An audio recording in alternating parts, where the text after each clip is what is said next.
looking at my sister, who was scolding me indiscriminately, and the fake young master, who was pretending to be pitiful. I pointed at the fake young master's nose in front of the reporter and retorted, "You plagiarized my work and still pretended to hide it. Do you really think your imitation is seamless?" Mu Baichuan's face instantly turned pale, and he shook his head, looking as if he had suffered a great injustice, saying, "Brother, how can you slander me like this?" I interrupted him, curling my lips in a light laugh. "Mu Baichuan, have you ever heard a saying? What goes around comes around. Retribution is inevitable? Your retribution is about to come. Have you been feeling a chill on your back lately and not sleeping well at night? Can you guess why?" Mu Chen, that's enough. Third sister Mu Yulu could no longer bear it and stepped forward to protect Mu Baichuan behind her. "If you don't apologize, get out of the Mu family." I nodded. "Sure, that's exactly what I intend to do. Having relatives like you who can't tell right from wrong is truly the most unfortunate thing in my life." Mu Yulu was so angry that she trembled all over, completely unaware of the strange part in my words. Mu Baichuan said,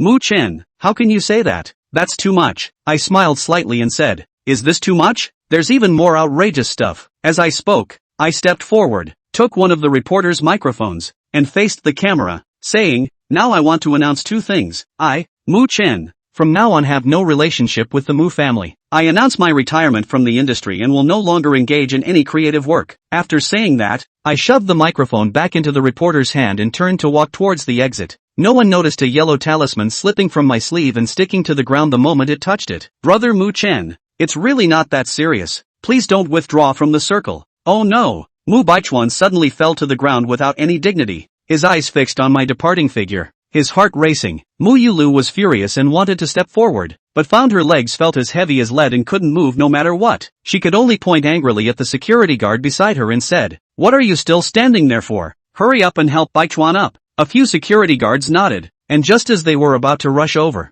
they tripped and fell to the ground with a thud. The reporters got up and fell to the ground like the security guards, crying out in chaos. Soon, the scene became chaotic, with a group of people rushing to the ground like dumplings being dropped. Before long, there was no one left standing on the set. Among them, Mu Baichuan fell the hardest, as if someone had pushed him down from behind, forcing him to kneel on the ground, and then slammed his head hard against the ground. With a loud bang, a large bump appeared on Mu Baichuan's head, causing him so much pain that tears streamed down his face. Yet no matter how he struggled, he couldn't stand up, and could only lie on the ground like a dog, in a pitiful state. I witnessed this scene from the doorway, shook my head, and kindly helped them close the big door. "Mu Baichuan, this is just the beginning. Your retribution is still to come. Don't you love to copy? I'm curious, if I went to get my fortune told, how would you copy that?" Initially, to support Mu Baichuan, the Mu family completely renovated the gymnasium, with excellent soundproofing. Additionally, Mu Yulu specifically requested that the staff here not disturb the event to prevent anyone from affecting the reception. If it weren't for the person in charge running into me while shopping in the mall,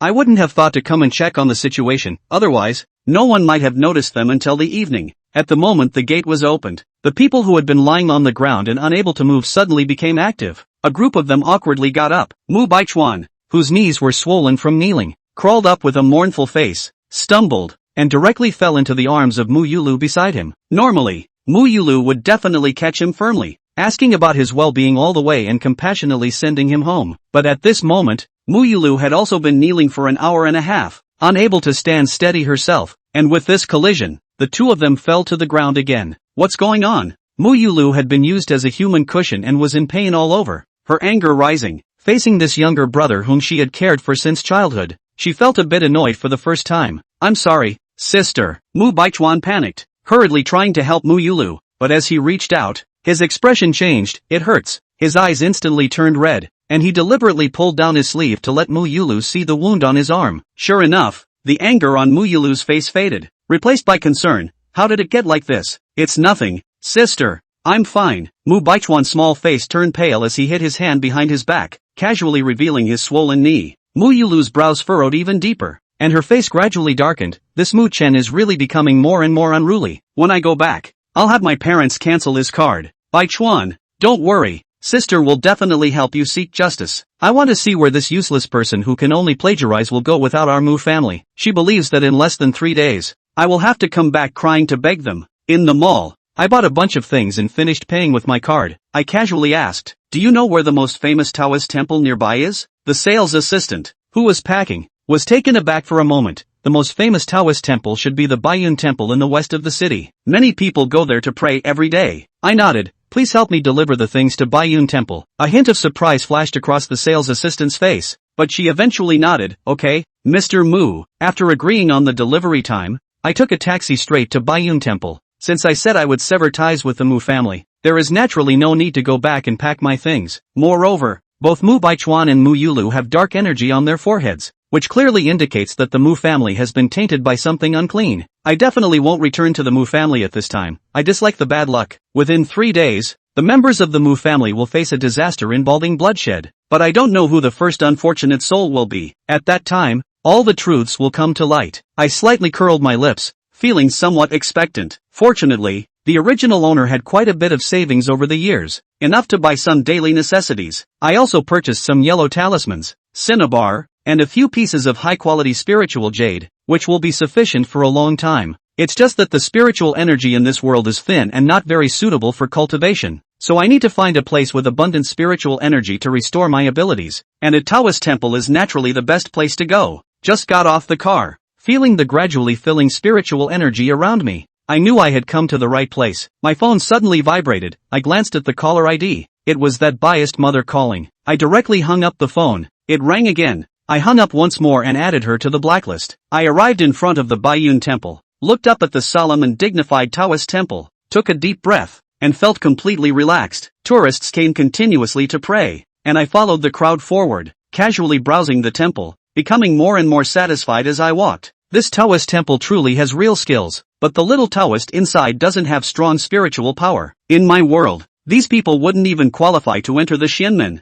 yet they can stay in the Baiyun Temple here. It seems that the development of metaphysics in this world is indeed somewhat behind. I stopped one of the young Taoist priests and asked, "Excuse me, is the temple master here? I would like to register for a stay." Registering means that a Taoist who has traveled to another place can stay at a local temple for free for 3 days, after which they need to pay. For a famous temple like Baiyun Temple, the accommodation conditions are good, and the surrounding spiritual energy is abundant, but the rules are also stricter. However, in my previous life, I was the most talented disciple in the Xianmen sect, and even if I had lost all my spiritual energy, my skills in fortune-telling and feng shui would be enough to stay at Baiyun Temple, not to mention that I still carry the talismans I drew in my past life. The little Taoist glanced at me and said softly, "This believer, you need a Taoist certificate to stay at our temple." I slightly pursed my lips and searched through the original owner's memories. It seems that such a thing as a Taoist certificate really exists in this world. In my previous world, where spiritual energy was abundant, the corresponding spirits and souls were even more powerful, not to mention impersonating a Taoist. You wouldn't even dare to be one,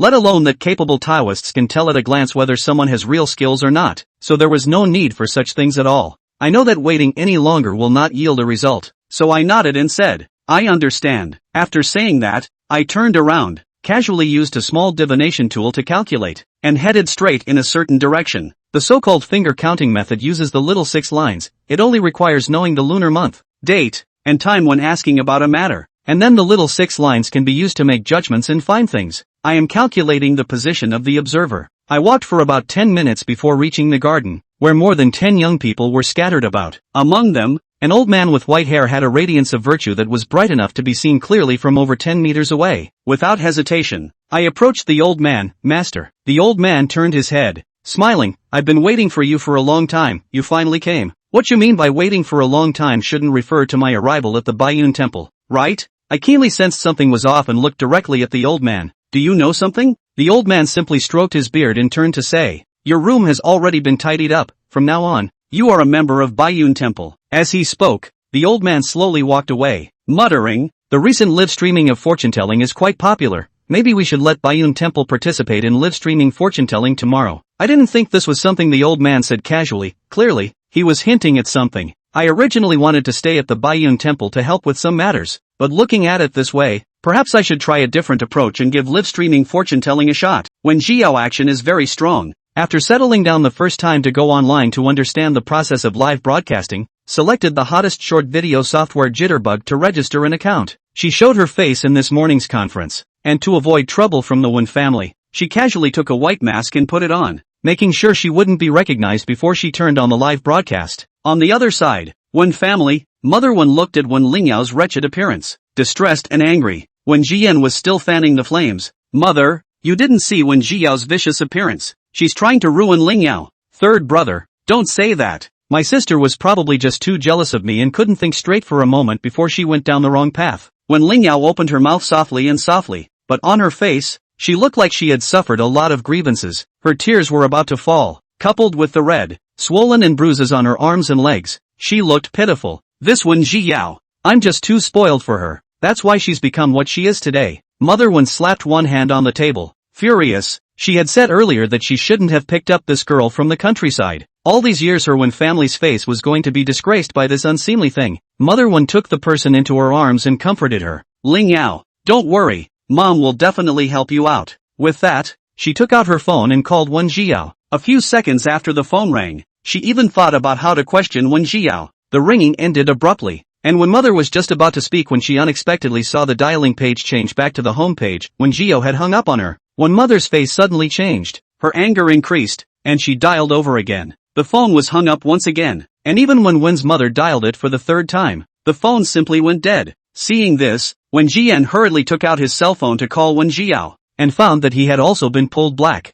Seeing that Wen's mother was about to storm out, Wen Jiayan immediately said, Mom, don't worry, I'll send her a message. He clicked on a certain letter and edited a large paragraph to send to Wen Jiao, threatening her to come back immediately to give Ling Yao a public apology, or else don't step foot in the door of the Wen family again. Then he saw a bright red exclamation point. Wen Lian. Wen Mother frowned, realizing something, and looked at her certain messages to find that they had all been deleted. The three of them looked at each other. Their expressions were ugly to the extreme, especially Mother Wen and Deacon Wen. When had they ever received this kind of treatment? Since Wen Jiao returned to the Wen family, she has been extremely pleasing to all of them in the Wen family, and she has been even more obedient to Wen Mother. If it wasn't for her copying Wen Lingyao's work one after another over the years, Mother Wen wouldn't have treated her this way. This time, the launch, it was also because when Mother opened her mouth, Wen Jiao agreed. After a long time, Mother Wen coldly spoke. Since she doesn't know how to repent, cut off all her financial sources. When she knows she's wrong, then we'll talk about it. When Mother left, Wen Jian said, Ling Yao, don't worry, Wen Jiao, that kind of trash, without the Wen family as a backer, will not be able to stand it in less than 3 days. When the time comes, I'll let her personally apologize to you. When Ling Yao shook her head, her pale little face full of stubbornness and strength. It's okay, third brother, I've dominated my sister's life for so long, it's only right that she resents me. It doesn't matter if I suffer a little. I'll have a good talk with her then. It's a small thing. There's no need to back out of the circle. How can that work? This can't just be left alone. She has to apologize to you. Wen Jiayan immediately called for the suspension of Wen Jiao's card, but also put out the message that all companies in the capital are not allowed to recruit Wen Jiao. All houses are not allowed to rent to Wen Jiao, or else it is the enemy of the Wen family. With no money and no shelter, he wanted to see how long Wen Jiao could rebel. After dealing with everything, Wen Jianyan returned to the company with a cold face. The Wen family has many industries, the vast majority of which are in the hands of the eldest brother, who can't be seen more than a few times a year. The second brother is the top medical doctor, and the fourth brother is the youngest genius hacker. And at the moment, both of these two people are abroad. The third in line, Wen Jian, had little interest in business and became an actor right out of college. The Wen family didn't agree at first, thinking that even if Wen Jian was a playboy, it was better than throwing his weight around. In the end, Wen Lingyao was still pestering her mother every day, and only after softly persuading her did she slowly let go. This was also one of the reasons why Wen Jianyan and Wen Lingyao had the best relationship. In order to escort Wen Jiayan, Mother Wen simply bought a few entertainment companies, letting Wen Jiayan be his own boss and buy whatever scripts he sees directly. With this tilting of resources, Wen Jiayan quickly became the youngest movie star, sitting on hundreds of millions of fans. Awards have been taken, plays have been performed. These years Wen Jiayan gradually turned to the backstage. Coupled with today's live broadcast industry is developed, he simply let the company's lukewarm artists all go to the live broadcast. Recently, the company signed a new batch of netizens, and he made a special trip over to take a look. The agent saw him coming and immediately greeted him. Mr. Weth, you're here. Wen Jianyan tensed his face and nodded slightly. How are the newly signed ones adapting? The agent laughed and said, those few have quite a lot of potential and are adapting very well. It's just that there's a Bai Xiaosa who's a bit wooden and froze, and the band sings and dances all don't know how to do it, so I'll let her go to the connecting line for the time being. When Jianyan narrowed his eyes, take me to see. Okay, Mr. Weth, this way please. The agent brought him outside Bai Xiaosa's live room, and just as he reached the door, he heard a clear and clean female voice. 2,000 per trigram. You want to count it? The agent frowned, the smile on his face instantly disappearing as he turned his head to explain. Mr. What? That's not what I meant. I specifically taught her to look for that kind of face anchor connection. Before the words fell, when Jia Yan had already walked over, his eyes dead set on the split-screen image on the computer. The woman in the picture wore a white mask. Her long hair was casually pulled up with a wooden hairpin,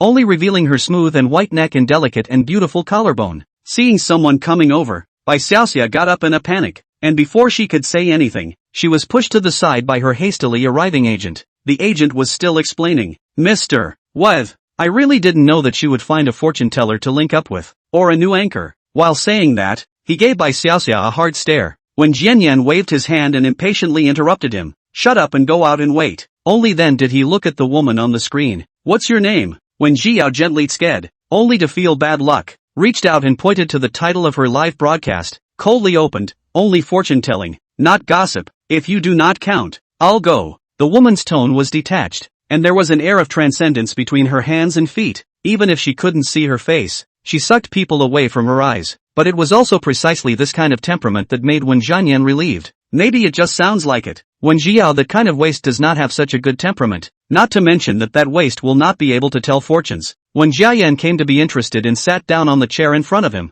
Coincidentally, I really do have a problem I want to calculate. I have a sister with a bad character and jealousy who has run away from home. So help me figure out how many days she'll be back. Chapter 4, All the Right Math. Bai Xiaoxia is a new anchor. Although the look is okay, but the person is wooden, will not say nice words, much less pampered to ask for gifts. There is not much traffic. Even if the temporary replacement, there are not a few pop-ups. On the contrary, because of Wen Jiayan's ascetic and scholarly looks, he attracted a group of netizens in, lightly sweeping the pop-ups that complimented him on his handsomeness. Wen Jiayan clasped his arms with both hands and leaned on the back of his chair, asking in a good mood, how about it? Can you count it? Or you can't count it? Without waiting for her to answer, the corners of Wen Jiayan's mouth rose slightly, hooking up a sneer, as if he was certain that she couldn't figure it out. In fact, you're quite smart, knowing that the current live broadcast is a windfall. It's just a pity that you chose the wrong direction. As always, the expression was as annoying as ever. Sure enough,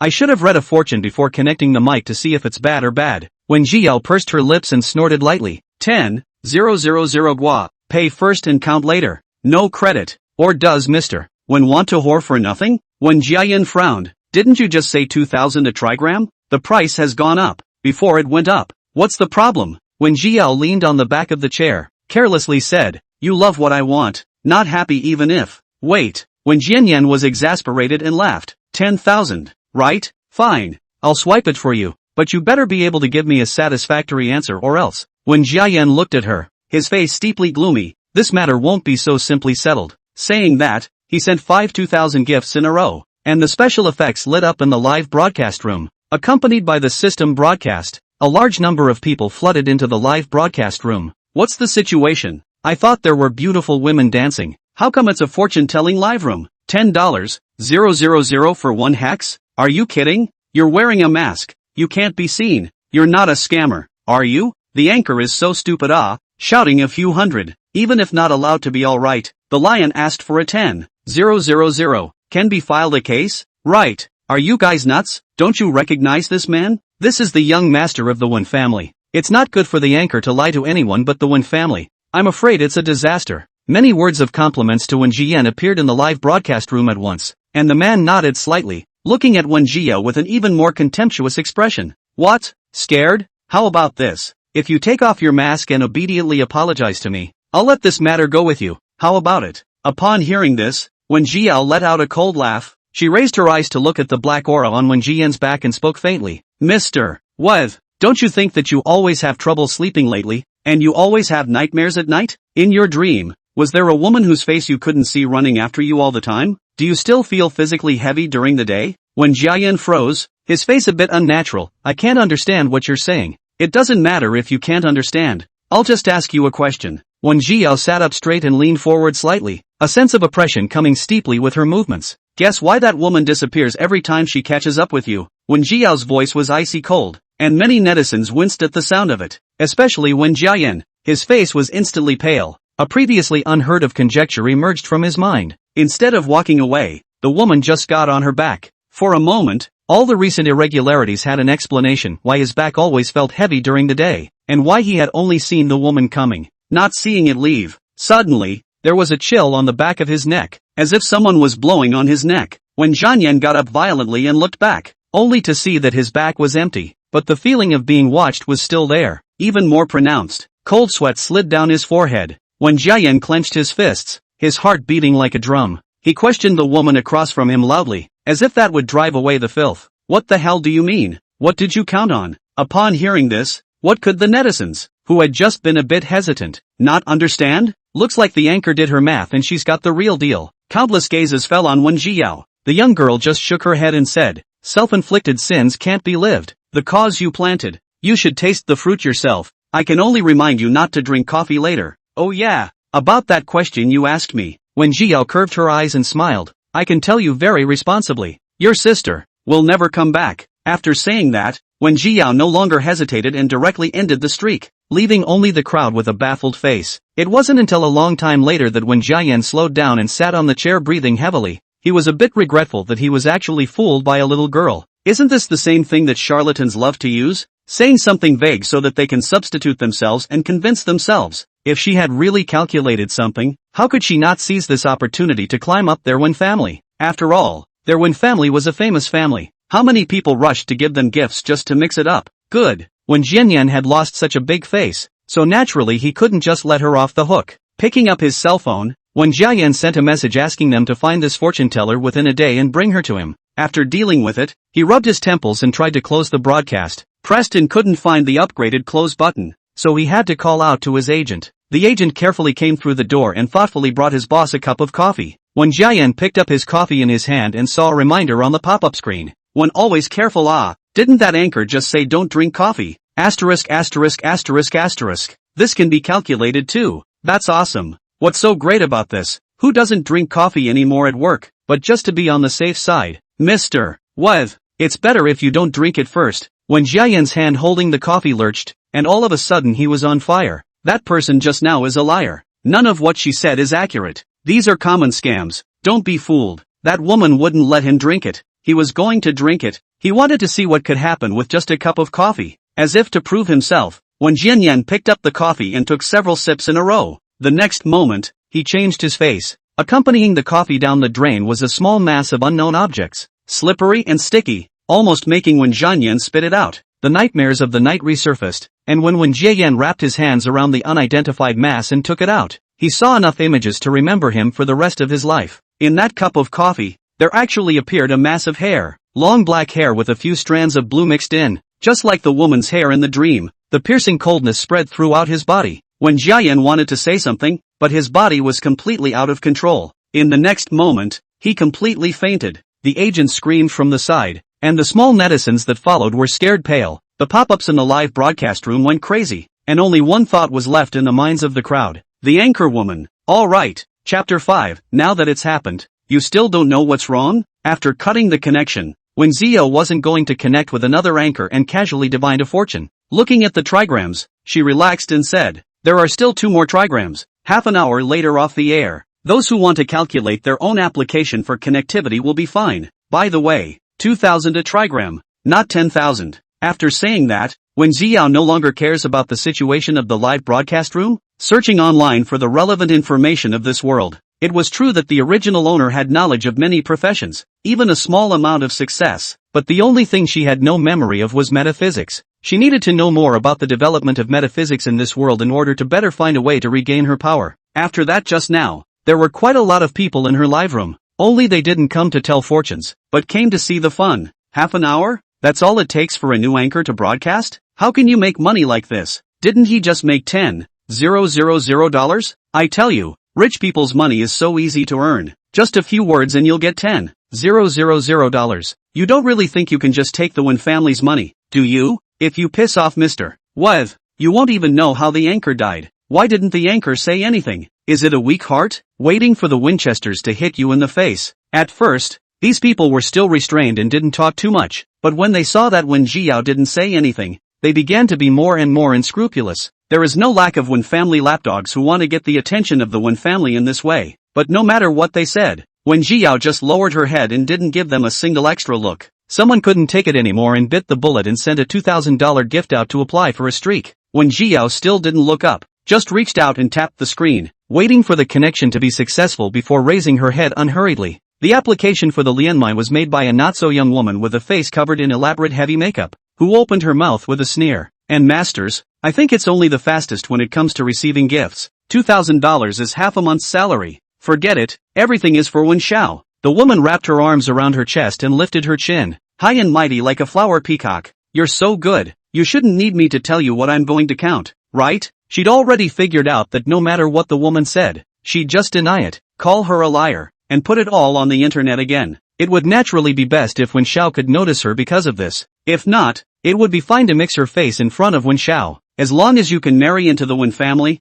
why worry about the 2,000? When Jiao swept her a glance and faintly said, Zhao Wan'er, 28 this year, clothing sales. Zhao Wan'er's face stiffened, then she sank her face. Who are you saying is a clothing salesman? I'm a clothing designer. Get it? Clothing designer. She picked up her cell phone, displayed a circle of designs on the table, and slammed the table angrily. You can't even calculate my occupation, and you still have the nerve to call yourself a master? Give me my money back. For a while, the pop-ups were full of ridicule. What anchor clothing designers counted as clothing sales, really make people laugh. Am I the only one who noticed that all of Missy's designs look good? The sense of design is too strong. She's good looking, too. Said this anchor is not allowed it. She can calculate the name and age of the young lady. Said she is accurate at the occupation of the calculation of the world. Really, difficult to comment. Maybe it's the anchor who doesn't have common sense and thinks that a costume designer is a costume salesman. Ha ha ha. Looking at those pop-ups, when Jiao shook her head, only feeling amused.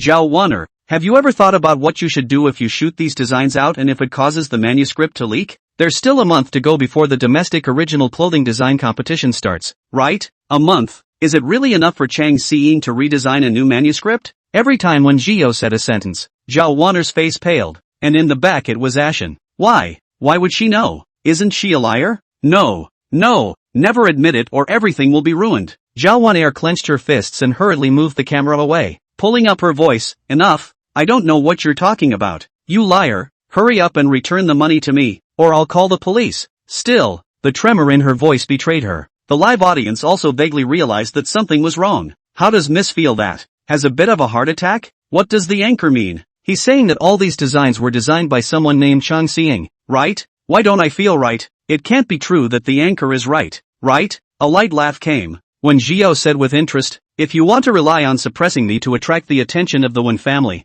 I'm afraid that your wishful thinking will fall flat.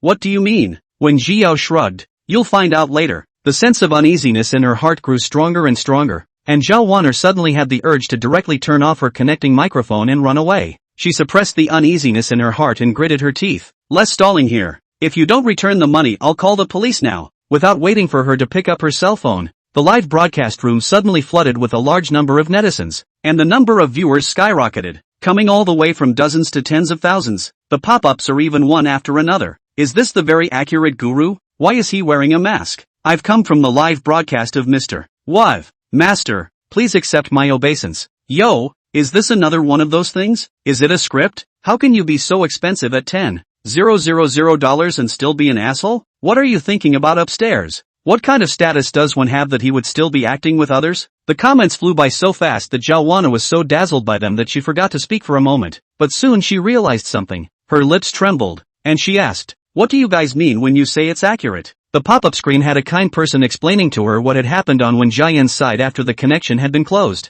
and exclaimed that the master was really great when he talked about his hair coming out of his coffee cup, and that it was all calculated. After saying that, she asked Zhao Wan'er if she also watched Wen Xiao's live broadcast and came over to find her to tell her fortune. Zhao Wan'er were still in the mood to answer his words. She stared blankly at the woman with the mask on her face, only feeling that the sky had collapsed. It's over. It's all over. She thought she was making this scene for the same cheated Wen Xiao, but did not want this fortune teller turned into a real master, and she became a joke. This is good. His dream of a luxurious family that he has been preparing for so long is completely shattered. Why? I don't believe it. Zhao Wan'er's eyes widened in anger, her face grimacing. Listening to your voice, you're only in your 20s or 30s. How could you possibly be able to tell fortunes? You must be a liar. You deliberately got these TOs to act together to trick me, didn't you? I'm telling you, I'm not that easily fooled. Just wait for me. I'll definitely reveal your true colors. With that said, Zhao Wanair began to frantically report the live broadcast, constantly thinking about how to destroy Wen Jiao so that she could no longer stop herself. Zhao Wanair, don't you know what's wrong now? Wen Jiao's voice grew cold. How much money have you cheated and how many people have you harmed by assuming Chang Xiying's identity? Do you want me to tell you one by one? I didn't. Zhao Wanair screamed harshly in an attempt to interrupt her. Don't you dare talk nonsense over there. You liar. Wen Jiao sneered. In that case, go to prison and reflect. As soon as the words fell, a female voice came from behind. Zhao Wanair. What are you doing? The real owner of those designs. Back. Chapter 6. Want to run? It's not that easy. The familiar voice caused Zhao Wanair to tremble in panic as she tried to cut off the connection, only to have her cell phone fall to the ground as a result of a slip of the hand. She reached out to pick it up, and Chang Xiying had come up behind her. Zhao Wanair, how many times have I told you not to enter my design room without permission, much less bring in a cell phone? Why do you still not listen? Chang Xiying frowned, very dissatisfied. But when she saw Zhao Wanair's pale and trembling appearance, she still softened her heart a bit and softened her tone. Wanair, it's not that I don't trust you, but the original design competition is about to start, and you're not unaware of all those things that happened before, and I'm worried. That's why. I understand. Zhao Wanair eagerly got up and blocked Chang Xiying's line of sight. Weren't you not coming back until the day after tomorrow? Why are you back so early? I just came by to help you clean up a little bit and I'll be ready to leave soon. You want to leave just because you smashed the place? How can it be that easy? Wen Jiao faintly said, Miss Chang, not only did she bring her cell phone, but she also live-streamed your design. The young girl's voice was not loud, but every word was clear and incomparable into everyone's ears. Besides, your manuscript has already been screenshotted by someone with an axe to grind, and if you don't replace it in a timely manner, that person will come back at you at the original contest and say you plagiarized and ruined your career. Zhao Wanair's heartbeat was like a drum, and she pulled up her voice in an attempt to override Wen Jiao's words. Xiying, don't listen to her nonsense. Get out of the way. Chang Xiying was trembling and pushed her away hard to find the source of the voice. After seeing the cell phone that was still connected to the mic and the pop-ups that kept bouncing on it, she was instantly disheartened. Zhao Wanair, you took my design live? Zhao Wanair hadn't opened her mouth yet, when Jiao took the first step and said, not only that, she's also out there using your identity to solicit. She's not very good at deception. Just check her cell phone and you'll find more than enough evidence. But of course, I'd suggest you get out before you look for evidence. The screen shook and the cell phone was picked up by Chang Xiying. She did not speak, but she retreated outside the design room at the first opportunity to meet up with her small assistant and asked the other party to stop Zhao Wanair. Before she started to check her cell phone, she didn't cut the connection, and neither did Wen Jiao, but instead, she lowered her head and continued to check the information of this world. This world was a lot different from the one before she crossed over. The history of her current country alone was thousands of years, and even if she read all of this at a glance, it would take her most of a day. Unlike her calmness, the netizens in the live broadcast room were about to be shocked by the scene they had just witnessed. Asterisk asterisk asterisk asterisk asterisk asterisk asterisk asterisk asterisk asterisk asterisk asterisk. Did you guys see that? That Zhao Wanair seems to have a knife. Good scary this is still on the air. Zhao Wanair dared to take the knife. If not live, the knife is afraid to fall down directly, right? I'm the only one who cares if the master really got it right. It's too powerful too. Laughing. It's just a script. You're taking it seriously. Zhao Wanair's cell phone set a very complicated password. Plus her cell phone never left her body, so she never deleted those chat records on her cell phone. Chang Xiying found quite a bit of evidence in a casual rummage. Face sinking a little, Chang Xiying wanted to open the album to continue viewing it, but was stopped by the complicated password on it. After several tries that didn't work, and at this rate the phone would be locked, she could only set her sights on the live feed. This, Anchor, it is indeed as you said. I found the evidence. Her grip on the phone slowly tightened. Thank you for your help. I've asked Xiao Lu to call the police. I'll take care of things after that. Zhao Wanair on the side was still struggling. Xiao Lu greeted a few security guards to come up and hold her down, casually picking up a rag on the side to block her mouth, lest she disturb Chang Xiying. When Jiao retracted her gaze and nodded her head. No need to thank me. You give the phone to the police, the password they will have away. As he spoke, several gift effects appeared in the live broadcast. Chang Xiying smiled and explained. A little bit of intention. I also hope that the anchor will not refuse. These several gifts add up to a value of more than 2,000 long ago. When Jiao Emil opened his mouth to remind, there is still a month to the competition. During this period you first do not recruit. Wait for the end of the competition. Also don't hold your breath. You did put a lot of effort into those designs of yours, but the rules of the original contest are strict, and risky manuscripts don't win prizes. 1 month to prepare properly. It's not too late. Chang Xiying froze, pondering her words over and over, and nodded half-heartedly. I see. Thank you, Master. This time when she opened her mouth again, Chang Xiying's attitude was a lot more respectful than before, and she was considered completely convinced of Wen Jiao's ability. In just a few seconds, the black aura wrapped around Chang Xiying's body gradually dispersed. Wen Jiao knew that this calamity in her life had been resolved and reached out to cut the connection. Okay, last trigram of the day. Who's it going to be? Wen Jiao's actions are really too fast, and the netizens in the live broadcast room are confused. No, it's over? Let's finish it. What should we do? I want to know what's going to happen. It's like ants are crawling. This is so informative. According to the anchor, Chang Xiying was going to continue to compete with this manuscript, but as a result, it could have won and was cancelled because of the risk issue? Why do you know so much about the original contest? I'm sure it's because these are all scripts. I didn't realize you guys were really enjoying yourselves. Can't a master figure it out? What's the end of the script? Blackie, get lost. Regarding the original clothing design competition, it really wasn't something that Wen Jiao had calculated.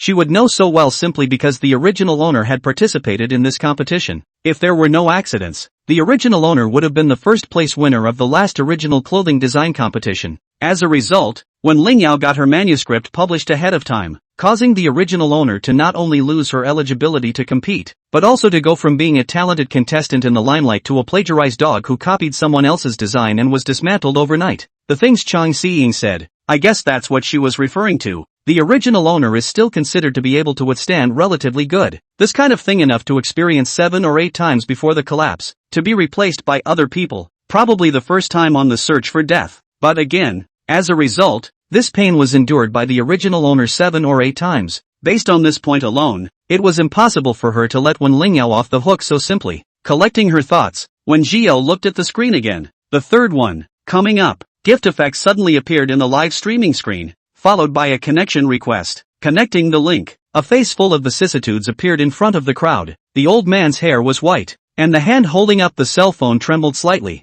Master, can you really count everything? Then can you help me count my daughter is still alive? I've been looking for her for 30 years. 30 whole years, and over the years I've sold my house. I've been to all the cities, and I just can't help it. Chapter 7, True or False? You'll know once you're there. The old man's name is Huang Jiandong and he is over 60 this year. He had a decent job, a good salary, and a happy, loving family. He and his wife met on a blind date, although their relationship is not deep, but it is also a respect for each other. So many years never red eyes. Their relationship went to the next level after his wife gave birth to a daughter for him, and the two even became a model couple in the eyes of the public. Seeing that the days are getting better and better, God plays a big joke on them. That year, their 3-year-old daughter was abducted. The news came as a bolt from the blue, instantly plunging an otherwise perfect family into the abyss. For the next 30 years, Huang Jiandong quit his job and has been traveling from place to place just to find his lost daughter. In those days, the couple's wages were not low, and with their thrift and frugality, they had saved a lot of money over the years. In the first few years, the two immersed in the pain of losing their daughter. They spent all their savings, sold their house, spent all their family assets, and ran around looking for her, but still could not find her. They have no choice but to look for part-time jobs in every place they visit, earning money while searching for people. But years of hard work and the life of the wind and sleep were led. Huang Jiandong wife's health is getting worse and worse. Not a few years on the death of the world. After his wife left, Huang Jiandong still did not give up, and insisted for another 10 years. During these 10 years, he has traveled to dozens of cities and met many people. They all advised Huang to give up. The child has been abducted for so many years. It is possible that he has long passed away. Even if he hadn't died, the probability of finding him would have been negligible. He's also getting old, so he might as well find a place to live comfortably for a few years with all this time and energy. But I can never forget my daughter. Lanlin's last wish before she left was to find our daughter. I don't want to give up. I don't want to give up. Huang Jiandong said in a low voice, choked up. He raised his hand to wipe his face. His elbow accidentally hit the table chopstick tube. The only pair of chopsticks inside just fell to the ground. As the camera shook, Huang Jiandong wiped his tears, picked up his chopsticks and put them aside, and asked, Master, I've heard them say you're very powerful. Can you help me figure out where my daughter is? The elderly man held his cell phone in both hands and looked expectantly at the masked woman in the camera. Over the years, Information on the internet has become more and more developed, and he has met many kind people who have taught him to use these apps to post videos and even live broadcasts to find his daughter. He was getting older and starting to have problems in various parts of his body and could no longer afford to go out constantly as he had done when he was younger. And resorting to the internet for information was indeed a good way to do that. Just he tried several times, there is little heat. Huang Jiandong can only give up. Turn in many live broadcasts. Video below the release of the search comments, hoping that netizens can provide him with some clues. Today he was posting comments when he saw someone mentioning that there was a fortune-telling anchor who was broadcasting live, and with a glimmer of hope, Huang Jiandong found his way here. In order to calculate this trigram, he even find relatives and friends to put together more than 1,000 borrowed, only to be pleased to put together 2,000 trigrams of gold. It could be said that Wen Zhiyao was his last hope. He's just too old and doesn't have many years left to live. Wen Zhiyao looked at the crisscrossing wrinkles on his face, and her voice slowed down a bit. Mr. Huang, don't worry, you'll be able to find your daughter this year. Really? Huang Jiandong's eyes lit up. His whole body became excited. The hand holding the cell phone trembled slightly. Great, great. I knew Jia Jia was still alive. Master, can you calculate exactly where my daughter is now? When can I find her? Wen Zhiyao didn't answer immediately, but lowered her eyes to count a fortune. The previous ones were the ones that she had accounted for with her external application, and she could only figure out the generalities, but the specifics still needed to be divined separately. With just a few seconds of silence, the live comments blew right up. Why are you silent? Didn't you say you could find it? You little cuties. The anchor didn't say anything, so he couldn't figure it out? But that's normal. Who can usually calculate in such detail? Laughing, you're not all trustees, are you? This guy didn't even count. He just said he could find his daughter. Do you believe him? I don't believe him. It's a little bit fake. Should we rehearse before the next show? I've been squatting for half a day and I've never seen the anchor do a serious fortune-telling. It's all just a matter of talking. Huang Jiandong, who was still full of hope, began to hesitate when he saw these pop-ups. He was an honest man and didn't understand any of this, but this was after all about his daughter's whereabouts, and he didn't want to take the slightest risk, and took the initiative to open his mouth and ask, Master, how did you figure out that I would find my daughter this year? When Ziyao just happened to be finished counting this hexagram, looked up and said, outside should be accounted for out. See Huang Jiandong still face worry blank. When Zhiyao pause, or explained, is the plum flower easy number, close to the body, far from the things. You just dropped your chopsticks when you were talking to me, right? Chopsticks are Sundance, and Sundance is message, which corresponds to the whereabouts of your daughter in what you asked. When Zhiyao said, pointing a finger at Huang Jiandong's side, the direction where the chopsticks fell out is in the Eon, and this year happens to be the year of the ancient dragon, so I'd say you'll be able to find your daughter this year. Some words to Huang Jiandong listened to the froth. The specific content he did not understand, but when Zhiyao calm appearance greatly reduces the doubts in his heart. This was a live broadcast, and there were nearly 100,000 people in the broadcast room, and just because he didn't know it didn't mean that the netizens didn't know it. To be able to explain all this with such a straight face, I think there must be a real skill. Otherwise, if you run into someone who knows what he's doing, wouldn't it all be over? Thinking this way, Huang Jiandong's attitude is also a lot better. Master, you're so powerful. Surely you can calculate where my daughter is, right? Please help me count it. If I still need money, I can go back to raise it. Don't worry, I definitely won't run. As long as I can help me find my daughter, I can do anything. The aged old man with tears in his eyes, constantly begging, watching many netizens heartbroken. Is this really a script? It's so well acted. I cried. Not I say. The anchor really has a few brushes. She just said those, without a little skill absolutely cannot do. Even if the script, the anchor is also a lot of effort. Sounds and feels so awesome. It's the first time I've heard of this kind of math. Is the anchor that good? This is a real master. I feel that Huang Jiandong is not a trust, like a real. Hope that the anchor really have the ability to help people find their daughter. Cheat this kind of old people is really too loose conscience. Masters count for him. I'll pay for it. Upstairs, people are stupid and have too much money, right? If she's really capable, she'd have figured it out long ago. So what's the point of hesitating? When Zhiyao spoke softly, no need. The ones you gave before are already enough. I'm going to send you an address now. And you get some people to go with you to this address, where your daughter is. After saying that, when Zhiyao sent over the address she had calculated, Huang Jiandong was so excited that he opened the private message with a trembling hand, and a trace of shock crossed the bottom of his eyes. What's going on here? When Zhiyao faintly said,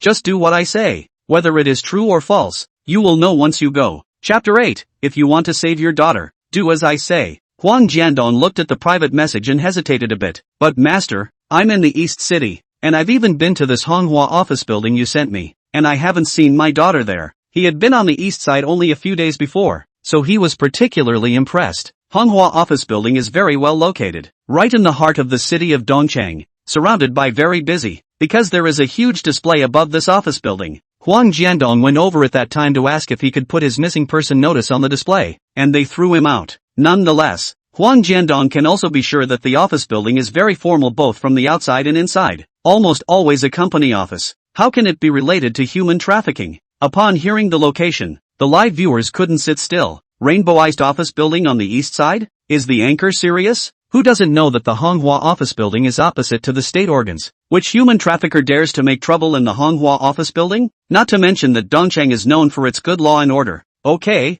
now I believe you guys when you say that this anchor is indeed a liar. It's all over. The anchor is going to be dismantled. I guess the anchor was just talking about places and didn't realize that Huang Jiandong was in the east side, right? If he rushes over there, he's going to get slapped in the face. Old Mr. Huang, just go over there. It's so close anyway. It won't take long. Netizens watching the fun. More and more people want Huang Jiandong to rush over, and some even said they would help him call a car. Huang Jiandong also didn't want to let go of any possibility of finding his daughter, and still decided to go over and take a look. He didn't bring a group of people over according to what Wen Jiao said. One is that he came alone to this side to look for his daughter and didn't know anyone at all, and one is that he had doubts about Wen Jiao's words. The Manhwa office building is so formal, so I don't think anything will go wrong. Wen Jiao looked at him, did not say anything, took out his cell phone and sent a text message, once again lowered his head to consult the information. 20 minutes later, in front of the Manhwa office building, Huang Jiandongtai looked up at the opulent office building in front of him and asked, "Master, what am I going to do next?" Wen Jiao said, "Turn right as you enter. Go up to the 3rd floor from the security corridor. Go inside and go up to the 33rd floor from the elevator at the end of the corridor." Huang Jiandong froze. Why go up from that elevator? Can't you go up this side? As he spoke, Huang Jiandong had already entered the inside of the building. Just as the elevator doors opened and several people walked up, he hurriedly followed him onto the elevator, just ready to press the floor. Huang Jiandong found that there is no 33rd floor inside this elevator, the highest only to the 32nd floor. What's going on here? Where's the 33rd floor here? I've been to the Manhwa office building, and I don't remember it having 33 floors. Really? How come we didn't find out if the host was so serious about the drama before? 100% of secrets are missing. Huang Jiandong gulped, inexplicably a little nervous. Duh, don't talk first. When Jiao interrupted him, since you're already up here, press the 3rd floor first. If you still want to save your daughter, do as I say. This time, when Jiao's voice was different from before, very serious, Huang Jiandong actually subconsciously closed his mouth. For convenience, Huang Jiandong brought a Bluetooth headset, and he was the only one in the elevator who could hear Wen Jiao speak. After a moment of silence, he reached out and pressed the 3rd floor. The elevator doors had just opened when Wen Jiao's voice sounded again. Walk straight out, don't look back, and don't say a word. Huang Jiandong silently closed his mouth and lifted his feet to walk forward. For some reason, he always felt that someone had been staring at him all over. On the contrary, Wen Jiao wouldn't let him turn back, so he could only forcefully endure that feeling of discomfort. It wasn't until the sound of the elevator doors closing behind them that the feeling disappeared completely. Huang Jiandong sighed in relief and unconsciously lowered his voice. Master, what should I do next? See the men's restroom up ahead? Go in first and hide. Huang Jiandong looked up and just happened to see the sign for the restroom in front of him, and with a beat in his step, he walked in. If Wen Jiao hadn't opened his mouth, he wouldn't have noticed the toilet in front of him. His cell phone had been placed very low, and the front logo was not visible from the camera. So how did Wen Jiao know about it? Could it be that she has real skills? Without waiting for him to say anything, there was a sound of footsteps in the hallway, followed by the sound of 2 men conversing. What's going on? Where's the old man? I don't know. Let's go. Check out the front. Unsaid words were swallowed alive. Without realizing it, Huang Jiandong's forehead had already broken out in a cold sweat. It was obvious that these two were coming for him. As to why, the answer is self-evident. The 2 men did not speak loudly, but the 3rd floor was just too quiet, and the sound of these 2 men's speech reached the live broadcast in its entirety. Asterisk asterisk asterisk asterisk, did I hear you right? Are these 2 people here for Huang Jiandong? Upstairs, you should be right. I heard it too. Masters, what's going on here? What the hell? Isn't this a live broadcast of fortune-telling? Why do you make it look like a case? It's making me nervous. I have to say, the anchor of this play is quite good. As if there is really such a thing. Who can count so detailed fortune-telling? There's actually a group show. the anchor is a big spender. How much did it cost to hire the actors? When Jiao didn't pay any attention to them and faintly said, "Don't be nervous, do as I say and nothing will happen to you. Now, put your cell phone in your jacket pocket. Remember, the camera is pointed to the front." Good, good. Huang Jiandong did not hesitate and immediately complied. Perhaps even he himself hadn't realized that the scales of trust had already tilted towards Wen Jiao. Wait 5 minutes before going out of the bathroom. Turn right, keep going, and take the elevator at the end of the hallway up to the 33rd floor. This time Huang Jiandong didn't ask why and held his breath as he began to count the time. The crowd in the live stream followed suit. Time passed by, and by the time the 4th minute rolled around, there were netizens who couldn't wait any longer. What's going on? Why are we waiting here for 4 minutes? Wouldn't that time have passed already? Yeah, 4 minutes. Can't you walk down one corridor? Before the words left his mouth, the conversation resumed outside the restroom. Big brother, where the hell did that old man go? We've been waiting at the elevator entrance for so long without waiting for him. It may indeed be that we have misjudged and that he is not coming for us. So what should we do now? The surveillance is off on this floor. The man mused slightly and said, "Come on, let's go ask the brothers on the other side if they saw the old man go down." The footsteps faded away and the last minute ended quietly. Once the 5 minutes were up, when Jiao's voice synchronized, "It's now, get out immediately." Huang Jiandong rushed out of the toilet and looked behind him in a panic. The two men had already disappeared. He did not dare to delay. The first time he rushed to the end of the corridor, and sure enough, he saw an elevator inside. And inside the elevator, there was a button for the 33rd floor. Chapter 9, guaranteed to make him come back with no return. Huang Jiandong ran into the elevator in one breath and decisively pressed the 33rd floor elevator. The camera shook with his movements, but the live viewers all saw the illuminated 33 level button. When did this Manhwa office building have 33 floors? Really? Why is there an extra floor in this elevator? Is this also a script? Good scary. It turns out that before the two men had been waiting in the elevator door. Really do not dare to think is Huang Jiandong that time out. We'll encounter what? Although I know it's fake, but it's really exciting. It's nice to see. I love it. More episodes. Why do people still think it's fake at this point in time? Don't you guys think it's scary? The Manhwa office building has had people coming and going every day for so many years, yet the outside world never knew that there was still a 33rd floor. So may I ask what the circumstances were that necessitated the hiding of a floor? For a moment, the pop-up screen was quiet for a split second. Surprisingly, no one replied. The curiosity of the crowd was completely aroused, and the heat of the live broadcasting room was getting higher and higher. And there were even a lot of people living in the East City who specifically ran to the vicinity of the Manhwa office building to watch the fun. Half a minute later, the elevator reached the 33rd floor. The elevator doors slowly opened, and when Jiao's voice sounded in sync, "It's now. Directly rush out."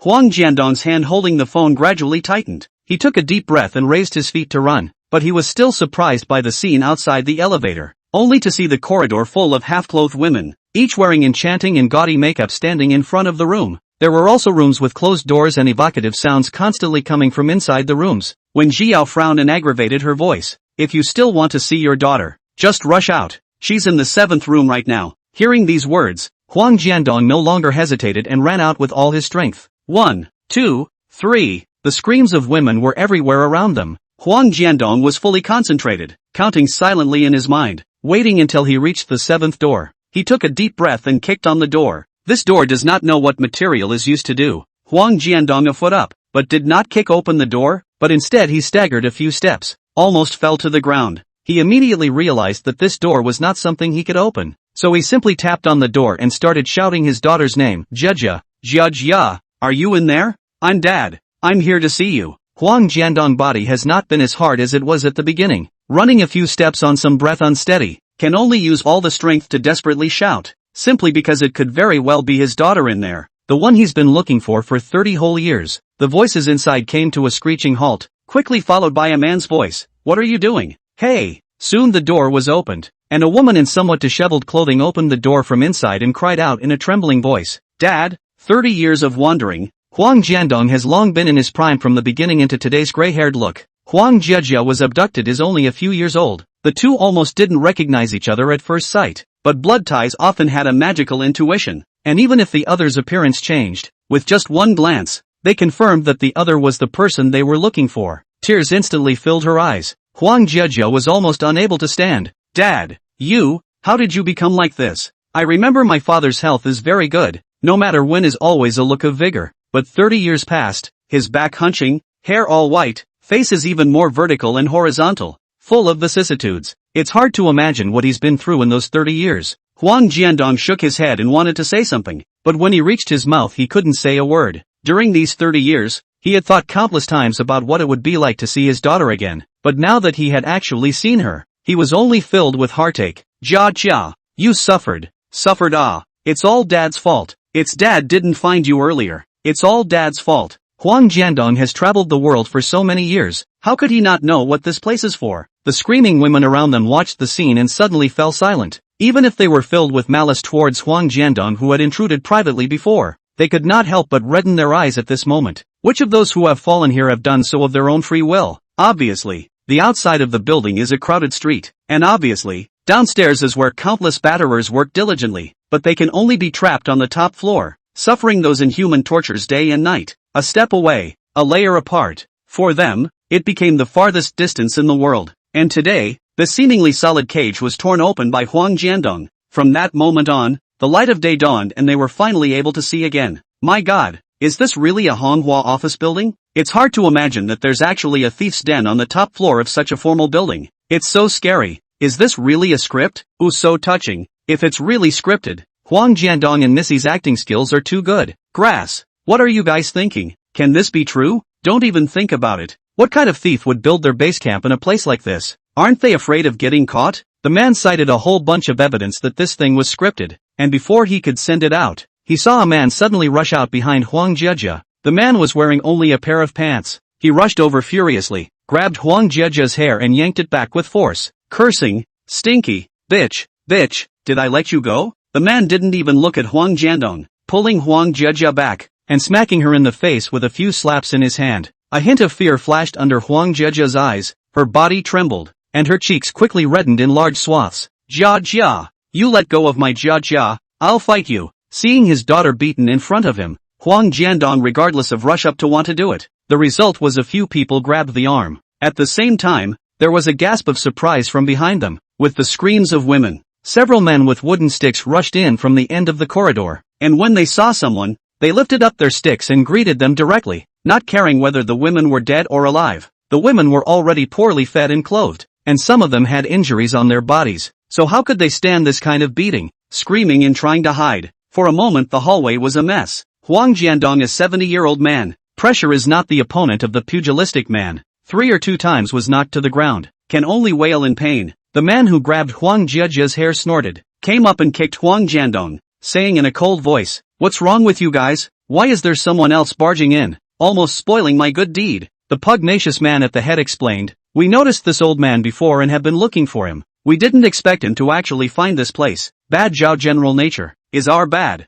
Just our side of a new batch of goods. There is a chick inside the long can be watery. I'll bring it to Zhao general to make amends." At that, a lewd smile appeared on the man's face. "That's more like it. As for the old man, you know what to do with him, don't you? Don't worry, he'll be guaranteed to come back for more." Chapter 10, it came just in time. Huang Jiandong only realized the danger of this afterthought, and regretted in his heart, regretting that he did not listen to the words of Wen Zhiyao. It didn't matter if he died, he was only afraid of dragging down his daughter, whom he had found with great difficulty. Huang Jiandong begged in a hoarse voice, "Do whatever you want to me, please let my daughter go. She's innocent." The words were followed by another hard kick. The man looked down at him with disdain in his eyes. "Shut up, there's no place for you to talk here." In their eyes, Huang Jiandong was nothing more than an old man whose half-foot had already stepped into the grave. And even if he died on the street, no one would suspect him, even if this old man found this place by chance. So what? This place of theirs is not a place where they can come and go as they please. They could never have imagined that Huang Jiandong would broadcast everything here live.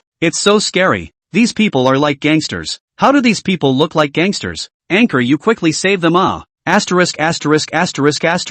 This script is also too ruthless. Direct real fight ah. You see that young lady's mouth are oozing blood. No wonder the master said before that he wanted Huang to bring a few more people over. So it was for this reason. Anchor, do something. If this keeps up it's really going to kill someone. If you can calculate that the old grandpa's daughter is here, you should be able to calculate this too, right? What's the use of begging the anchor? She's not even on the east side. What can she do? Seeing that the time is almost up, Wen Zhiyao, who has been silent, finally opened her mouth. Huang Jiandong, the water behind this matter is far deeper than you can imagine. Wait and remember not to sign any information at will. The words seemed a bit abrupt at this point, and Huang Jiandong didn't react for a moment. One of the pugilists noticed the headphones on his ears and roughly yanked them off, wondering, this is a Bluetooth headset? Why is this old man still carrying this? A few people around were instantly alert and took the headset and looked at it. Hurry up and search the body to see if this old man has any audio or video recording equipment with him. It's just a shame that it's too late to react at this point. In the next second, countless police officers rushed over from the other side of the corridor and surrounded the place as much as they could. What the hell? What are you doing? The man known as Mr.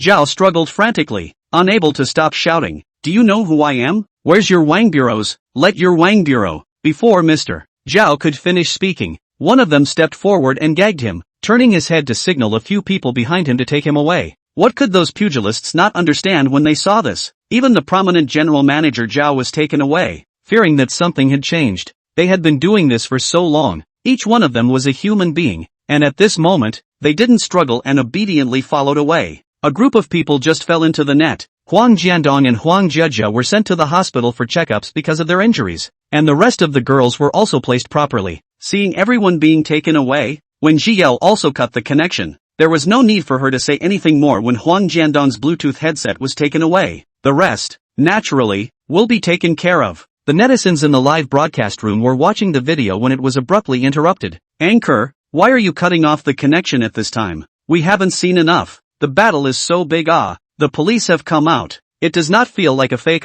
Anchor should not have the guts to be so big, looking for someone to pretend to be a police officer, right? It's true. I live on the east side, and I rushed here as soon as I saw the broadcast. I'm outside the office building now, and there are a lot of police cars around. At the scene +1, I watched the police car drove over, down several. Really thieves spectacular. Do you still think it's a script? I told you he's a real master, but you still don't believe me. Did the anchorman call the police? The police came just in time. It could have been an accident. The east side has developed very well over the years, with a well-developed economy and a good location. Many young people have chosen to come over to work, coupled with the fact that the Manhwa office building happens to be in the downtown location of the east side. This matter immediately rushed to the hot search. While the crowd was shocked that such a den of thieves would actually exist in the very center of such a large and prosperous city, they also began to wonder who this so-called master really was. When Zhiyao has gained tens of thousands of fans as a result, but she didn't care about the number of fans, and after counting the 3 trigrams, she wasn't going to stay much longer and directly turned off the live broadcast. Turning off her cell phone, she sat quietly in her seat and felt the situation around her, and it didn't seem to be any different. Could it be that the words spoken by the White Cloud Guan master were really not addressed to her? When Jia lowered her eyes and was thinking about whether she wanted to count her fortune or not, when she suddenly felt a stream of warmth enter her body from the palm of her hand, along with quite a bit of spiritual energy being absorbed by her body, she lifted her hand and looked at it, a faint golden glow shimmering in the center of her palm.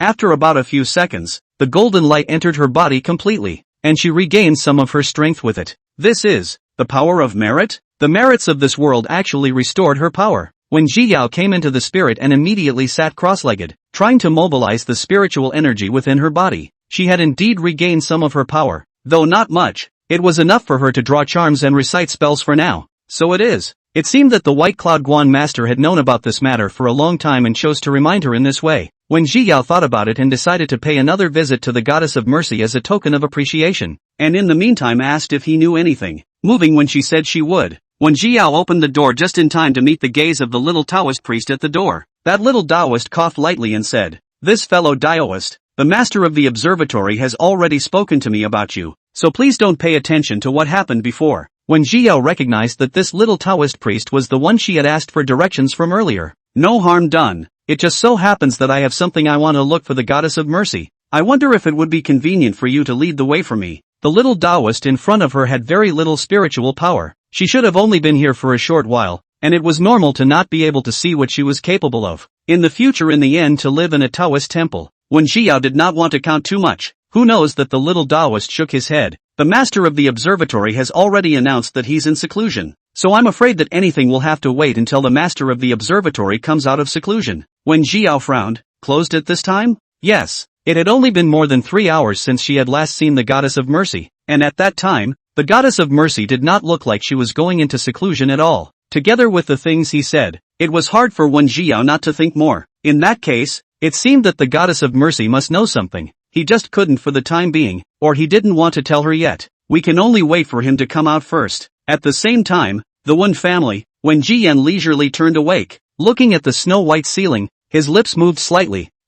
Where am I? Suddenly, he remembered what had happened earlier, and his whole being snapped out of it. This reaction of his startled Wen Lingyao, who was standing guard at the side. Third brother, are you alright? But when Jian just looked at her with a pale face, his unblinking look showed Wen Lingyao in a cold sweat. In the middle of the day, when Jianyan asked, how do you follow a woman by your side? Chapter 11, is it finally time to start? Wen Lingyao was so scared that her face turned pale, shivering her lips, her voice unconsciously became sharp. Third brother, what did you say? Where did the woman come from? As if she was uneasy, Wen Lingyao looked back several times, finally confirming that she was indeed empty behind her. But Wen Jiayan's expression was serious, not like a joke at all. Recalling what Wen Jiao had said earlier, Wen Lingyao shivered, and that feeling of being spied on became even more pronounced. She gave a small scream, panicked and drilled into Wen Jiayan's arms, delicately saying, third brother, don't scare me. This ward is clearly only the two of us.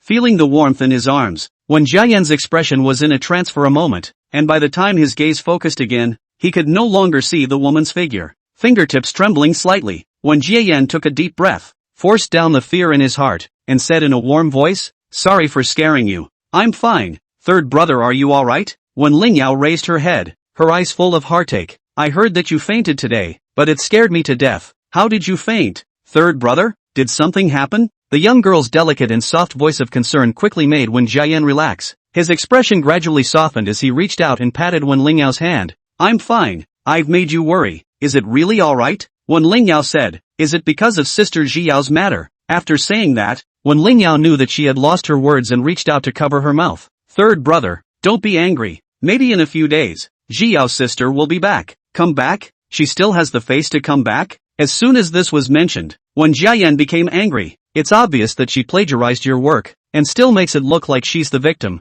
Really shameless. Wen Lingyao lowered her eyes. Tears filled her eyes and would fall, looking pathetic. Maybe Zio's sister is just unbalanced in her heart. After all, it is indeed me who has dominated her identity for so long. A comment that just rightly stirred Wen Jiayan's protective desire. He wrapped the person into his arms and softly comforted her. What does this matter have to do with you? You are also a victim. If I say, it is when Zio learned bad outside. If she has half of your kindness and gentleness, she will not make so much trouble. Wen Jiayan said and scratched his hair, incomparably chagrined. Why isn't my biological sister you? But he completely failed to notice Wen Lingyao's upturned corners of her mouth. But I've already released the news. Wen Jiao won't be able to hold out for long. Lingyao, don't worry. I'll never let you be bullied by her. Regardless of whether these people knew Wen Jiao or not, whenever they met her in the future, no one would dare to come to her aid for the sake of the Wen family. He wanted to see how long Wen Jiao could hold out. Third brother, you're so nice. Wen Lingyao wanted to say something else, but was interrupted by the knocking sound coming from the door. Several large men in black entered the hospital room, followed by a shivering man. Wen Jiayan instantly recognized that it was the agent who had made him coffee. As soon as the agent saw Wen Jiayan, he cried and knelt down. Mr. Weth, I really don't know what's going on. I didn't have that thing when I brewed the coffee. The agent stumbled over the word hair, for no other reason than that massive hair was so disgusting that just the thought of it made him retch to the point of revulsion. Therefore he was also more afraid. He himself felt nauseous just by looking at it. But when Jiayan had actually drank it in, if it were up to me, I'm afraid I'd hate to kill the person who made the coffee for me. Wen Lian didn't say anything, and his gaze went to the man in black beside the agent. The black-clothed man at the head took a step forward, attached himself to Wen Jiayan's ear and said, Mr. Weth, we've checked the surveillance, and we indeed didn't see that massive hair in the surveillance. When Jiayan frowned, his gaze somber. Since his company transformed and started to bring goods, many anchors always like to quietly lazy. In order to put an end to this situation, he specifically asked people to install surveillance cameras in all parts of the company. The agent's entire journey from brewing the coffee to delivering it was under surveillance, and if the agent was really behind it, there's no way the surveillance wouldn't be able to detect it. Seeing that he didn't say anything, the agent became even more anxious, snot and tears flowing together. Mr. Weth, I dare swear to God, I really didn't do such a thing, and I have no reason to harm you. This company is the Wen family for Wen Jiayan to practice with. Even if the broker killed Wen Jiayan, the Wen family still has so many sons, he can't share a penny, and he will also be in the police station because of this. As for the illegitimate child, it is even more impossible. When father and mother's feelings when Jiyan is clear in his heart. Is it really haunted? The moment these two words appeared in his mind, when Jiyan shivered violently and a chill went straight to the sky. But soon he suppressed the fear in his heart and said with a stern face, if you can't find out, keep checking until you find someone. He still couldn't believe that there could really be ghosts in this world. But it's just some small tactics that don't make the grade. And they weren't caught on camera, but only because they were done in a more covert manner. Paper can't hold fire, and if you keep pursuing it,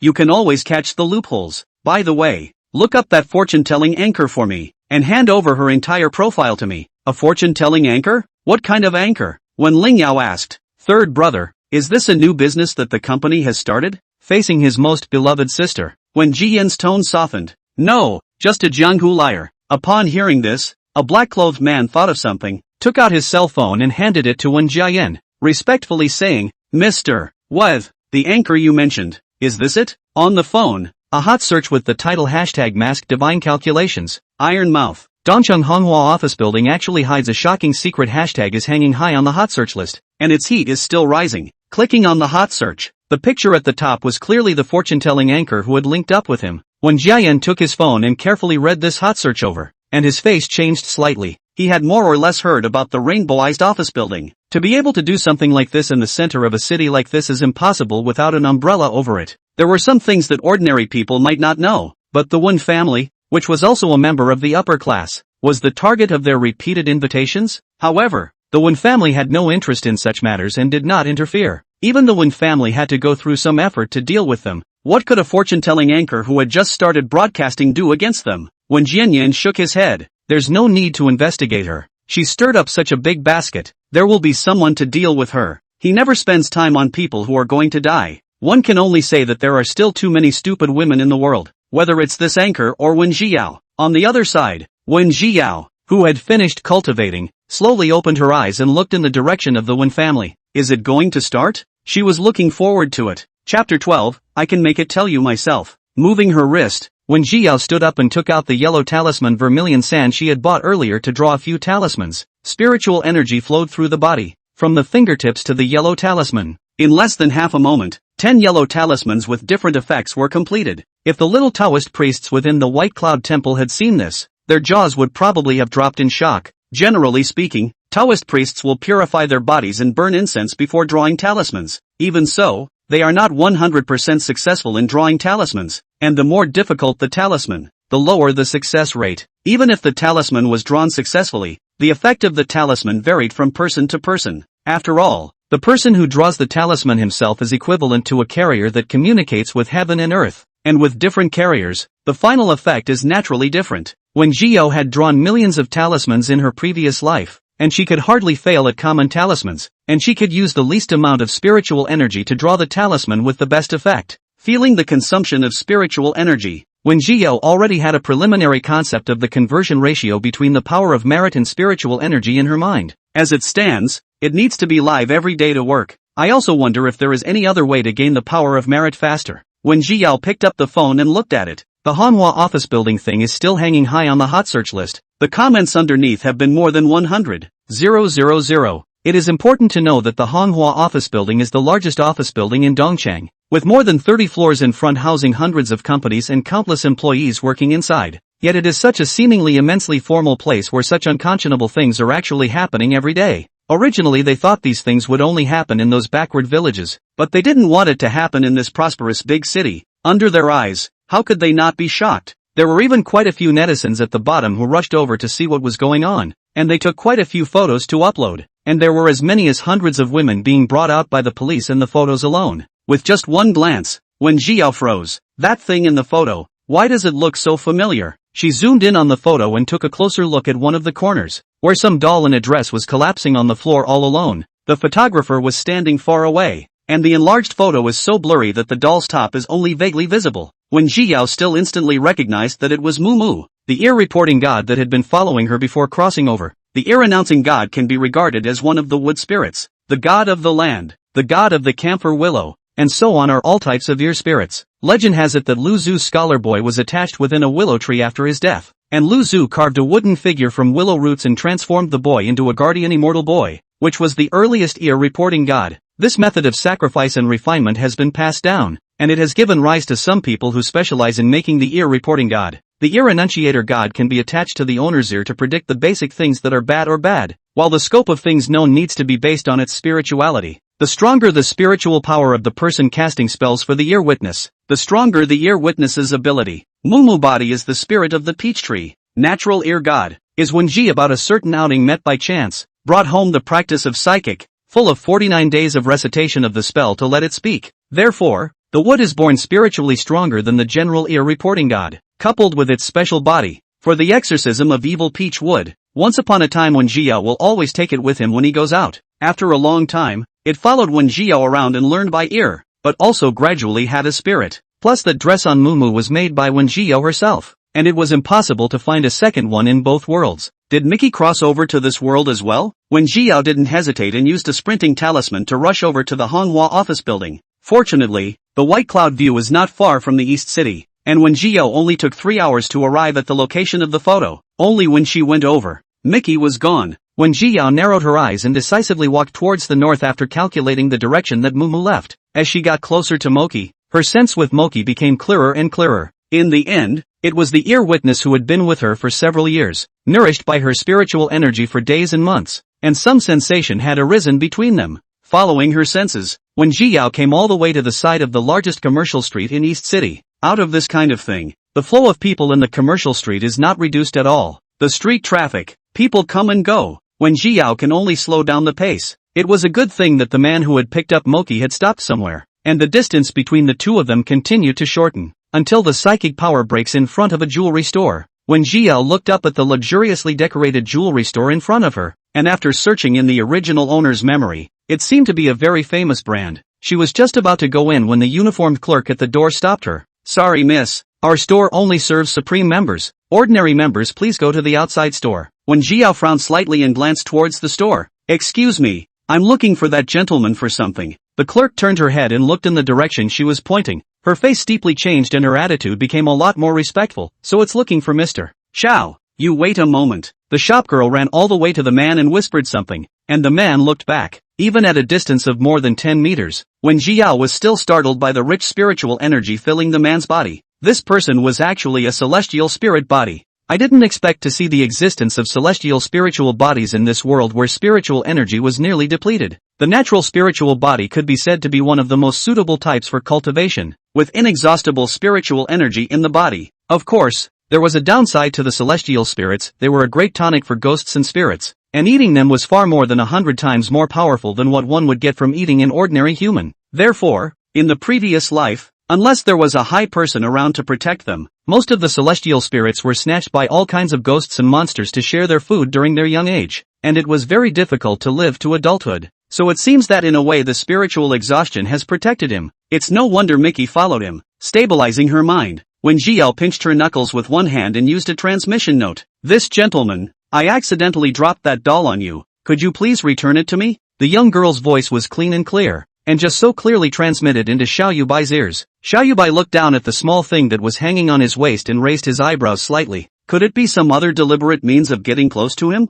Seeing that the situation was not right, the clerk inquired in a low voice. "Mr. Xiao, do you need me to get rid of her?" Xiao Yubai realized something and asked in a low voice. "You didn't hear what she just said? What words?" The clerk was a bit confused, his head racing, afraid that he would accidentally anger the one in front of him. Xiao Yubai gave a slight lurch and resumed his previous indifference. "It's nothing, you go down first." He strides over to Wen Jiao. "You say this is yours, do you have any proof?" Wen Jiao laughed. "I don't have proof. However, I can make it tell you in person." Chapter 13, originally a charlatan. "Let it tell me in person?" Xiao Yubai looked at the puppet in his hand. "You can make the puppet speak?" Xiao Yubai felt strange when he picked up the puppet before, and always felt that the puppet was not quite normal. For this reason he specifically called out the professionals to check the puppet inside and out, and he could be sure that there was no mechanism on this puppet. The puppet didn't even have the slightest trace of combination, like it was carved from natural mahogany in one go. Even if we say it was born that way, no one would doubt it. How can something that can't even have an organ talk? This is not a puppet. When Jiao said, "It's an ear-reading god that can predict good and bad luck." When Jiao signaled Xiao Yubai to place Mumu by his ear and spoke softly,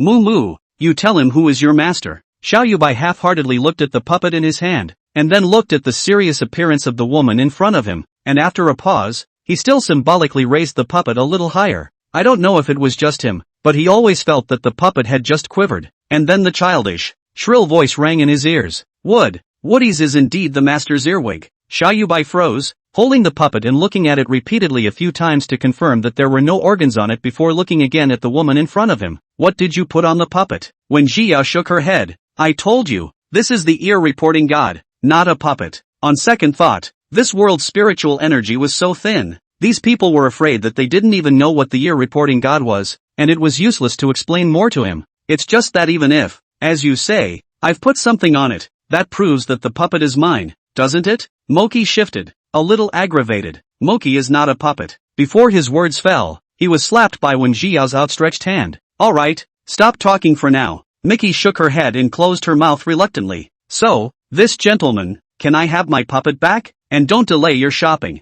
A person and a puppet dialogue natural, completely without half a trace of performance, especially when Jiao anxious to leave the appearance, but let Xiao Yubai came to interest. He handed the puppet to Wen Jiao, wanting to see what other tricks she could play, taking back Mumu, feeling the familiar fluctuation of spiritual energy in her hand. When Jiao's hanging heart was finally put down, she forcefully wrenched back Mickey's head that was clinging to look at Xiao Yubai and rushed at the man. As she was leaving, she seemed to remember something and turned back to hand the man a yellow talisman. This is a peace talisman that can save your life in a critical moment, as a thank you for picking up Mumu. With that, she turned to leave. It was only until when Jiao's figure completely disappeared into the street that Xiao Yubai placed his gaze on the yellow talisman in his hand. The yellow talisman was simple, with some unintelligible incantations written on it in vermilion, with no so-called contact information or anything suggestive on it. Could it be that this is really just an ordinary yellow talisman? Could it be that he had analyzed the situation wrongly, and that the woman was not deliberately acting, but was a charlatan?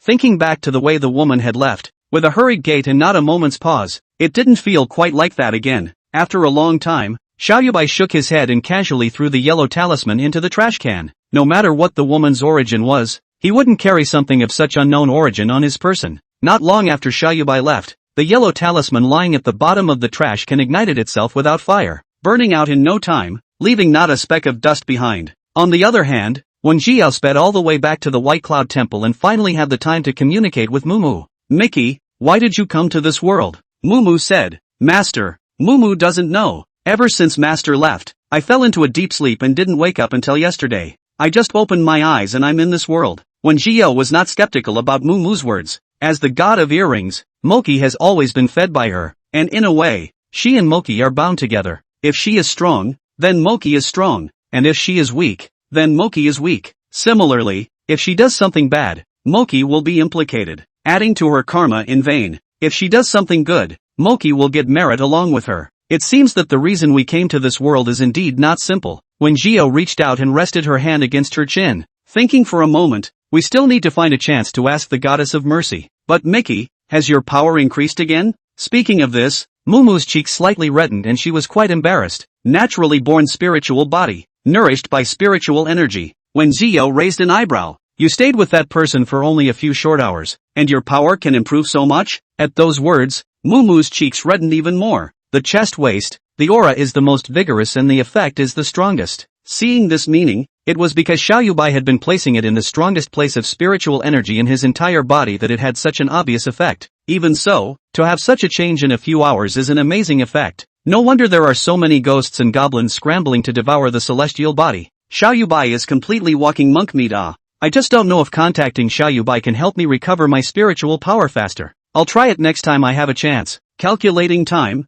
Huang Jiandong's side should almost finish recording the statement. When Jiao opened the phone to search for news, found that most of the news have been suppressed. You can't even see a single relevant hot search in the top 100 of the hot search list. In just a few hours, it went from being number 1 on the hot 100 to checking out, and it's definitely impossible to say that there was no pressure on the hot 100. She felt the newly gained power of merit and it only increased a little, which also confirmed her suspicions side by side. If the girls in the Honghua office building had been rescued, not to mention thousands, a few hundred merits would definitely be there. But there is only one thing at the moment, the number is clearly wrong. It should be the person behind the scene who strikes. It's not that simple to save those girls. It was a pity that she hadn't fully recovered her power yet and couldn't do it herself, so she could only temporarily buy those girls a period of rest. When Jiao sighed and grabbed the time to cultivate, time passed and it was the next morning. When Jiao washed up and prepared to find a carpenter to make a small hammock for Mengmu to hang by the window, so that it can easily absorb the essence of the sun and the moon.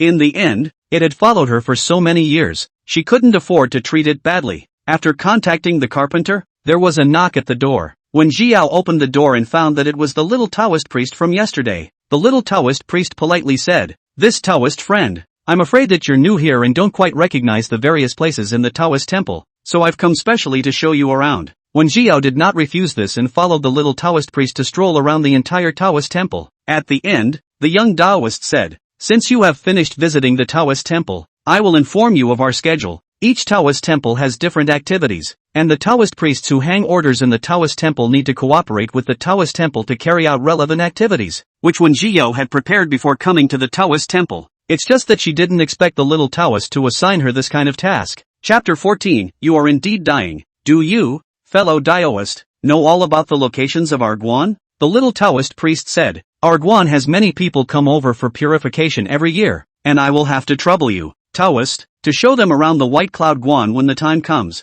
Nowadays, many Taoist temples will be open for purification, so that ordinary people can come to Taoist temples to follow the Taoist priests to meditate, cultivate their bodies and nourish their temperament, and realize inner peace by getting rid of the external noise while understanding Taoist culture. The time and cost of the purification varies from one Taoist temple to another, as does the content of the purification. Over at Lungfu Shan, it's mostly Tai Chi, while at Wudong Shan, it's 8 Duan brocade, Wudong piling, and so on. There is also a series of activities such as meditating, copying scriptures with hands, lectures by Taoist priests, and so on. This is the easiest and least powerful of them all to take them around the Taoist temple. By assigning her this task, it was obvious that she felt she was too young to be capable of doing any other task well. She was not even comfortable letting her do the sermon, let alone doing the practice of drawing talismans and catching ghosts and exorcising evil spirits. When Jiao was a bit helpless, "Is there no other task you can arrange for me?" The little Taoist priest took out a form and looked at it against it.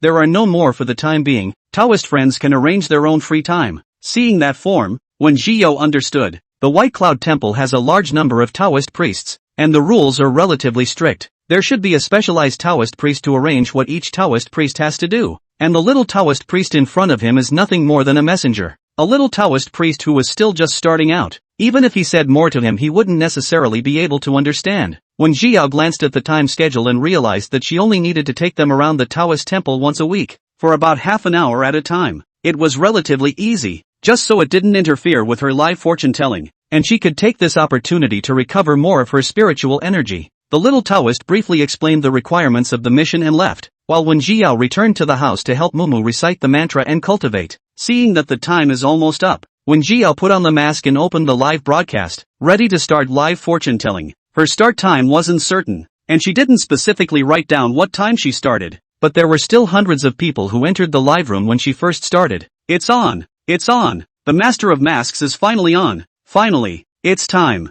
It's really made me wait! Master! Now the internet can't be searched at all about the Manhwa office building. Has it been suppressed? How many times can I tell my fortune today? Do you want me to send you a gift?" Countless comments flew by, and when Jiao swept her eyes, selectively picking a few replies. It's normal to be suppressed. The power behind that can't be underestimated. Well, just send gifts directly to apply for a streak. 2,000 for 1 trigram. Still counting 3 trigrams today. What does Master Mask mean? Someone in the comments section replied that it was because she wore a mask all the time and her user ID was the most primitive kind of code. They simply called her the Mask Master. It was only then that when Jiao noticed that her user avatar and ID hadn't been changed yet. No wonder so many people think she looks like a scammer. That kind of ID just doesn't look trustworthy. Now that you've decided to go live every day, it does seem better to revise the base profile. When Jiao looked at the cell phone album, which was all the original owner's designs, as well as some selfies and photos of flowers and plants, designs and selfies are definitely not available. When Jiao casually chose a photo of white clouds as her avatar and changed her ID, Taoist priests are given Taoist names, and before crossing over, her Taoist name was Xiyin,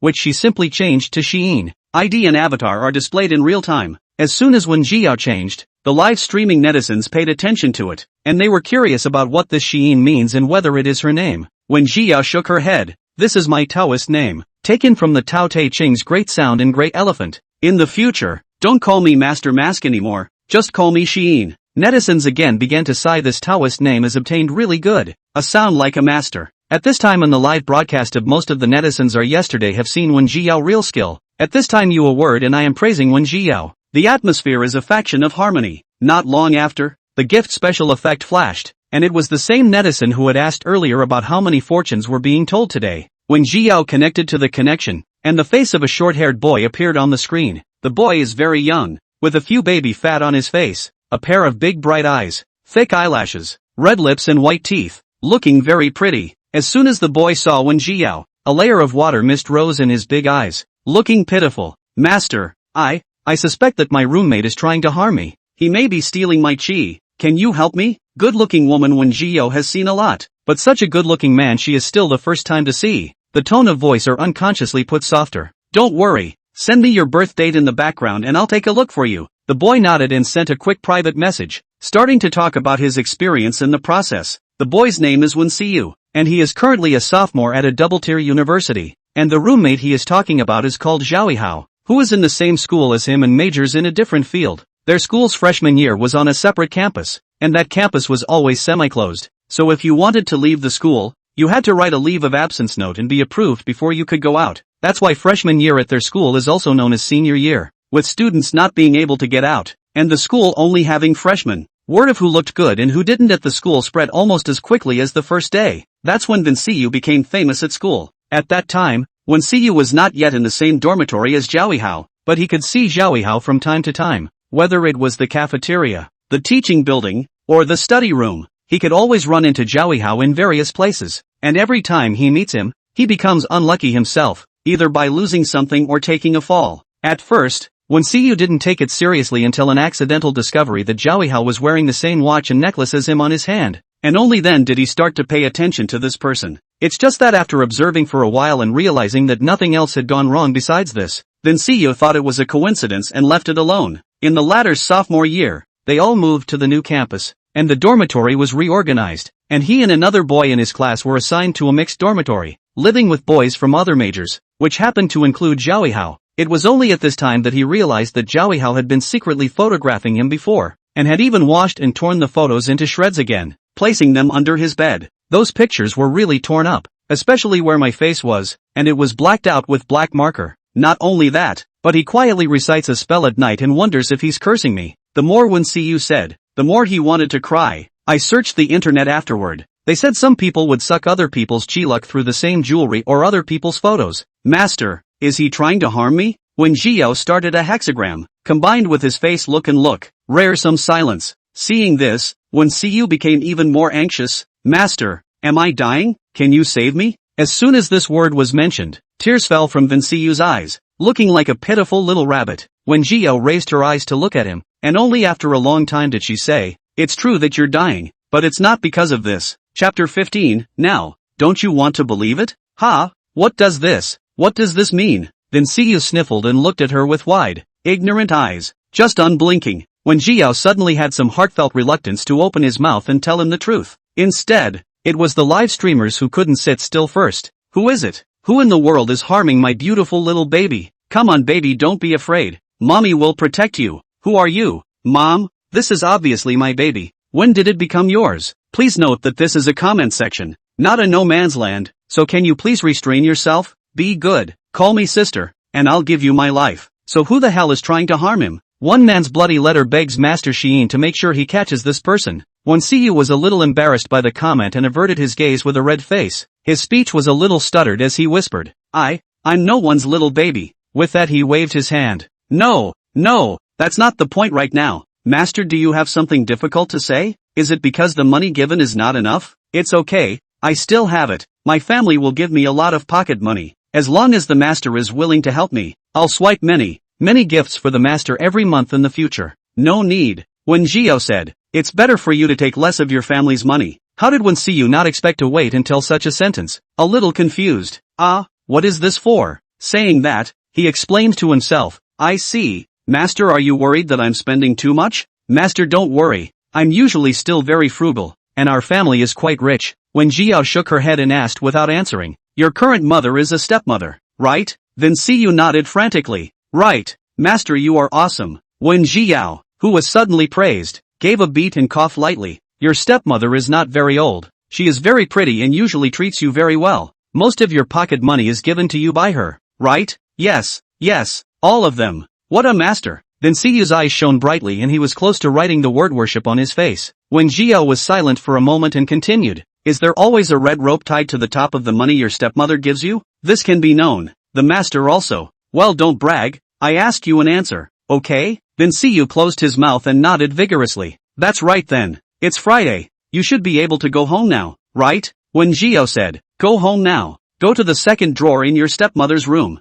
You'll know what you want to know. Hearing this, what could the live audience not understand? It can't be what I think it is. If it's really like that, Bao is too pitiful. I think it's what you think. I heard there's a red string tied around the life money. It's so vicious. Even if it's not your own, you can't be like this, right? Didn't you say your family was rich? Why are you doing this? No, then why did Zhao Hao do that? Seeing the pop-up, when Siyu clearly panicked and immediately retorted, impossible. Although she is my stepmother, she treats me very well and has always treated me like her own son. How could she possibly harm me? And I clearly saw Zhao Hao chanting a spell at my picture with my own eyes. Who is it if not him? When Jiyao knew that he would not die until he understood, simply leaned on the back of the chair and said, okay, then we will stroke one piece at a time. Zhao Hao stole your photos because he likes you, and tore them up because you're both male, and he feels that this kind of affection is wrong, and he's restraining himself. As for what you said about you guys wearing the same jewelry, it's purely because Zhao Hao has a crush on you and purposely bought the same thing just to secretly poke around and use couples jewelry with you. What you say about chanting is even more nonsense. There's no such thing as a life-changing spell that can be done with just a picture. When Jiao finished in one breath, listening to Wen Siyu, it took him half a day before he stumbled and retorted. But he's so cold to me. It's not like he likes me at all, because he knows that this kind of feeling is not recognized by the public, so he's just been holding back and not showing it. But he won't even talk to me, because he blushes when he talks to you and has just been trying to avoid you at all costs. At the end of the story, then Siyu was almost wrapped around his head. He covered his head. How he couldn't believe this matter. Just at that moment, the door to the dormitory was opened, and Zhao Hao came in through the door without even looking at him, turning toward his table. Their dormitory room was constructed with a bed-under-table structure, and Zhao Hao's table was right behind him. After hearing those words from Wen Jiao, Wen Siyu didn't even dare to look straight at Zhao Hao now. I thought you didn't believe it? Now is the right time to go ask him. Wen Jiao said, you can talk to him and see if he will blush. If it were before, then Siyu would never have done such a thing aside from the fact that he himself wasn't on good terms with Zhao Hao. He was actually a bit intimidated by the unsmiling boy. But when he thought about what Wen Jiao said, when Siyu clenched his fists and decided to go up and give it a try, he adjusted his expression and got up to walk behind Zhao Hao. That Zhao Hao student. Zhao Hao didn't turn around, and the movement of clearing the desktop was a beat. Then Siyu took a deep breath and gathered his courage. Can you turn around? There's something I want to talk to you about. As if afraid he wouldn't turn around, then Siyu added, it's something very important. However, Zhao Hao still maintained the movement of sitting in front of the table and spoke blandly, his voice low and hoarse, if there's anything you want to say directly. Unnoticed, the hand that Zhao Hao placed at his side gradually tightened. Every time he spoke in that voice, then Siyu would have the illusion that he was angry, and wouldn't say anything more. On the contrary, this time he had come with a purpose, so he could not back down no matter what. When Siyu found several more topics to try and climb into conversation with him, all of which were coldly rebuffed by Zhao Hao, when Jiao couldn't look away, just walk directly to his side and poke your head over. It was a rather intimate gesture, and then Siyu hesitated for a long time before deciding to give it a try. However, just as he probed his head, Zhao Hao rose violently and took several steps back, his voice rising as he questioned, what are you doing?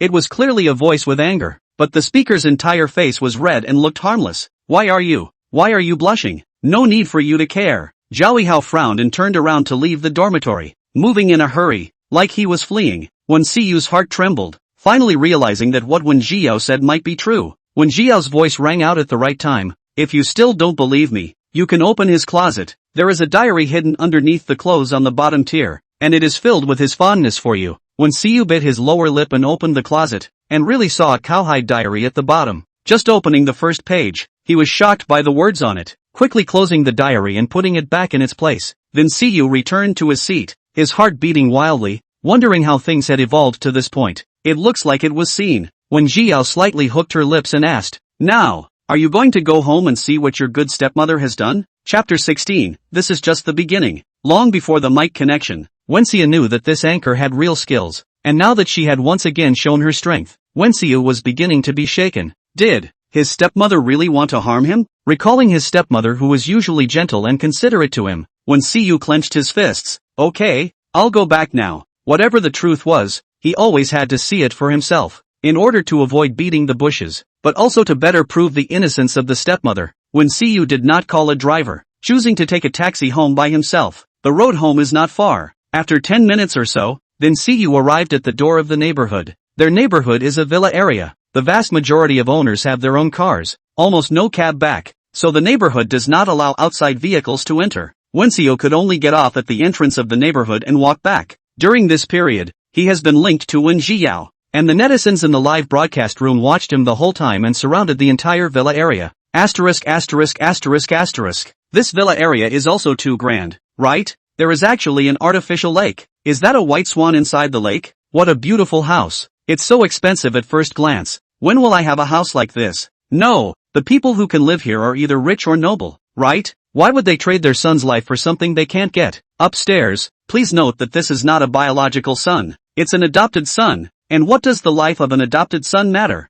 During the netizens' discussion, Wenxiu had returned home. Their house had a combination lock. Pressing the code, Wenxiu opened the front door and carefully looked inside the house. Seeing no one, since my stepmother doesn't like nannies, they've always had hourly workers in the house. 2 per day, 1 for cleaning and 1 for cooking. It wasn't the time for the bellhop to come in. Wen's father had left for the office early in the morning. His stepmother was supposed to be shopping with the other rich wives, and he was the only one in the house. Closing the door, Wenxiu took a deep breath and headed towards his stepmother's room. He was a man with a great sense of proportion, and even though his stepmother hadn't specifically said that he wasn't allowed in his room, Wenxiu had still never gone in. It was the first time he had done such a thing behind her back. Arriving at the door of his room, Wenxiu hesitated for a moment and reached out to press the door handle. The door to the room hadn't moved. The door to the master bedroom was locked. Wenxiu's face became a bit subtle. The family is very affectionate and has a great sense of propriety with each other. And even if the door to the room is unlocked, it is almost impossible for someone to sneak in without permission. The stepmother had even said that she had no secrets from herself, and that no matter what time of day it was, Wenxiu was welcome to come over to her, and she would never lock the door. But now, the stepmother locked the door. A few moments of doubt colored Wenxiu's beautiful eyes, which were quickly suppressed. Maybe the stepmom was just trying to guard against the bellhop. Wenxiu barely convinced himself and turned to get the spare key from the locked drawer in the study to open the door to his room. Stepmother and fatherman have always been very close, and the two lived together in the master bedroom. The master bedroom was large, and the entry was a small closet with fatherman's dresses and ties and jackets on the left and his stepmother's little dresses on the right. Most of the closets here are for pajamas and daily wear, and they also have a special check room in the house for those suits and dresses for specific occasions, bags and accessories, and so on. Further inside was a huge isolette mirror, which had been decorated with all sorts of trinkets on the side, looking cozy and nice. The bed is also full of cute dolls, and the sheets and duvet cover are all a very girly pale pink color. There is nothing wrong with the entire room no matter where you look at it. Wenxiu's hanging heart gradually relaxed, opened the drawer according to what Wen Jiao said, and it was empty. Sure enough, Wenxiu completely relaxed as he smiled. Master, there's nothing in here. Did you miscalculate? It's normal to miscalculate. It's okay, after all, even the most powerful people have mistakes. Wenxiu tried to make his voice sound as gentle as possible. He didn't want to embarrass Wen Jiao in front of so many people. Wen Jiao just laughed softly. If you reach out and touch the left side of the drawer, you should be able to feel a bump and press down on it to actually see those things I mentioned. Wenxiu half-heartedly reached out to touch it, and surprisingly, he did touch a bump. An ominous premonition welled up in his heart, and Wenxiu suddenly had the urge to immediately turn his head and run away. After consoling himself in his mind for a while, Wenxiu still pressed the bump. Only a few clicks were heard, and the drawers in front of him actually vibrated. In the middle of the day, the top layer of drawers disappeared, revealing the space underneath. There were several documents sitting there, with a charm on the surface. Wenxiu couldn't understand what the talisman was for,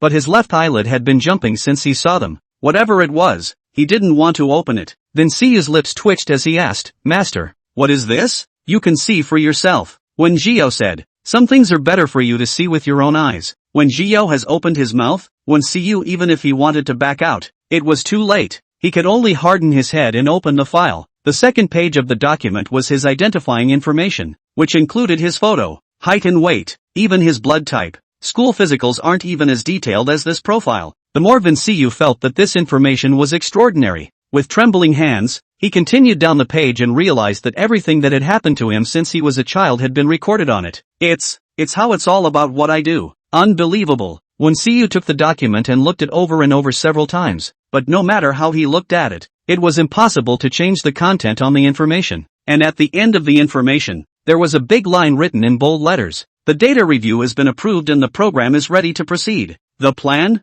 What plan? What's stepmom up to? When Gio said, "Don't be in a hurry. This is just the beginning. There's a remote control underneath the information. You take it out and press it." When Siyu bit his lower lip tightly, his gaze dead set on that remote control, struggling for a long time, he still took it out. With a few rumbles, the closet at the bedroom door actually slowly moved away, and a secret room just appeared in front of everyone's eyes. The live audience was stunned. Asterisk asterisk asterisk asterisk. Not ashamed to be a rich second generation. Even the bedroom is so much fancy. This bedroom is bigger than my house. Isn't this normal? What rich person doesn't have a secret tunnel? Looking at this shocked appearance of Wen Shiyu, he should really not have known about the existence of this secret room before. Feeling a bit fake. Next time the anchor to choose the script cannot choose a few normal point. Upstairs, this is not a script. This is real. Look at little brother like this. Do you think he's the master who lacks money? What makes him cooperate with the anchor to act? The pop-ups were talking about you and me, but then Siyu just didn't have the heart to look at it anymore. He had stepped into the chamber and the scene before him nearly scared him into cardiac arrest. Chapter 17, It's a pity it's too late. Only the chamber was set up as a hearth, with two black and white photographs at the far end, one of which was of Siyu, and the other of a young boy who looked a little younger than him. In front of the second black and white photo there is a plaque with 4 sticks of incense on an altar in front of it. The incense had not yet burned out, indicating that the worshippers had only left a short time before. When Siyu recalled that when he talked to his father on the phone yesterday, his father said that he recently had an important meeting to attend abroad, and that he left last night, and that it would take a week before he could return. Then the only person who can offer incense could be the stepmother. When Jiao's voice rang out at the right time, gods 3, ghosts 4, for joss sticks are dedicated to the dead souls. She didn't continue with the latter words, but then Siyu already understood what she meant. The fact that there are 4 sticks of incense inserted here indicates that the person who set up this altar had the express purpose of honoring the souls of the dead, regardless of who the boy in the picture is. It's never a good thing that Siyu's picture is here. Tears welling up in his eyes, Siyu sniffled and his voice choked a little. Master, do you know what this altar is for? The method of exchanging lives. When Gio said, she's exchanging your life for her brother's. With these words, Siyu instantly understood everything. The fact that his stepmother had a previous brother had not been hidden from them, mainly because it couldn't have been. His father had long ago investigated all of his stepmother's background. The 2 siblings, one named Jiang Xiaoya and the other Jiang Xiaoxian, grew up in an orphanage. The 2 worked hard and diligently, almost as if they were dependent on each other, and were the best kids in the orphanage. It's just that Jiang Xiaoxian died in a car accident some years ago, and had just reached adulthood when he died. Jiang Xiaoxuan's information he has read, is an obedient and understanding child. The accident was also to save a child who ran a red light. It was because of this brave and upright child that Wensiyu's father noticed his sister Jiang Xiaoya. Wen's father is a kind and righteous person. After hearing about Xiao Xian, he decisively contributed to the burial of the poor child, and at the same time repeatedly funded Jiang Xiaoya. After a while, he was attracted to this resilient and enthusiastic girl. But what really made Father Man choose to marry her was her words. Jiang Xiaoya says that she will be very nice to Wenshu after marriage because she thinks Wenshu and Xiao Xian are very similar. After the marriage, Jiang Xiaoya did treat Wen Siyu very well, even better than Wen's father treated him. Jiang Xiaoya often worried that his pocket money is not enough. From the father of Wen gave himself a lot of money to give him. No matter food, clothing, housing and transportation will be arranged for him. Afraid that he suffered a little bit of aggravation. Gradually, then Siyu accepted her presence as well. Jiang Xiaoya didn't often bring up the matter of her deceased brother, only occasionally when they chatted. The most common phrase is if Xiao Xian were still alive, he'd be about your age. Every time this happened, when Siyu's heart sank, and he felt even more sorry for this stepmother. When Siyu had actually wondered why Jiang Xiaoya would be so good to himself, it turned out that she wasn't being nice to herself, but to Jiang Xiaoxian. From the beginning, he was just a substitute, or the kind that had to be replaced with a life. I really dare not imagine that my stepmother is actually such a person. When Siyu wiped his tears while crying, I thought that she gave me so much pocket money was really heartbroken, but I didn't realize that it was just wanting my life. When Siyu didn't want to cry in front of so many people, but he couldn't help it, so he could only move away from the camera to avoid his wretched appearance being seen by everyone. When Gio said, "You're about Jiang Xiaoxuan's age, healthy, simple-minded, and from a good family," so you're indeed the best candidate for a life exchange. At those words, Vin Siyu cried even louder. This crying sound heard the hearts of the netizens in the live room were broken. My poor Shobu, what has he done wrong? A heart fed to the dogs. I can't tell this when Shu acting is quite good. Good acting. This script is interesting, haha. A bunch of women who see color. You guys just see that Vin Siyu is good looking, right? When Jiao scanned the pop-up screen and silently said in her mind, it's indeed quite good looking. No wonder so many people like it. Seeing a good-looking person. When Jiao spoke much more patiently, letting Vin Siyu ease up, she then continued, go tear up the pictures once you've calmed down. Still a little confused, Vin Siyu huffed and asked, tear out which one? One Jiao. Fortunately, Wen Siyu was not dumbfounded for too long, and after reacting, he went forward and directly tore up all the 2 photos, and at the end, he also smashed the altar, but everything he could see, none of them were spared, and all of them were turned into crumbs by various means. When Jiao was surprised that he looked gentle and soft, but could actually have so much killing power, and complimented, good job, but don't smash the tablet, just take it and burn it. Then Siyu nodded his head, turned around and went to find a lighter, and burned the tablet clean in front of the live audience. By the time he was done, the chamber was in ruins. If you didn't know, you'd think you'd been robbed by bandits. When Siyu looked at the mess all over the place and realized with hindsight that he was a bit embarrassed. It's over. Would I have gone too far? After all, Jiang Shaoxian is dead, and the dead are the greatest. Isn't it not good for him to be like this? When Jiao comforted, it's not a big problem. What you should be concerned about now is another problem. What?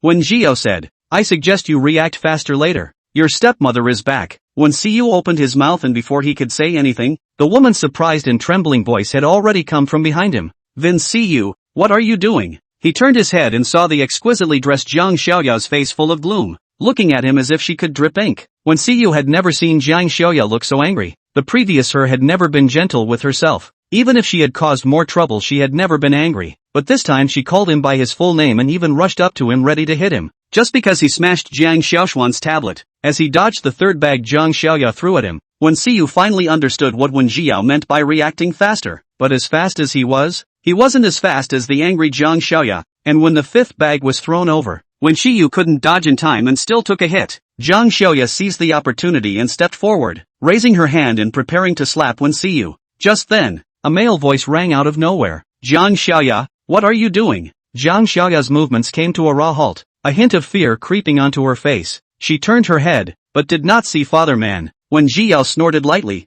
her tone full of mockery, so you still know fear? Jiang Xiaoya, it's just a pity that it's all too late. Only then did Jiang Xiaoya notice the cell phone that had been on the air, and her face steeply paled. When Jiao held up a cell phone that was in the middle of a video call in her hand, and inside was clearly the figure of Wen's father. Chapter 18, Stop deluding yourself and others. Dad, Vin Siyu reacted at this moment. Surprised, Master, so you were just playing a video for my dad? When Jiao nodded, aha, she didn't say that in fact. Father Wen hung up on her several times at first, or he wouldn't have waited so long. Vin Siyu's eyes lit up with curiosity. Master, how did you know my father's phone number? Father Wen is particularly concerned about his privacy, and his phone number is known to almost no one except a few of his closest people. Outsiders who wanted to contact Father Man could only do so through his secretary. Soon Vin Siyu reacted and realized that he had asked a stupid question and smiled awkwardly. On the contrary, it was Father Wen who stared at Jiang Xiaoya with a torch-like gaze. Jiang Xiaoya, I know everything you've done. If you dare to touch a single hair on my son's head, you don't want Jiang Xiaoshuan's corpse either. When these words came out, not only Jiang Xiaoya froze, even the live broadcast audience was confused. I have to say, Ginger is still old and hot. This move, really high, it's really worthy of being a big boss. The moment he stepped in, he hit the lifeblood directly. This time Jiang Xiaoya must be at her wit's end. Am I the only one who feels bad? Jiang Shaoxian is already dead. Don't let him rest in peace. Do you have to put him to ashes? At least he died because of his bravery. Upstairs, if you're sick, go see a doctor. The one who really won't let Jiang Shaoxian rest in peace is obviously Jiang Xiaoya, right? Laughing to death. The Wen family subsidized Jiang Xiaoya, buried Jiang Shaoxian thickly, and also gave Jiang Xiaoya so much money every year. As a result, instead of being grateful, she wanted to kill other people's sons. How good is it? Jiang Xiaoya's eyesight was very good, and even from such a distance she could see the fast-moving pop-ups. The moment she realized that everything about her was being broadcast out live, she understood that everything was irrevocable. Even if Father Wen didn't know now, he would know sooner or later. But she was not willing. She was not willing. Obviously it's just a little bit closer. Just a little bit closer. Her Xiao Xian can come back. In a trance, Zhang Xiaoya's brother's smile towards her once again appeared in front of her eyes, and she looked down at the tablets that were only dusty, and her anger surged up once again. She rushed to Wen Xiyu, pulled out a dagger from her bosom and pressed it against his neck, glaring angrily at Wen's father. Since you're so ruthless, don't blame me for showing no mercy. Xiao Xian is gone, and I don't want to live either. At worst, we'll die together. Wen Xiyu had thought that when he saw his father, Zhang Xiaoya would be afraid. Who knew that she would come up and attack himself directly in front of so many people? The whole person was defenseless. By the time he came back to his senses, the sharp dagger was already against his neck. When Jiao didn't move, just held up her cell phone so that Wen's father could meet her eyes. Father Wen stared at Zhang Xiaoya for a long time and sighed in disappointment. I had thought that after all this time, you were still at least half-hearted towards us, but I didn't want to be overly concerned. This is my villa, my bedroom. Do you seriously think I don't know what's going on here? Father Wen gave her a deep look and turned his head to give his secretary a look. For some reason, Zhang Xiaoya suddenly had an unexplained pang of panic. Without waiting for her to speak, the entire villa suddenly shook, and vases and furniture fell all over the house, crackling and breaking everywhere. The two stumbled and fell to the ground in a heap, thinking it was an earthquake. At the moment of life and death, Zhang Xiaoya couldn't care less about anything else. Picking up Zhang Xiaoshuan's torn photos on the ground and turning around to run outside, Wen Xiyu twisted his foot and could not move. He could only watch Zhang Xiaoya leave. His face was anxious. He picked up his cell phone and couldn't wait to speak. Master, Dad, Zhang Xiaoya is running away. Now. The rest of his words came to a screeching halt when he saw Father Wen's calm expression and suddenly realized, lowering his voice to ask, this isn't an earthquake? Father Wen gave his own son a helpless look, not understanding why he was so slow to react. Now, not in a hurry. Wen Shu sat back down on the ground again and reached out to rub his ankles. Since that's the case, Dad, you must have it all arranged. Then I'm not in a hurry. It wasn't long before a group of brawny men appeared at the bedroom door with Zhang Xiaoya pressed against them. A group of people surrounded Zhang Xiaoya in the center. Zhang Xiaoya still had a bright red slap mark on her face, and her hair was messed up, so it seemed that she resisted a lot. A few men bent over at Wen Xiyu. Young master. After saying that, he turned his head to look at Father Wen in the screen. Mr. We've brought back the people. May I ask how to dispose of them? Father Wen said. Send them to the police station and let them deal with them as they see fit. Yes. Just a second before a few people left, Zhang Xiaoya suddenly cried and blurted out, Surname Wen, do you really want to do this to me? Father Wen glanced at her, his expression cold. Zhang Xiaoya, remember, our Wen family never owed you anything. It's you who don't know how to be grateful and are the ones who will return the favor. I don't know where this sentence irritated Zhang Xiaoya. She broke down. I just want my brother to come back to life. What's wrong with me? Wen Jiao spoke faintly. Your brother was reincarnated long ago. No matter how much you do, he can't possibly come back to life. What?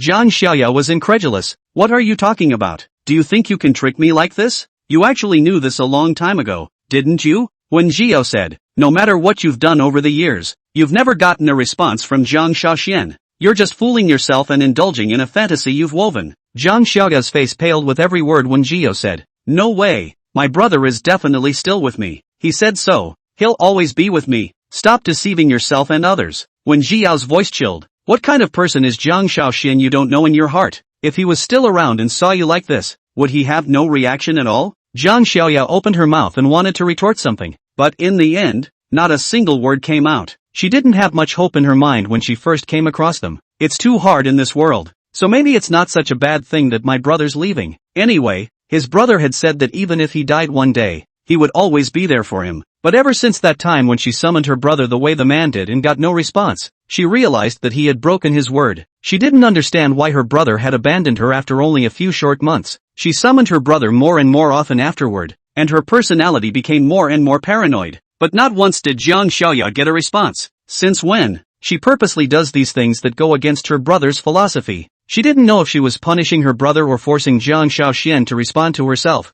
Zhang Xiaoya was doing more and more excessively until now. But all her fantasies were easily shattered by Wen Jiao's words. Zhang Xiaoya was trembling, nearly hoarse. No, it's not what you said at all. You're lying to me. I won't believe you. Father Wen couldn't hear any more and scolded. Why don't you bring it down? What are you waiting for? A few men were busy dragging Zhang Xiaoya away, leaving only Wen Xiyu with a face full of despondency. Chapter 19, She's only there to steal your boss. It wasn't until Zhang Xiaoya's figure completely disappeared in front of Wen Xiyu that he slowed down. His heart mixed. No matter what Jiang Xiaoya had done, all those good things she had once done to herself were real, even if the one she wanted to be true to wasn't herself. Then Siyu couldn't forget that anytime soon. Father Wen obviously knew this precious son of his. He symbolically consoled Wen Siyu for a few moments, then hurriedly hung up the phone and continued the meeting. Seeing this, Wen Siyu was suddenly a bit curious. Master, how did you get my dad to answer the phone? He never answers strange phone calls. That's actually all rather euphemistic, and in reality, no one else's phone calls can be made except those on Father Man's list.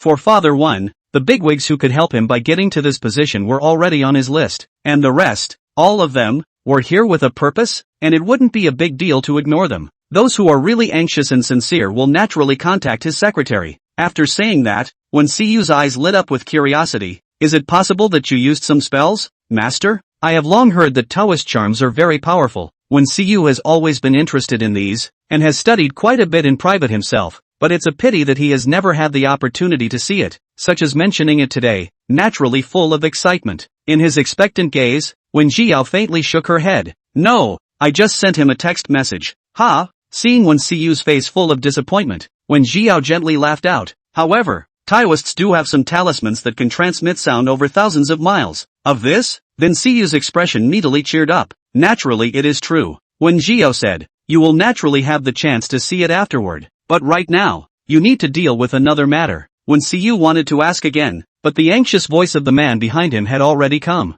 Wen Siyu, Zhao Hao ran over panting, worry written all over his face. Are you alright? Are there any injuries? Then Siyu looked at the man in front of him and almost thought that he was mistaken. Zhao Hao, what brings you here? At those words, Zhao Hao's expression stiffened, pursing his lips and not saying anything, but a thin red crept up on his face. He didn't dare to tell Wen Siyu that he had actually followed him this far specifically because he was worried about him. After leaving the dormitory, the more he thought about it, the more wrong he became, and his temples were pounding. For some reason, he had a bad feeling about this. Zhao Hao originally didn't believe in this, but at that moment he suddenly had an urgent urge to immediately return to Wen Siyu's side. This impulse became even more intense when he returned to the dormitory and saw that Wen Siyu was missing, and without hesitation, he immediately rushed out of the dormitory and searched for Wen Siyu's trail along the road. Luckily, on the way, he met a man who knew Wen Siyu and told him the exact location of the Wen family, so he was able to rush over. God knows how scared he was when he just saw the group of black-clad bodyguards outside the villa. He has only just recognized his own heart, just had the idea of wanting to go further. If Wen Siyu this time to appear, what accident? He simply dare not think. Then Siyu was a little uncomfortable by his look and coughed lightly, turning his head away. Would you like something to drink? In the end, it was a visit to his home, and as the host, he still had to entertain. Whatever. Zhao Hao followed him to the living room, his eyes never leaving Wen Yu for a moment. I don't know if Wen Siyu saw it, but the live broadcast audience saw it all. Laughing, did you see the look in Zhao Hao's eyes? It was like he wanted to eat shobu. Seeing how out of breath he is, he should have run in, right? It's a long way from the entrance to the neighborhood. It should have run in. After all, cars can't get into this neighborhood. Upstairs, getting high on everything will only hurt you. Just as the viewers were discussing with vigor, the live broadcast screen was cut off, and Wen Jiao, who was wearing a mask, occupied the entire screen. She spoke faintly. Okay, second trig. The audience in the live broadcast room was still not finished, and no one paid attention to Wen Jiao's words. Why is it broken? What happened back there? Will they be together or not? How do two men get together? Don't be outrageous. True love knows no gender. Okay? It's not that old. It died early in the morning. Master Xiyin, will Wenchu be with Zhao Hao in the back? When Jiao glanced at the pop-up screen, and her slender fingers gently tapped on the desktop, heaven's secrets cannot be revealed. Strictly speaking, this matter was far from being a heavenly opportunity, and it wouldn't have too much of an impact even if they were told. But after all, it involves people's privacy, and there are some things that she just needs to know for herself. While they were discussing, when Jiao got up and took a drink of water. When I came back, the connectivity request just appeared in the screen. When Jiao connected to the connection, and a middle-aged woman's face appeared in the screen. Master Haiyan, can you count everything on your side? The woman was supposed to be outside, her cell phone held up in her outstretched hand, glancing up ahead every now and then. The wind blew her long hair up, and the sound of the wind was a little loud with the cacophony of talking. When Jiao nodded, well, anything counts. The middle-aged woman hesitated and asked, if it's not allowed, will the money be refunded? $2,000? That's not a small amount. Don't worry, if it's not allowed, the fortune will be doubled. Not when Jiao blowing, This world, if there are things that she cannot count, then I am afraid that no one can count out. In her previous life, she had helped so many people with their calculations and had never had any problems, let alone with these little things. The middle-aged woman breathed a sigh of relief and began to tell her story. It's not really that I don't trust you, Master Hyene. It's really that my situation is rather unique. The woman's name is Qian Xiaoxi. She's 39 years old and works for a small company. In the previous years, thanks to her excellent work skills and smooth handling of people, she had a pretty good job. Originally she was going to be promoted this year. That position she fought for a long time. If she can successfully promoted, her hard life is considered to be completely boiled to the end. But who knows? It is at this juncture. The company parachuted a young and beautiful female team leader. As soon as the company attracted the attention of the vast majority of people, even the boss, who had always praised Chen Xiaoxi, looked at that girl differently and even gave her an important project. I just wanted to ask if I'm going to get promoted this year or not. Will I lose my position to her? Chen Xiaoxi found a seat and sat down. And as she spoke, her hand kept unconsciously rubbing the Buddha beads on her hand. When Zhao scanned the Buddha beads, faintly retracted her gaze, and started a fortune.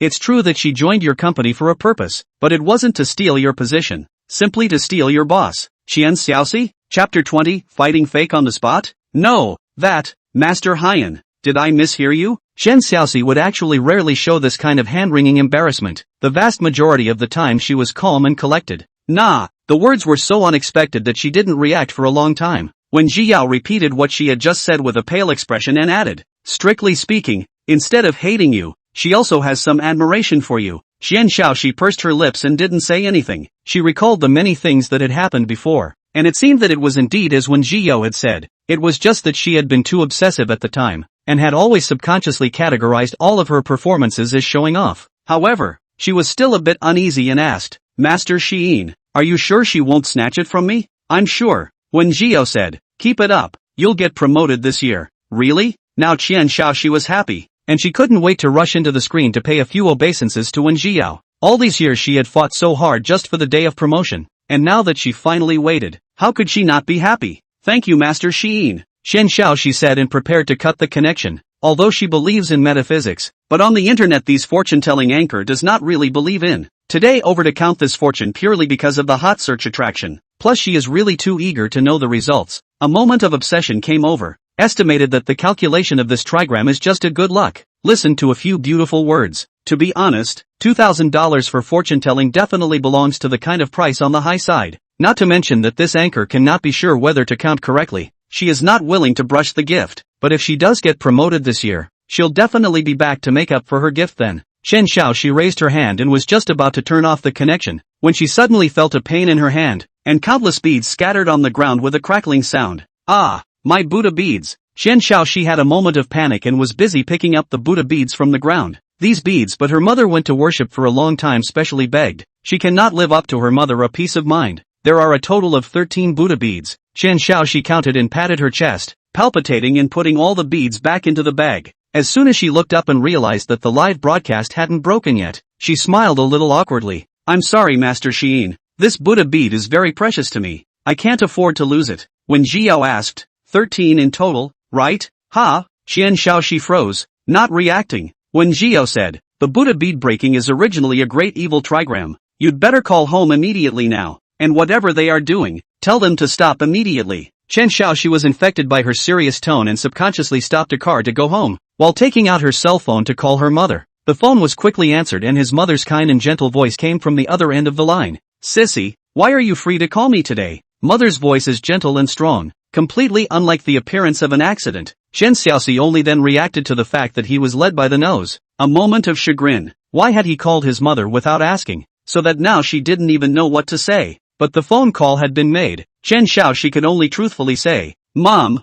I ran into a fortune teller today. She said that something might have happened to you, so I made a call to ask about the situation. The sound of her mother's laughter came from the other end of the phone all of a sudden. Silly girl, what are you thinking about? I've been living here for decades without anything happening. What could happen now? Is it really okay? Chen Xiaoxi was still a little worried. Mom, it's better for you not to go out today. Don't do anything, and stay home obediently, okay? Well, good girl. Just put your mind at ease. And then there's your godmother, who lives next door and will be there in a few minutes if anything happens. At those words, Chen Xiaoxi completely relaxed. Godmother is a thundering woman, and whatever is left to her, it will be done right. Yes, how could she have forgotten that? With her godmother there, how could anything happen to her own mother? Compared to a fortune-telling anchor who didn't know her strength, she naturally trusted her godmother, whom she had spent decades with. More, after casually exchanging a few pleasantries with her mother, Chen Xiaoxi hung up the phone and looked at the live broadcast again.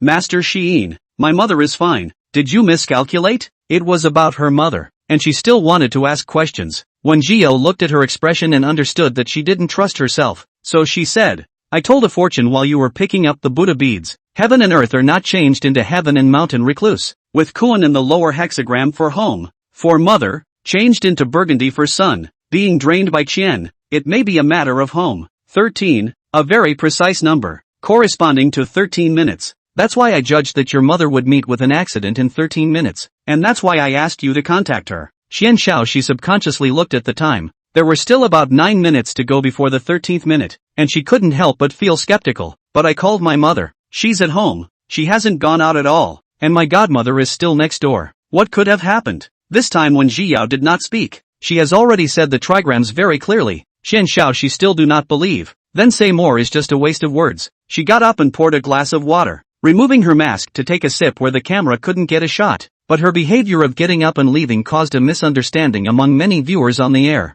No, why did the anchor leave? Go on, I'm enjoying it. Master, tell me more. What's going to happen to Qian Xiaoxi's mother? I'm so curious. Laughing to death, still shouting one master after another. Can't you see that your masters have all fled? Ah, why? It's another swindler. Probably because she doesn't know how to cheat Qian Xiaoxi, and she ran away without knowing how to explain. I can only say that this liar is not smart enough. Even if he wants to run, he should find an excuse first, and leave just like that. Won't it fall into the mouth of others? No way. In front of so many people to be demolished. If it were me, I high and low will also break the defense. Hahaha. Looking at those pop-ups, Qian Xiaoxi heart even more think when Zhiyao unreliable, simply said, I have now got on the car. About 10 minutes will be able to get home. By then it is true or false to see. Upon hearing this, the heat in the live room grew again. And many netizens who thought when Zhiyao was a liar and were ready to leave the live room stayed back. After all, you don't run into this kind of live counterfeiting every time. Just as the netizens waited excitedly, when Zhiyao sat back with her mask back on,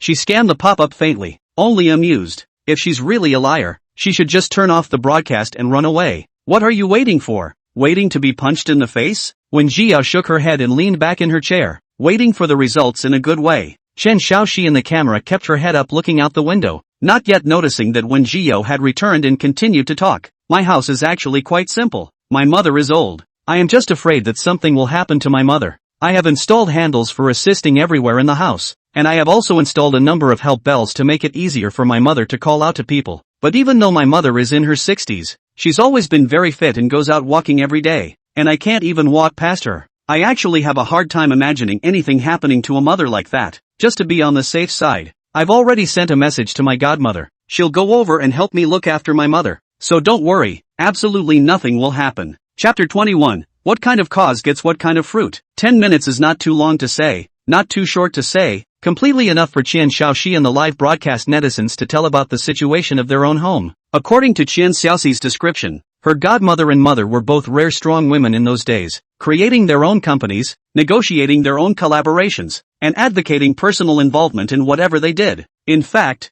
they did do very well. The company in their hands within a few years to become bigger and stronger, and even successfully listed. It was only later that my mother met a scumbag and was devastated and depressed for a while. That dead scumbag not only cheated money and sex, but also publicized outside that it was my mother who had wronged him, selling misery everywhere, deliberately smearing my mother. It was simply underhanded to the extreme. As soon as that man was mentioned, Qian Xiaoxi hated her teeth. Luckily, my mother found evidence of that dead scum cheating and stealing company secrets and sent that dead scum in. Otherwise I don't know how they would talk about my mother. Qian Xiaoxi finished and took a long breath. My mother is really a very good person. Most of the company's proceeds are donated to charity. She taught me from a young age to be independent and self-reliant, not to feel that women are weaker than men, and that I can do what men can do. So I went into this company, worked hard, and faced my job at my best no matter what. And I'm still hitting walls in the workplace just because of my gender. Speaking here, Qian Xiaoxi lowered her eyes, a hint of despair flashing in her eyes. It wasn't until then that she noticed that when Zhiyao had returned at some point, and she raised her eyebrows slightly as she said, Master Xiyin, I thought you wouldn't come back. When Jia laughed out softly, if I wasn't going to come back, I would have just turned off the live broadcast. She could hear the distrust in Qian Shaoxi's words, but this person's nature was not bad, and he usually did a lot of good deeds, and he was protected by merits. For this kind of person, Wen Jiao has always been more tolerant. Well, we're almost at our destination, aren't we? Hurry up and go see your mother. Qian Shaoxi's lips slightly opened in some surprise, wanting to ask something, but did not open her mouth, although she did not film the situation outside. But this is in the end on the live broadcast. Just listening to the sound can also be judged that the car has slowed down. There is no surprise that this judgment. It only shows that Wen Jiao is more observant. She shut her mouth, paid and got out of the car. Usually busy with work, despite the fact that her mother's house wasn't far away. She rarely came back during the week, and even less in the middle of the day like today. Instead of calling out to her mother, she found the key and opened the door herself. She wanted to surprise her mother. Just after opening the door, the smile on Qian Shaoxi's face froze. She heard her godmother's anxious voice. Oops, are you okay? How could you fall? Qian Shaoxi froze, her heart thumped, and she pressed on, running directly over. Mom, godmother, what happened? She hurried to the bedroom and saw two old men holding each other and struggling to stand up, one of them with a face even more full of pain. Qian Shaoxi's eyes almost instantly reddened, and she pounced on her with concern. Mom, how are you? Where did you fall? Let me see if there's anything wrong. Both of them were startled by the sudden appearance of Qian Shaoxi. After reacting, the mother spoke first. Shaoxi, why are you back? Mom is fine, don't worry. If I didn't come back, I wouldn't even know that you fell. Qian Shaoxi was half complaining, half worried. Why didn't you tell me when something like this happened? Seeing that she was demolished, Qian's mother was a little embarrassed. This is all a small matter. It didn't fall down at all. It just slipped a little. Godmother also chimed in. Yes, Shaoxi, don't worry too much. With me watching, what can happen? Qian Shaoxi looked at the two old men, and then she was surprised to realize that there were so many extra wrinkles on their faces, and she couldn't help but be in a bit of a trance. When did they start getting so old? Why do they still look young and beautiful in their own memories? Qian Shaoxi was still uneasy, squatting down and directly reaching down to roll up her mother's pants leg and start inspecting it. Without looking, my mother's leg had long been swollen with a large lump. Still saying it's fine, look what it's become. Qian Shaoxi huffed and aggravated her tone. No, you have to go to the hospital with me for a checkup today no matter what I say. Qian's mother let out a sigh of relief. It's really not necessary. This bit of sprain, it'll be fine in a few days. She took Qian Shaoxi's hand and tenderly said, Shaoxi, it's not easy for you to come back. Mom will take you to eat a big meal, okay? The same tone, the same words, but it made Qian Shaoxi fall into tears. Mom, how old am I? You're still coaxing me with that childhood routine. She wiped her tears. We're not going to eat today. We're going to the hospital for a checkup. Mother Qian was about to say something else when Qian Shaoxi interrupted her. If you don't go to the checkup, I'll be angry. Without any threatening connotations in it, the words still worked very well, and Qian's mother surrendered immediately. Alright, then go and check it out briefly. Godmother sighed and smiled helplessly. Shaoxi is still filial, so just go check it out and don't let her worry. Qian Shaoxi turned her head and looked at her godmother. Godmother, you're coming along too. In this way, the two old men were dragged to the hospital by Qian Shaoxi to do a full body checkup. It wasn't until the two of them got in the car that Qian Shaoxi finally had the time to look at her cell phone. The live broadcast was still continuing, and the live viewers had long since exploded. My God, that's right, something's really wrong. I looked at the eye. Qian Shaoxi home is indeed all handrails, the floor and non-slip mats. Her mother looked at the body is also quite simple. This time will fall is estimated to be really an accident. It's really worthy of Master Xiyin. Master, take my bow. It's so obvious that you guys are still going bye-bye. It's really laughable.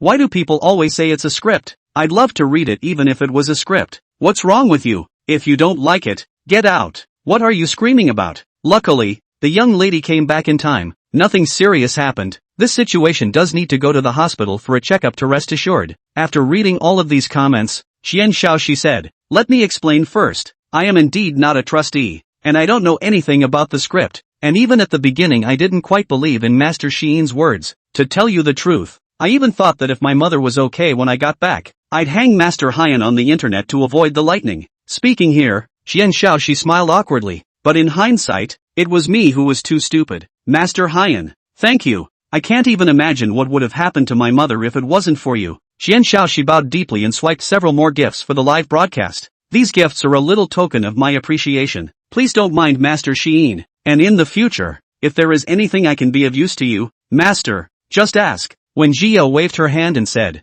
"There's no need to thank me. If you want to thank me, just thank yourselves. It's because your mother insisted on doing public service, doing good deeds, and had merit protection on her body that she didn't cause serious repercussions this time. And it's because of this that you can even mic me. And whatsoever causes sown, shall bring forth whatsoever fruit. So thank yourselves." Chapter 22, Masters are worthy of being masters. Xian Xiaoxi had wanted to help Wen Jiao publicize some more, but she was rejected by Wen Jiao. Although the heat of her live broadcast wasn't particularly high right now, it was enough for her to count a full 3 trigrams a day. Simply explain a few sentences. Wen Jiao cut off the mic, said, "Today's last hexagram, after I finish counting I'll go off the air." At that, the live viewers were still a bit upset. "Master Xiyin, can you tell more fortunes? We haven't seen enough." "Yes, master. According to your level, if you counted a whole day, I guess you would have exploded in popularity already. You guys think quite beautiful. Fortune telling is very energy consuming, right? Even if the master is more powerful, it is not possible to count for a whole day.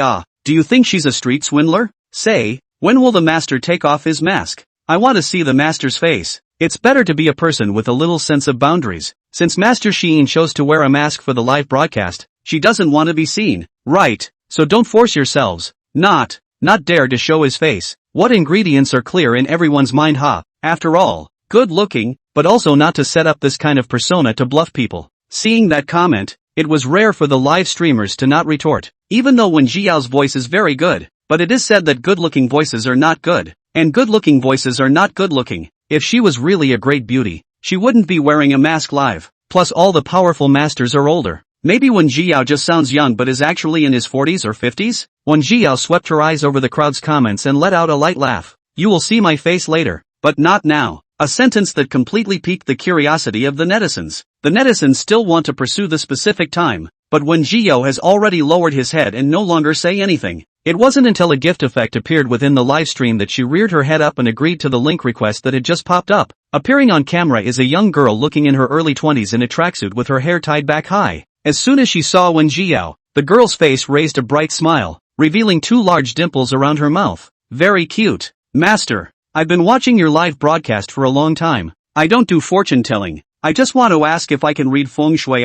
Wen Jiao nodded. "Yes, too good. My name is Manhwa. Just call me by my first name, Master." The girl arched her eyebrows and was just about to speak when she heard the bus brakes and was busy looking for her ride card in her backpack. "Just a moment, master. The car is here. I'll get in first." The girl casually placed her cell phone in her jacket pocket and got in line for the bus. The bus was crowded, and by the time she got up there was no room for her, so she had to find a random spot to stand. The car started slowly, and the girl found her Bluetooth headset from her pocket and put it on, before she took out her cell phone again. "I'm sorry, Master Hyan, for keeping you waiting." The girl scratched her head and smiled apologetically, lowering her voice just as she was about to tell the situation she had encountered when she stumbled and almost fell over when the bus suddenly braked sharply. The car was so crowded, the crowd was huddled together, and the girl's cell phone fell to the ground. She picked up her cell phone in disarray, and before she could say anything, the man behind her crashed back in. Obviously, this wasn't a good time to link up, but the girl couldn't bear to cut off the link, so she could only keep praying in her heart, hoping that Master Xiyin wouldn't stop helping her watch in a fit of pique. When Jiao wasn't too angry, she waited patiently for a while, seeing that the situation still didn't get better. She said,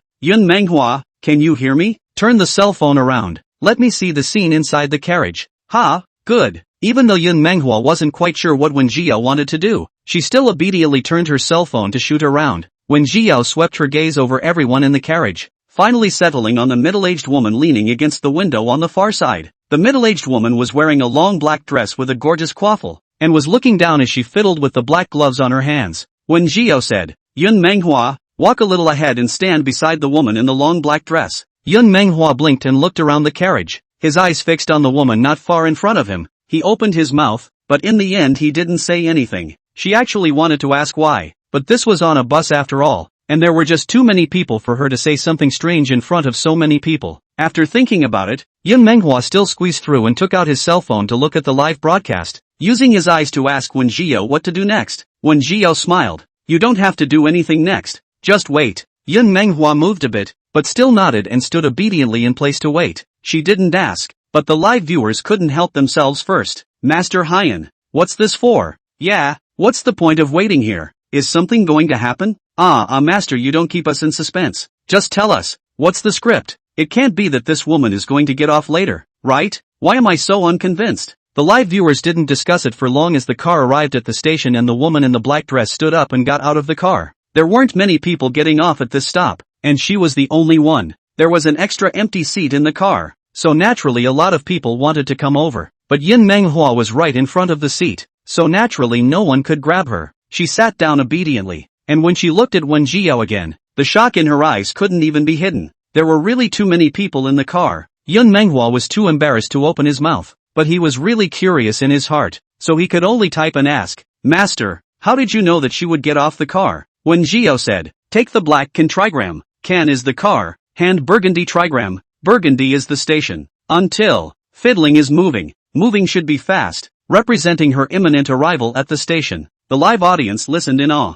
What? No, I didn't even see Master Sheen start his trigrams, and then it came out? Why is it that every time I listen to Master Sheen, I feel that fortune telling is so simple? It's not easy, alright. Master Hyen can count so easily solely because she's better and is already very familiar with all of this. That's great. Master, take my knee. Why are you guys so gullible? Isn't this obviously scripted? I'm not sure if I can see that. Or are you all just trusts? Yun Menghua listened to the clouds and only felt that Wen Jiao was worthy of being a master and was really powerful. Her fingers flew on the cell phone to type down a few lines of praise for Wen Jiao. The admiration on her face was not hidden, but Wen Jiao was made a little embarrassed. She coughed lightly and asked, "What's the problem you're having?" Only then did Yun Menghua remember the purpose of his hyphenation and immediately replied, "Master, it's like this. I've rented a house, but I suspect that I've rented a murderous house." Chapter 23, whether it's true or not, she'll know once she sees it. According to Yun Menghua, she had only recently left her job and had rented a house next door specifically for her new job. The new job pays well, the boss has fewer things to do, and it falls into the perfect job in Yun Menghua's mind. The only bad thing is that the location is so remote, neighboring suburbs, that if I still lived in the same place I used to live, I'd have to waste a couple of hours in a taxi every day just to come to work. However, this little thing is not enough to fear in front of the generous treatment. Yun Menghua did not hesitate to choose to withdraw from the current house, to go to the company near the re-rental of the room. Suburban houses are a lot cheaper than the city, and close to the company. Yun Menghua looked at several homes in a row, were very satisfied, and finally decided with a roll of the dice, but just lived in not long she realized something was wrong. First she put things always inexplicably missing, and then the lights inexplicably flickered. The TV was suddenly turned on. At first Yun Menghua thought it was a thief in the house, and was so scared that he looked for the property several times. Every time the property came up for a whole house check and no one was found, Yun Menghua realized something was wrong and installed a small monitor in his home. It's a shock not to see. After a few days of squatting, Yun Menghua saw with his own eyes the electric lamps that automatically turned on without wind,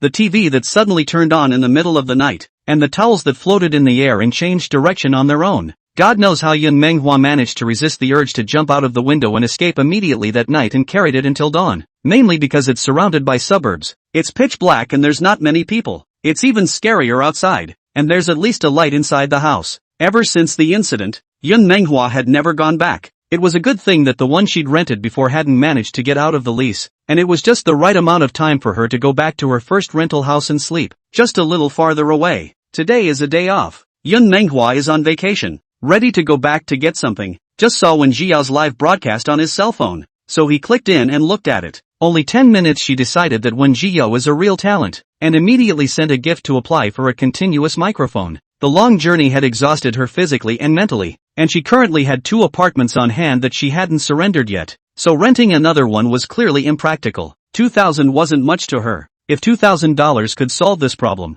Yun Menghua couldn't wait to kneel down and kowtow to Master Sheen on the spot. Wen Jiao said, "I probably understand the situation, so you can take me home to take a look first." Although the spiritual power of this world was thin, the number of lonely ghosts was not small, and it was normal for a few ghosts to occasionally play pranks to catch the people in the house. As long as no normal people were harmed, they turned a blind eye for the most part. It was not true that Yun Menghua did have grievances on her body, but what exactly these grievances belonged to needed to be judged in context. Soon arrived at the door of Yun Menghua's rented house, and before walking in, Wen Jiao was startled by the countless intertwined grievances. This level of resentment doesn't look like the work of a passing lone spirit. This is the house I rented. With the company of Wen Jiao and so many viewers in the live broadcast room, Yun Menghua was much bolder and opened the door to go inside. "Look guys, this is the hallway I decorated, and the living room I had specially decorated. And the bedrooms? I bought so many things to decorate them. It was obvious that Yun Menghua was very satisfied with his arrangement, and seeing it again after several days, he still couldn't help but introduce it to everyone. While she was introducing, Wen Jiao was also silently surveying every corner of the house. There was one sprawled next to the planter, one crawling near the overhead light, and one hanging by the cabinet in the entryway. Looking at the appearance, these ghosts are all in their 20s and 30s, dying in a miserable state, all missing arms and legs, with large disfigurements on their faces, and that's just in the living room alone. I've already seen 3. I shudder to think how many there will be in the whole house. From the outside, the house didn't look like this because of feng shui. There could only be something wrong with the house itself. It was a pity that these ghosts hadn't yet been able to open their spiritual minds, and they all maintained their pre-mortem appearance, with their faces destroyed. When Jiao was unable to learn what had happened here through their faces, and with their spirit not yet open, they had no way to tell their 8 characters. Yun Menghua had just finished introducing the layout within the living room when he abruptly remembered his original intention and busily asked, "Master Shiin, can you see if there's really something wrong with my house?" When Jiao gave a beat and said, "No, really?" Yun Menghua was beaming with joy.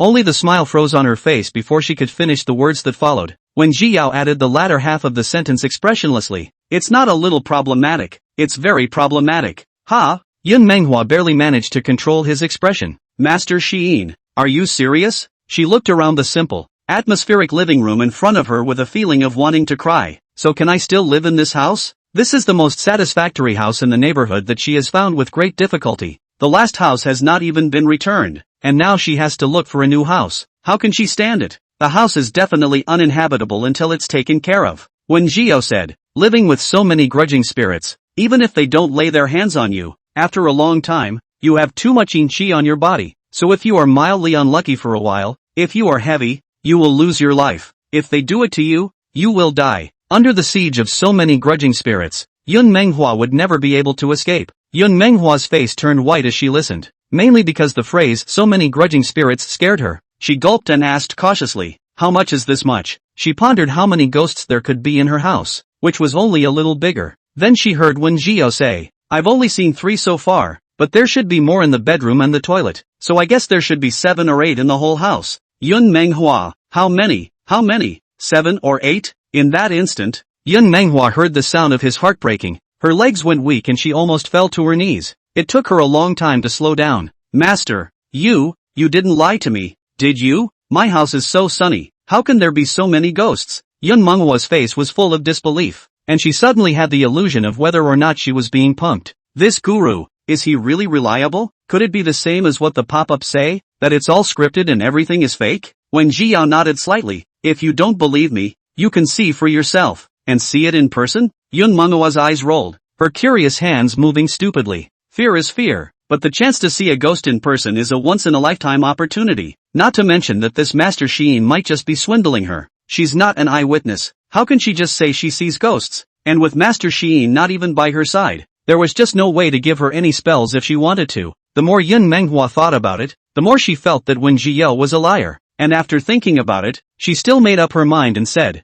"Okay, I want to see it in person. I'll know if it's true or not once I see it." Chapter 24, This neighborhood, most likely, is all problematic. Yun Menghua asked curiously, "So, what should I do to see them?" Like she'd completely forgotten that the grumps were all around her. When Jiao swept her eyes at the 3 resentful spirits in the living room, they were still wandering aimlessly, as if they hadn't noticed the presence of a large living person in the house at all. They would even go straight through Yun Menghua's body. This was indeed in line with Wen Jiao's previous judgment. They were not yet spiritually intelligent and could not understand human speech, nor could they tell the difference between Yun Menghua and them. It's just that is a little too much. Not to mention that anytime a normal grudge spirit touches a human, it will feel the yang energy from the human, and in severe cases, it may even be burned by the yang energy. The weaker the grudge, the higher the probability of being burned by yang qi. However, it was a bit strange that these spiteful spirits were not only oblivious to Yun Menghua's identity, but were also completely unaffected by the yang qi. Seeing Wen Jiao's silence, some netizens in the live broadcast couldn't help themselves. "Hurry up, didn't you say there were 3 ghosts in here? Let's take a look. I told you it's a script and you still don't believe me. Who would believe that there could be 3 ghosts in such a small place?" Laughs me to death. Does the anchor think that if she says something exaggerated, it will scare Yun Menghua and she won't dare to look at it? It's quite possible that as a result, the young lady decided to watch it anyway and confused the anchor instead, didn't she? Ha ha ha ha ha, you guys stay out of this. Master Hyene has his own rhythm, okay? Seeing those pop-ups, Yun Manhwa was also a bit anxious. Master Sheen, why don't you say anything? Is there some difficulty? On the one hand, she felt that she had managed to find a reliable guru who could help her with her house, and she didn't want it to go to waste. On the one hand, she didn't quite want Wen Jiao to be telling the truth if there really were 7 or 8 ghosts in her house. How would she dare to live here? Wen Jiao was a bit helpless. There's no difficulty, as long as you're sure you want to see it. I'm fine with it. I'm sure. Yun Manhwa said, please let me see it. Okay, you go to the second tree to the right of the entrance to your unit building and pick 3 leaves, 1 in your mouth and 2 in front of you. Leaves? Yun Manhwa asked. With only 3 leaves, you can make me see ghosts? Really? Wen Jiao slightly hooked her lips. Don't you know if you try? Yun Manhwa thought yes. Anyway, the entrance of the unit building is not far away, so he picked 3 leaves to come as she said. She had been a little worried that the leaves on the tree at the entrance would be unclean, thinking that she should wash them before putting them in her mouth, but she didn't realize that they were quite clean. Yun Manhwa immediately returned to the living room, contained 1 leaf, and placed the remaining 2 leaves in front of his eyes. As soon as the emerald green leaves were placed in front of them, all the light was blocked out, and Yun Manhwa couldn't see anything. She craned her neck and turned in a circle towards the surroundings, and after feeling the 360 degrees of deathless darkness, she opened her mouth and asked, Master, I can't see anything here. Wen Jiao thought she was very honest, but did not expect her to be so honest, coughed lightly and explained, put it in front of your eyes and wait for a while, then take it down and you will be able to see it. No wonder. I mean, how can I see like this? Yun Manhwa muttered while taking the leaf off. Just this one glance made her catch the words that followed raw in her throat, leaving only a mournful scream echoing through the house. Aha! There's a ghost. There's a ghost. It wasn't that Yun Manhwa hadn't thought about what a ghost looked like, but no one had told her that the ghost looked so scary. She tried to turn away, and in her panic she bumped into the cabinet in the foyer and fell straight to the floor, dropping her cell phone with her. 2 leaves that happened to cover the camera of the phone. What's going on? Why did the camera suddenly go black? It looks like that leaf fell on the cell phone. Hey, don't just scream. Let me see what the ghost looks like. It's such an obvious script, and you really believe it? There's no such thing as ghosts. It's all fake. It's just to fool us. I take back what I said before. I now have a reasonable doubt that Yun Manhwa is also the anchor to find the trust. The acting is really too pompous. Don't keep saying script, okay? Where the hell is this like a script? Yun Manhwa couldn't care less about the discussion in the live broadcast room. She looked at the man in front of her who was missing an arm and had a twisted face, so scared that she didn't even have the strength to stand up.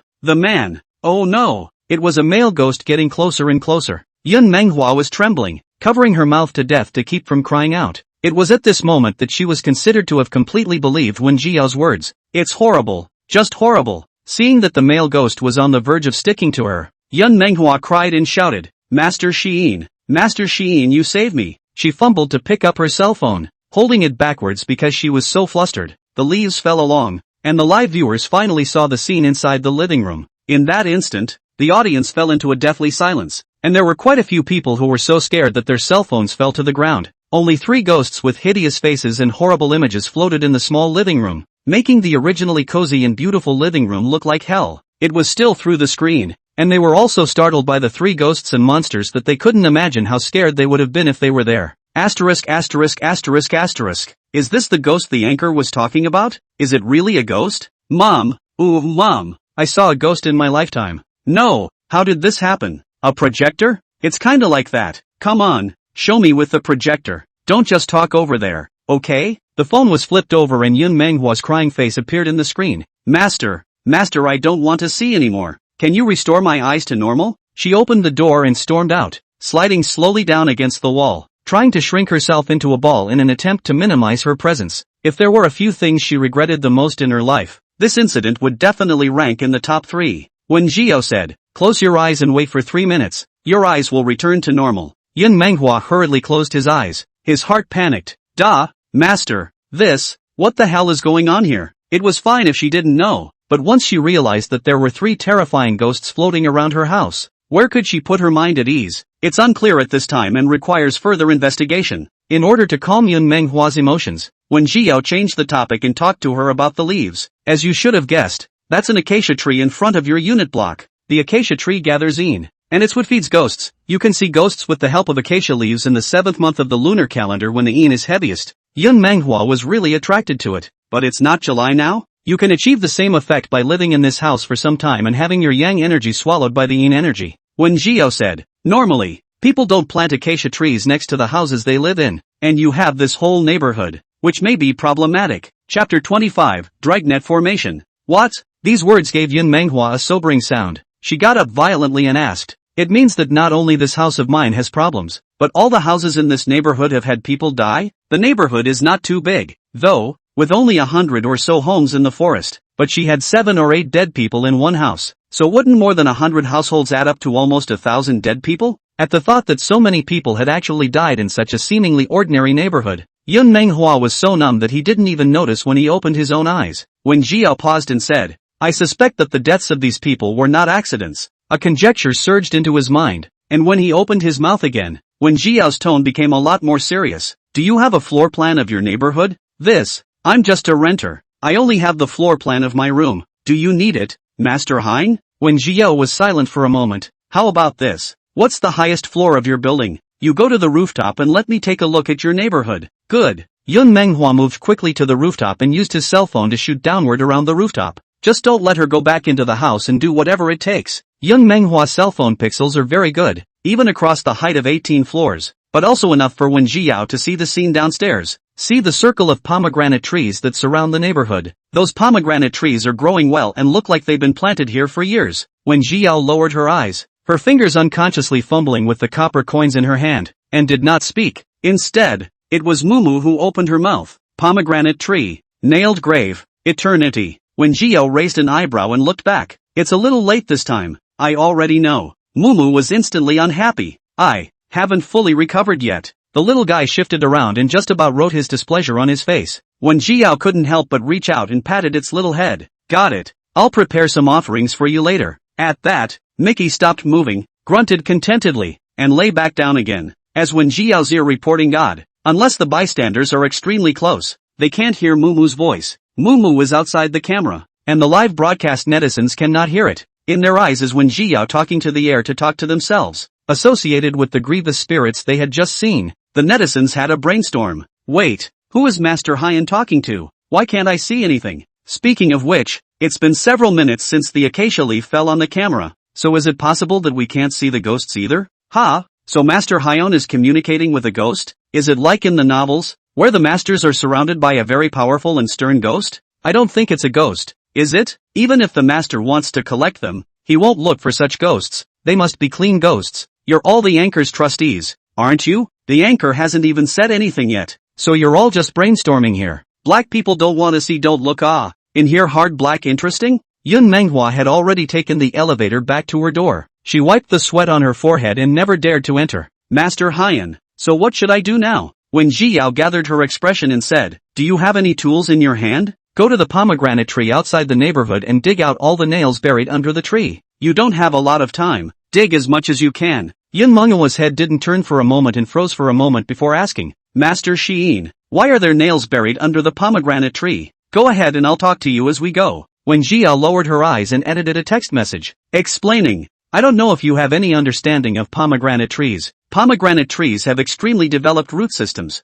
especially this kind of pomegranate tree that has been growing for many years. Yun Manhwa imagined for a moment and asked, meaning, after so many years, the pomegranate tree's root system has netted the entire neighborhood from the ground? That's right. When Jiao nodded, then imagine again. What if there were many corpses underneath the neighborhood?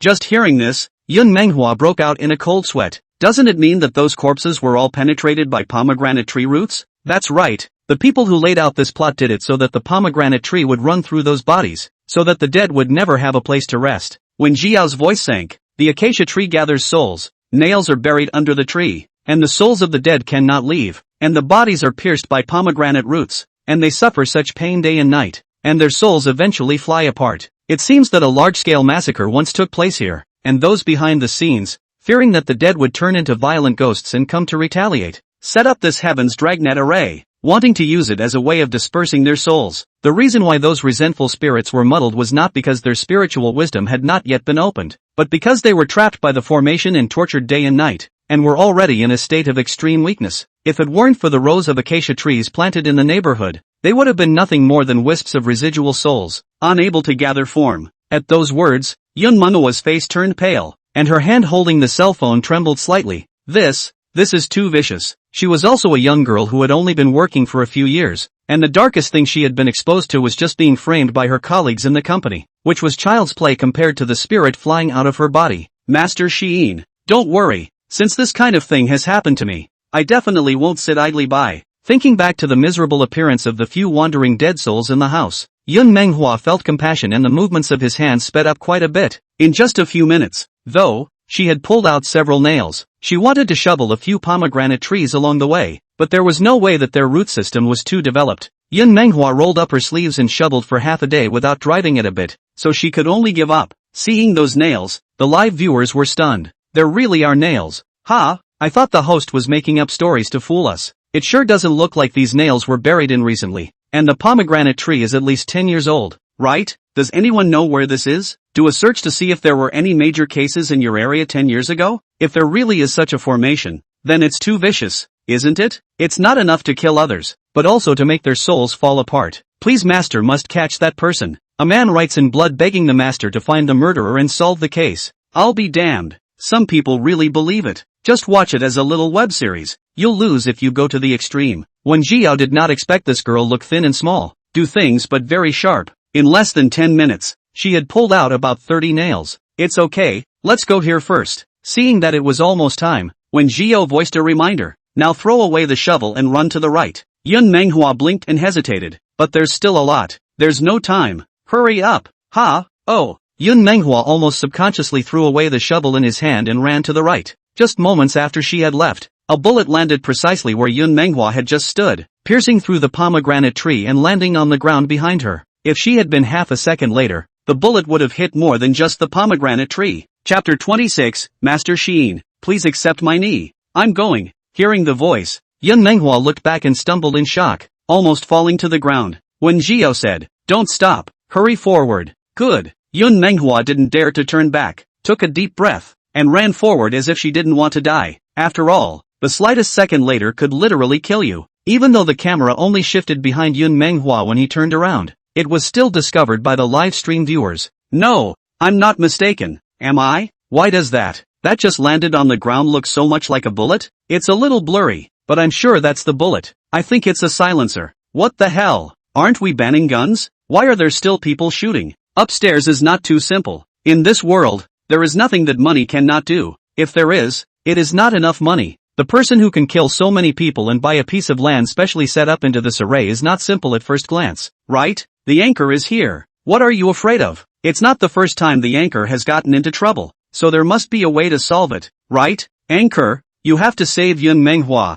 Such a nice young lady can't die here. For a time, the live broadcast room was full of pop-ups begging the anchor to save Yun Manhwa. When Jiao was helpless and amused. Did I say I won't save her? There were still netizens in the livestream who were worried, but the other side has a gun and we don't know how many people there are. Even if we can run away at this time, we can't keep running, right? Yes. Soon Yun Manhwa will slow down due to exhaustion, and then it will be dangerous. Master Sheen, hurry up and make a move. Didn't they say on TV that you all can shrink the earth by 1,000 miles? Show us one. I haven't seen it yet. When Jiao was considered to have completely realized that this group of people simply wanted to see her make a move, she glanced at the time and pursed her lips as she laughed softly. I'd like to make a move, but unfortunately I don't have the chance. Without waiting for the live broadcast viewers to react, the police car whistled and arrived, stopping right in front of Yun Manhwa. After running for so long, Yun Manhwa had long been out of breath and had even entertained the thought that he would just die. Now that she saw the police car, she was like a drowning man grabbing the last straw and rushed over with all her might. Help! Help me! Someone is trying to kill me! The police car stopped in front of her. Yun Manhwa was brought onto the police car. Two female police officers sat beside her, softly comforting. Don't worry, it's fine. It wasn't until she relaxed now that Yun Manhwa suddenly realized that her back was completely wet with sweat. She looked at the policewoman with a gentle smile next to her, and suddenly her nose turned sour and tears just fell. I'm telling you guys, there are bodies in the ground in our neighborhood, and there's still people over there shooting at me with guns. Because she was crying, a sentence was stumbled over by Yun Manhwa, and the more she spoke, the more aggrieved she became, and she cried even more. The policewomen looked at each other. One gently patted Yun Manhwa's back to comfort her, while the other opened the car door and got out of the car. Captain, there's probably a body inside the neighborhood. Should we go over and check it out? At the same time, several police officers ran over and reported, Captain, we went to the front and checked. There are indeed bullet marks on the ground, and so far it looks like the other party fired a total of 13 shots. The man known as the captain frowned. This place is surrounded by many households even if it is a suburb. Shooting a gun here, and firing 13 shots in a row, is never a small thing. A few of you stay behind to protect the informant. Report the details up the chain of command and ask for backup. The rest of you come with me. With that, the man turned around, and with a dozen or so police officers, he was ready to head into the neighborhood. Wait. Yun Manhwa in the car saw that they were going to leave and hurriedly opened the car door and drilled out. The policewoman followed behind and explained, Miss Yun, don't worry, we have specialized personnel to protect you. No, I'm not worried about that. Yun Manhwa shook her head, her expression serious. I want to go with you guys. In an instant, the scene was silent, and all eyes were gathered on this young girl whose eyes were red because she had only just cried. There was questioning, disbelief, and disbelief, being watched by so many police officers. Yun Manhwa was suddenly a little embarrassed. She lowered her head and coughed lightly, lowering her voice and asking, Is it okay? The man looked back and glanced at the female police officer beside Yun Manhwa, who was instructed to step forward. Ms. Yun, the other party is coming for you, and they have an unknown number of people and guns in their hands. We have to focus on your safety. You can rest assured that Ms. Hyun told us the specifics when she reported the case, so you can leave it to us, Master Sheen. She really did calculate it early. Yun Manhwa clenched his fists and strengthened his inner thoughts even more. Since Master Sheen believes in me, it's all the more reason why I shouldn't back down. I've lived in the neighborhood for a while. I know exactly how it's constructed inside. Take me with you. I'll never drag my feet. Seeing Yun Manhwa so determined, the group looked at each other in dismay, but finally loosened their grip. Okay, but Miss Yun, please promise that no matter what happens, you won't act without authorization. Is that okay? Yun Manhwa nodded vigorously. Yes. With the help of Yun Manhwa and Wen Jiao, the police quickly entered the district and found more than 100 corpses in each of the 4 directions and in the middle of the district. The corpses had long since been disfigured, their bodies covered with holes pierced by pomegranate roots, revealing rotting entrails and grimy white bones. Those pomegranate tree roots were like a giant net, stringing all the bodies together. The scene was so bloody that Yun Manhwa immediately dry-heaved. It was a good thing she hadn't eaten anything this morning, where she would have thrown it all up.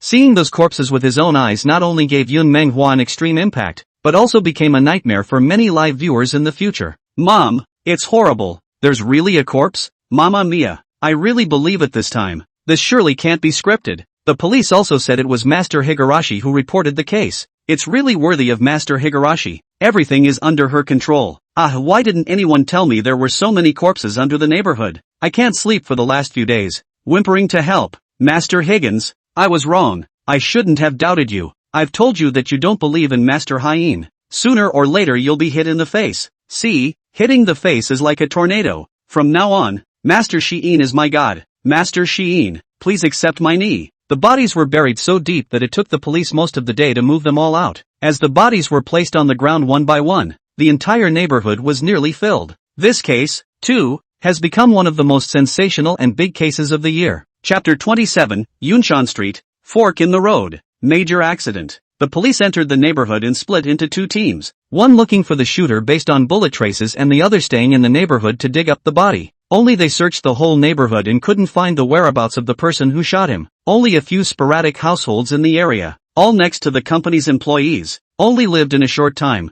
and is not clear about the body. The surrounding security cameras had also been damaged long ago and had not been repaired, and even the security guards were random street punks. In other words, the whole neighborhood is pressed for any security. The policewoman who had been following Yun Manhwa was also curious to ask her why she was renting an apartment here. Yun Manhwa was simply dying of embarrassment. She couldn't say that she had actually thought this place was safe all along. Could she? Wouldn't that make her look stupid? Not to mention the fact that the mic is still on, and so many netizens are listening to them in the live broadcast room. Does she still want to lose her face? Luckily, this didn't last long, and not long after the body appeared, the live stream was warned for bloody violence. The live feed went black when the live streamers were eagerly discussing the case, only to be suddenly left in pitch black. The netizens of the live broadcast room immediately screamed in agony. Once their curiosity is piqued, they stay tickled until they see the end result. When Jiyo understood this, and after the live broadcast was banned, she simply turned off the live broadcast software and got up to stretch. It's not a small case, and the forces behind it are extensive.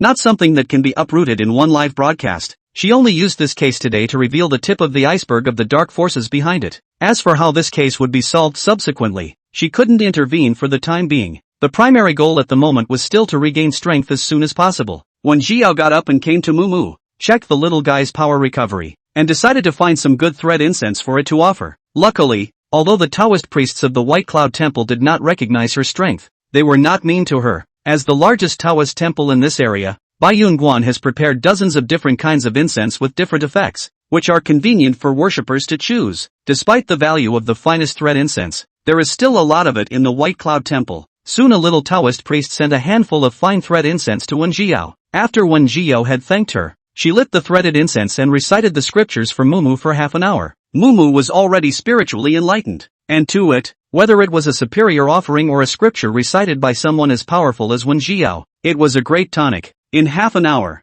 however, the little one was much more refreshed, and talking followed. A stick of incense a day, and the spirit of Moki is good. Wen Jiao couldn't help but smile. You're thinking quite well. She picked Moki up and set it on her shoulder. The first time we can ask for it from the White Cloud, but after that we'll have to earn our own money to buy it. You'll have to be good if you want to have top quality threads every day. Mumu sat peacefully and quietly on Wen Jiao's shoulder, looking like a little puppet from a distance. Only Wen Jiao knew exactly how excited this guy was right now. Threadbare. Moki loves threadbare. The little guy muttered a whole lot about how much he liked the threads, and then suddenly the subject changed. Cloud Hill Street. Turn off. Major accident. Hurry. Go. As she said this, Mickey's voice became steeply shrill, and there was an urgency in her tone. Wen Jiao's brows tightened as she took out her cell phone and searched the location of Yunshan Street, right here in their city. It had been a long time since she'd heard Mickey sound so urgent, and it seemed the situation was quite serious. Not caring about anything else, Wen Jiao immediately got up and rushed towards Yunshan Street. Meanwhile, the Winchesters.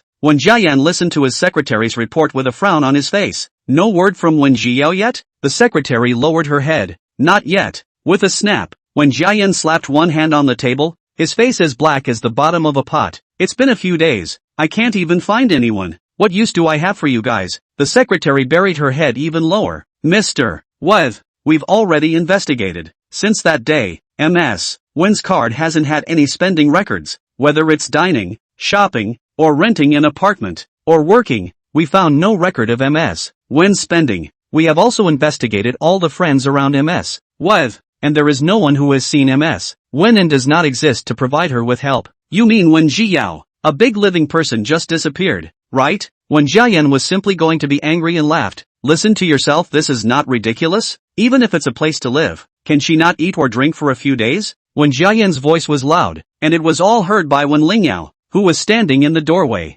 Third brother, what happened? When Lingyao walked in, her face showing worry. Is there any news about sister? Without waiting for Wen Jiayan to answer, she first reddened her eyes. Is it because sister doesn't want to come back? It's all my fault. Sister must be angry with me. It was fine if she didn't say it, but when she did, Wen Dayan became angry. Lingyao, what does this matter have to do with you? It's Wen Jiao herself who has done something wrong and is still unrepentant. If it wasn't for the fact that she has our Wen family's blood flowing in her veins, I really wouldn't want to admit to having such a sister. In fact, when Wen's father and mother decided to recognize Wen Jiao, he was against it. Not to mention the fact that this so-called real sister had grown up in that kind of place for so many years, and didn't know how many bad habits had been tainted in her body, but just her cowering appearance. Wen Jiayan couldn't stand to look at her. Their Wen family's daughter should be as refined and elegant as Lingyao. Not like Wen Jiao who couldn't rise to the occasion and would only disgrace the Wen family. When Lingyao lowered her eyes, shook her head with red eyes. Third brother, don't say that. Elder sister is mom and dad's child. It's right to go back to the Wen family. On the contrary, it's me. She wiped the non-existent tears from the corners of her eyes and choked. It's my fault. I shouldn't have dismantled my sister's plagiarism. How is this your fault? It's her own shamelessness. It's not your fault. When Jiayan's heart was broken, and his heart's distaste for Wen Jiao increased by a few points. Lingyao, don't worry, I will definitely seek justice for you. This sister of his temperament Wen Jian knows best, although her character is corrupt, but the Wen family has never treated her poorly in terms of food, clothing and transportation. It was easy to go from frugality to extravagance, but difficult to go from extravagance to frugality. After enjoying herself for so long in the Wen family, how could Wen Jiao still accept the life of an ordinary person? Seeing the secretary's silence, Wen Jiyan didn't bother to pursue the matter further. No matter what method she uses to hide her whereabouts, I expect she won't be able to endure it for long. Keep on investigating for me until you get some news. If you can't find out, you're done. The secretary answered yes warily and turned to leave. The door to the room was reclosed, and when Jianyan turned his head to look at Wen Lingyao, his expression gradually gentle. Lingyao, don't worry, brother will always be on your side. Third brother, you are so good. Wen Lingyao looked touched, and just when she wanted to say something, her smile froze on her face. Chapter 28. If it wasn't for this talisman, you'd already be dead. Noticing Wen Lingyao's difference, Wen Jianyan said nervously, Lingyao, what's wrong? Is it somewhere uncomfortable? He took a step forward, wanting to get closer to Wen Lingyao, but the latter subconsciously took a step back, her face full of panic. She had actually seen a woman covered in blood on Wen Daiyang's back, but in just an instant, that woman disappeared, as if everything was just an illusion of Wen Lingyao. Wen Jiayan's hand that was stretched out in midair paused, and on his face was an uncontrollable dismay. In his impression, Wen Lingyao and him had always been on the best of terms. No matter what kind of situation they were in, they would always be mutually understanding and gentle in front of each other. This was the first time that Wen Lingyao faced him with this expression. As if sensing something wrong, Wen Lingyao panicked and explained, Third brother, don't misunderstand, I just suddenly remembered something important. Wen Jianyan's attention was quickly drawn and he asked, what have you remembered? Wen Lingyao bit her lower lip and hesitated. Third brother, there's still a month to go before the domestic original clothing design competition. Last year, after my sister's first place finish was disqualified because she copied my work, she came to me and said that this competition was especially important to her. Speaking here, Wen Lingyao's body trembled slightly, as if she had recalled something horrible, and her voice lowered considerably. I don't want my sister to miss out on another year because of me. Speaking, Wen Lingyao's eyes were moist, thick curly eyelashes like newborn butterflies gently trembled, casting a shadow on her face, looking beautiful and touching, but also pathetic. When Zion noticed the difference in her mood almost immediately and grabbed her hand tightly and asked, When Jiao found you in trouble? No, it's my problem. I shouldn't have exposed my sister in public. Third brother, you mustn't blame my sister. These words undoubtedly confirmed Wen Jian's suspicions even more. He slapped one hand on the table and said angrily, This Wen Ziyou, her guts are really getting bigger and bigger. She actually dares to bully you. Lingyao, don't worry, I will definitely give you an explanation. Until they entered the corridor and the door to the room was slowly closed, when Lingyao's face steeply turned gloomy. Last year, when Ziyao quietly groped to sign up for what original clothing design competition, she did not know, which allowed her to pick up the leakage took a first place. It's a good thing that she published all those designs in advance, or else it would have really let Wen Ziyao drill a hole. In order to further substantiate Wen Jiao's charge of being a plagiarist, Wen Lingyao helped both herself and Wen Ziyao sign up for this year's competition. She knew that Wen Ziyao had a series of manuscripts that had been designed for a long time, and currently 2/3 of them had been completed, with only the last 3 to be completed. Wen Lingyao had wanted to wait for Wen Ziyao to finish painting and then take this set to participate in the competition, but as a result, now that Wen Ziyao has run away, this series of works is also delayed. She lowered her head, and on her phone was the very design she had posted in advance on a hidden website. There are already almost 1,000 comments at the bottom. The teacher is so talented too. So awesome. This design is really ingenious. My god. I never thought I could design clothes like this before. Big brother, please accept my knee. Teacher hungry. Rice. When Lingyao glanced at it, the comments alone urging her to update as soon as possible were upwards of 500, accounting for more than half of the total number of comments. No, she couldn't put it off any longer. She had to find Wen Ziyao within a month and let her finish drawing the rest of the design, by whatever means. On the other side, Wen Ziyao arrived at the Yunshan Street fork in the road as fast as she could. Yunshan Street happened to be the most bustling commercial street in Xiqing district, surrounded by people coming and going. All kinds of stores were connected in rows, and it was filled with people who came to shop. Wen Ziyao roughly estimated that there were at least thousands of people here. If there was a major accident in this place, there would be a lot of casualties, but all the same, had she been able to stop the accident, the merit value she received would naturally not have been less. This is much faster than earning merit value from live fortune-telling. Wen Ziyao slowed her steps and observed the neighborhood, quickly discovering that something was wrong. There was not a single person in here with a dark aura wrapped around their face, much less a so-called bloodbath. If some people were not affected because they may have been in a safer position or had already left when the accident occurred, but with so many people, it is unlikely that everyone was so lucky. Wen Ziyao frowned and casually calculated a fortune, and immediately looked at Mumu with a black face. Mickey, where's that major accident you were talking about? The small-eared newspaper god kept shaking his body, and the urgency in his tone didn't seem to be faked. East, 300 meters away. Major accident. Go now. If you're late, it'll be too late. Years of trust allowed Wen Jiao to decisively believe Mumu's words and quickly rush towards the east. Soon, she made her way through the bustling crowd to an isolated alley. The alley was dark and damp, with tall buildings on both sides, and just 10 or so meters in, you could no longer see the sunlight, obviously only a few dozen meters away. The alley and the alley outside are like two worlds. Here, Wen Jiao saw a familiar person, Xiao Yubai. The man looked like he was injured and was leaning against the wall, panting slightly. Sharp observation allowed him to discover the person behind him at the first time. Xiao Yubai turned his head, and the moment his four eyes met, Wen Jiao clearly saw the displeasure that flashed in the man's eyes.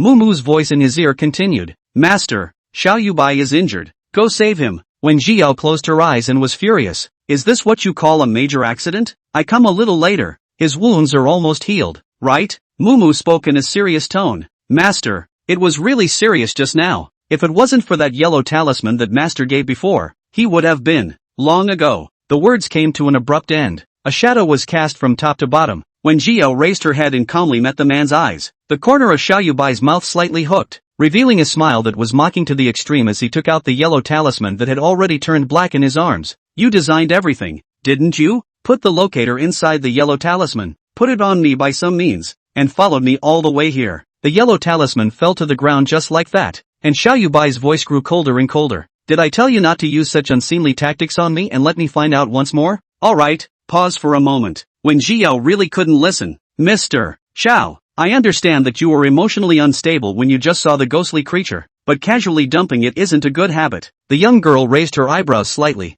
her beautiful, almost demonic face not carrying a single expression. "If it wasn't for this yellow talisman, you would have died just now." Chapter 29, The Wen family's retribution begins. For some reason, the young girl in front of her was clearly only in her early 20s, but there was always a kind of mature sophistication in her that had been through the world. And all the women Xiao Yubai had met before were different. Even though Xiao Yubai knew that these words of hers were all lies, when he was looked at by those eyes, he actually had an impulse to subconsciously want to believe her. The anger gradually calmed down. Xiao Yubai said in a cold voice, "That's all, just take it as if I haven't seen you today, and don't show up in front of me again in the future." With that, he was ready to turn and leave, and behind him, a blur of blackness hid in the shadows of the alley, silently following him. Onlookers might not be able to see it, but Wen Jiao saw the extremely heavy resentment around the black gas at a glance. Despite his injuries, he still has a great deal of resentment, and this thing is bound to make a move within a week, at which time Xiao Yubai will only have one way to die.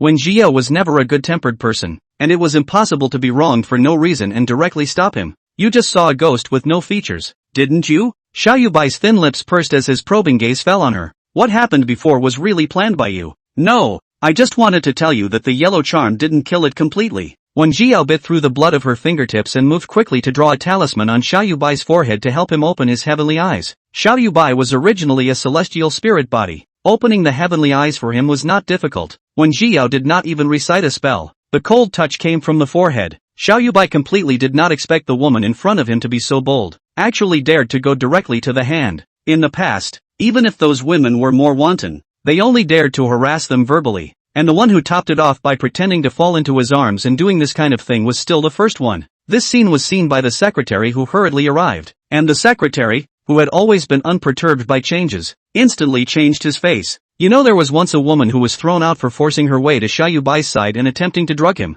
The next day, the woman's family went bankrupt, and she had a falling out with them for some reason, and ended up having to marry a 60-something-year-old man to give the family a partnership in exchange. This woman actually dared to draw on Xiao Gross's head. Really don't want to die. In order to avoid accidents, the secretary rushed forward. "Mr. Xiao, I'm late." Xiao Yubai coldly glanced at his secretary, who quickly took out a handkerchief and handed it over. Watching the blood on his face being wiped off with force, Wen Jiao didn't stop him, but just stood beside him in a good way. Anyway, the eye of heaven had been opened, and her purpose had been accomplished. The rest is up to Xiao Yubai. Originally, if he hadn't thrown away that yellow talisman, he would have had at least another month, but it was just a pity that he had thrown away his life-preserving talisman with his own hands. To be honest, Wen Jiao was still a little curious about Xiao Yubai's expression when he saw that faceless ghost again, but now is obviously not a good time. Well, there's always a chance we'll see each other, if Xiao Yubai still wants to live. When Xiao Yubai looked up again, where was Wen Jiao's figure in front of him? When did he leave? I'm surprised he didn't hear anything. Xiao Yubai frowned and turned his head. "Investigate her information and give it to me within 3 days." The secretary was screaming in his mind. There was no surveillance in the neighborhood. He had only glanced at the woman. He knew neither the name nor any other information. How difficult was it to find her? Looks like another big project. When the two left, a cloud of black gas slowly appeared in the darkness and followed them. When Wen Jiao returned to Baiyunguan, the bodies buried underneath that cell in Yun Manhwa were almost all dug up. Although there was no live broadcast, the scene of a body being carried out covered with a white cloth was still captured by neighborhood residents and uploaded to the internet. The photo quickly caused a furor online and quickly shot to the top of the hot seat. The netizens, according to the background of the photo shooting, pick out the location of the district, and then follow the melon to find Wen Jiao's live room. Coincidentally bumped into the group of people anxious to eat melon because the live room was blocked. The two sets of people were discussing the matter with great fervor, and with the live replay, the crowd pretty much understood the whole thing. In fact, in just a few minutes, that hot search was squashed, but they couldn't control the netizens' discussion. Nowadays, the internet is so developed that information spreads so fast that some things can be known all over the internet in half a day. The heat kept rising, and in just a few days, Master Haiyan's name appeared in the public eye for the second time. At this moment, Wen Jiao was taking Mumu off her shoulder and placing it on the desktop. Well, account for it. What's going on with you? Wen Jiao sat at the table, her slender fingers gently tapping on the tabletop a few times. Don't tell me that you called me all the way over there just to deal with that mass of souls. Kimmy was a bit uncomfortable by the stare, and it attempted to turn away from its master's sight, only to be forcibly held down. Wen Jiao's expression told it that if it didn't say something today, there was no way for this matter to pass. Mumu grunted for a moment, and instead whispered in dissatisfaction, Master, you can obviously put it away. What should we do in case it makes a move to kill someone? Wen Jiao froze before reacting to the fact that Mumu was referring to that massive black gas when she said it. She raised her eyebrows slightly. You didn't see the way he treated me? Mumu didn't speak anymore, but Wen Jiao knew it was commiserating. The little guy is just the ear reporting God, although it has the power to tend to good luck and avoid bad luck. But in the end, it is just a wood spirit of the first opening of the spirit. It is difficult to understand the bends and bends between human beings. Wen Jiao sighed and explained, you should have noticed that since I came to this world, I have no spiritual power at all, and the few powers I have nowadays are all based on the merit earned back from live broadcasting. The power I've recovered so far isn't enough to completely get rid of that thing, plus it's been wounded by my runes, so there's no way to do it in a short time. I helped him open the eyes of heaven, and when he returned he would have noticed the presence of that thing, and realized that the truth of the matter was but a question of time. Wen Jiao's move was a punishment and a reminder. It's up to him to decide what to do on the road behind him. It was also fortunate that she had brought quite a few yellow talismans with her when she crossed over, or else with her current strength, she really wouldn't have been able to seriously injure that thing. At those words, the little guy only noticed his master's condition and stammered, Master, what's wrong with you? In its impression, the master was always strong and powerful, as if all the ghosts and monsters could not make half a wave in front of her, and there was never a time when she backed down. No wonder the link between it and its master had become weaker. It thought it was because its own power had become weaker, but it turned out that its master's power had disappeared as well. When Jiao said, this body is not my original body, it is normal that this will happen. It would have been beyond her expectations to bring those charms. I don't know if it was her words that gave Mickey some degree of shock, but the little one suddenly started pulling her around and asking questions. She told the whole story of the original owner's situation, and almost didn't give Moki a fit. How can something be so infuriating? When Jiao smiled and patted its little head. Don't worry, tonight, the Wen family's retribution will begin. Chapter 30, I got you. A few days in a row with nothing to make Wen Jiayan more and more grumpy. He really cannot figure out how such a big living person can disappear into thin air. Contact information has been pulled black. The phone has been unanswered. Even if he changed his cell phone number to Wen Jiao call, still unanswered. The strangest thing was that he had asked his secretary to look into the cell phone number, and it actually showed that there was no record of any communication, not to mention that he couldn't find a location. Third brother, still haven't found sister's whereabouts? When Ling Yao came out from within the bedroom, carrying a plate of fruit on the table. Why don't you eat some fruit first? This Dragon Palace fruit is sweet. Maybe sister will be back in a few days. When Lin Yan turned his head and took the fruit, his expression easing up quite a bit. If only Wen Jiao could be as understanding and obedient as you. When Jiayan sighed, actually, we don't have any requirements for her, as long as she doesn't do those humiliating things. Is it hard? When Ling Yao sat beside him and said softly, sister is still young and lived in those places since she was a child. It's normal to be a little affected. I understand her. Speaking of this, when Jianyan was angry, I have long said that children raised in the slums can't get on the stage. If I had made a mistake at the beginning, I wouldn't have so much trouble today. When Ling Yao hung her head, The corners of her mouth couldn't stop rising. She was just about to continue arching the fire when she steeply glimpsed a flash of black. That's long hair that belongs to a woman. When Ling Yao's body stiffened as she looked upwards along the long, dark, shiny hair, finally settling on the face of a pale woman. The woman's eyes appeared to have been gouged out by someone, leaving only two dark skulls. She slowly raised her head, 2 lines of bloody tears running down her dark eyes, but the corners of her mouth lifted up in a bizarre arc. The corners of the woman's mouth grew wider and wider, and by the end of the day it was beyond the limits of what a human being could do. When Ling Yao couldn't hold back her scream any longer, and the fruit plate was knocked over onto the ground with a loud bang. When Jiayan didn't even have time to eat it in his mouth, 477 pounds of fruit just fell to the ground as much as it could. 477 was nothing to the Wen family, but this behavior was undoubtedly very rude to Wen Lingyao, who had grown up learning all kinds of etiquette. When Jianyan frowned slightly and asked, "Ling Yao, what's wrong?"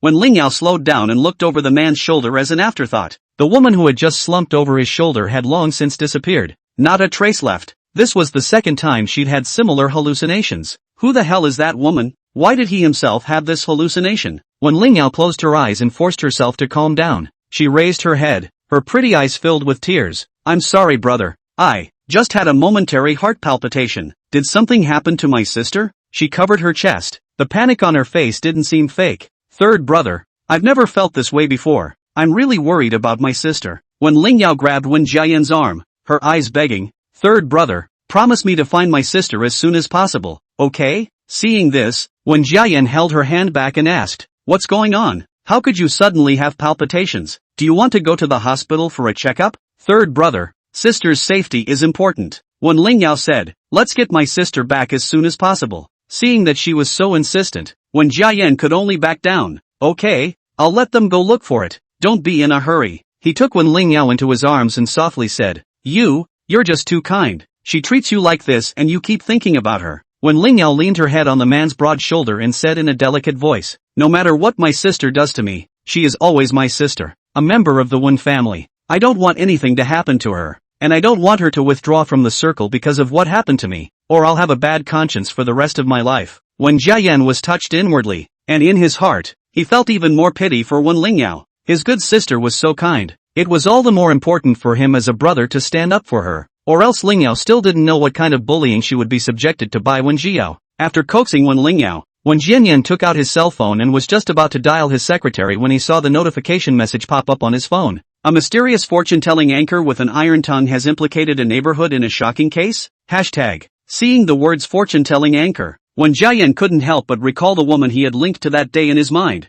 and subconsciously clicked in. The hot search quickly jumped around and a huge photo took up almost the entire screen. On it was a masked woman, her face unreadable, her neck long and white, her long black hair falling behind her. Even if you couldn't see her face, you could feel her dusty aura. When Jiayan sucked in a breath of cool air, the person in this photo was more than familiar to him. It was the fortune-telling anchor who had linked up with him that day. Why is this woman still on the air? Didn't those guys go after her? When Jianyan narrowed his eyes and followed the message in the comment section to find her account. Master Haiyan has given himself a good name. When they linked up that day, she hadn't changed her ID yet, and her fan base was even more sporadic. Now in just a few days, she already has hundreds of thousands of followers and has been hanging out on the Hot 100 for so long. Is it hype, scripted, or real? When Jianyan reached out and tapped the desktop, taking a keen interest in this woman, being in the live streaming industry himself, he couldn't know better. Even if there is a professional company behind the operation of the operation, in such a short period of time cannot guarantee such good results, not to mention the fact that this so-called Master Haiyan had messed with the wrong people.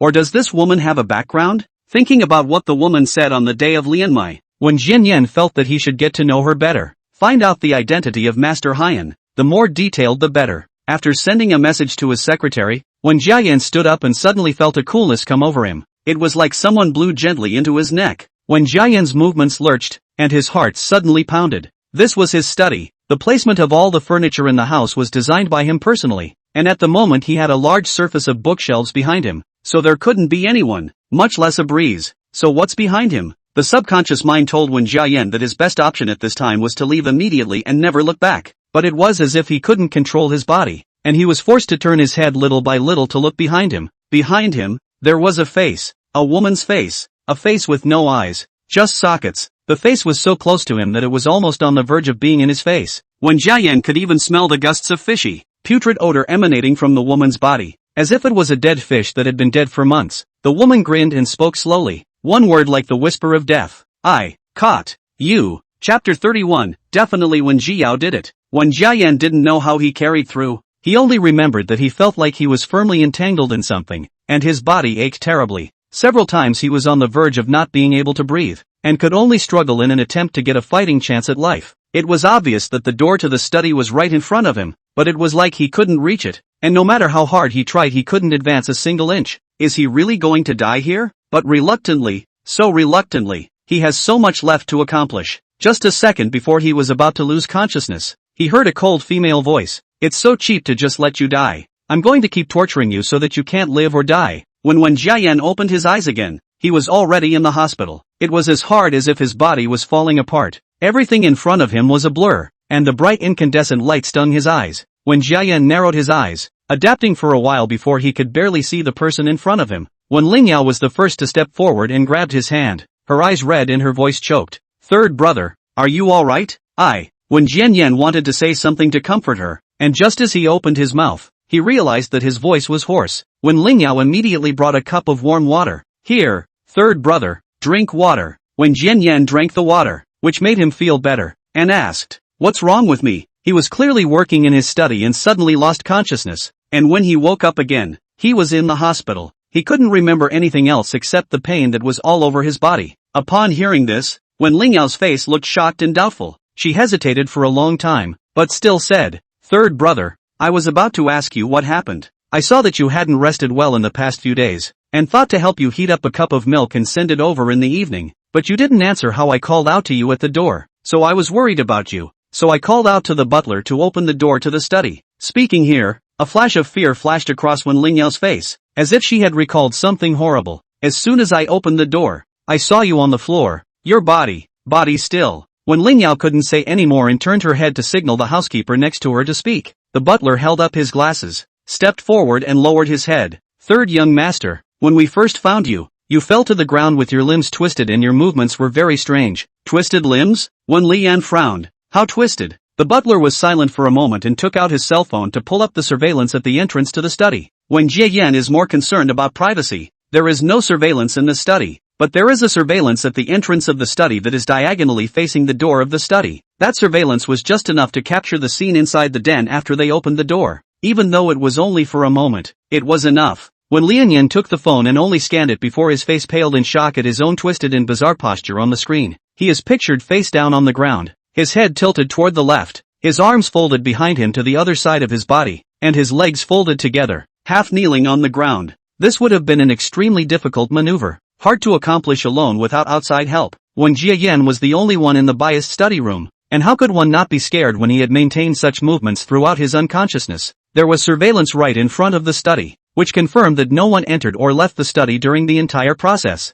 The study was of his own design and contained no entrances or exits other than a window that was always locked. The neighborhood was a villa area, always patrolled by security, not to mention that his study was on the third floor, so trying to get in through this window was almost impossible. When Jiayan abruptly recalled the woman he saw before he passed out, and an ominous feeling of foreboding rose in his heart. He didn't believe in ghosts and gods, and both dreaming about those things and seeing that woman were uniformly characterized by him as hallucinations from too much recent fatigue. But what if, indeed, these are not hallucinations? Are there really ghosts in this world? Seeing Wen Jianyan's silence, Wen Lingyao worriedly said, third brother, are you alright? This period of time when father and mother are busy working outside, rarely come back. The rest of the several brothers are even more perennial abroad. It is difficult to come back a few times a year. Currently, there were only her and Wen Deacon in the Wen family villa. How could she not be scared when something like this happened? When Jianyan turned off his cell phone, reached up and pinched his brow, still not saying his guess. This is all so ridiculous that no one will probably believe him when he says it and will wonder if he's sick. Taking a deep breath, Wen Jiayan said,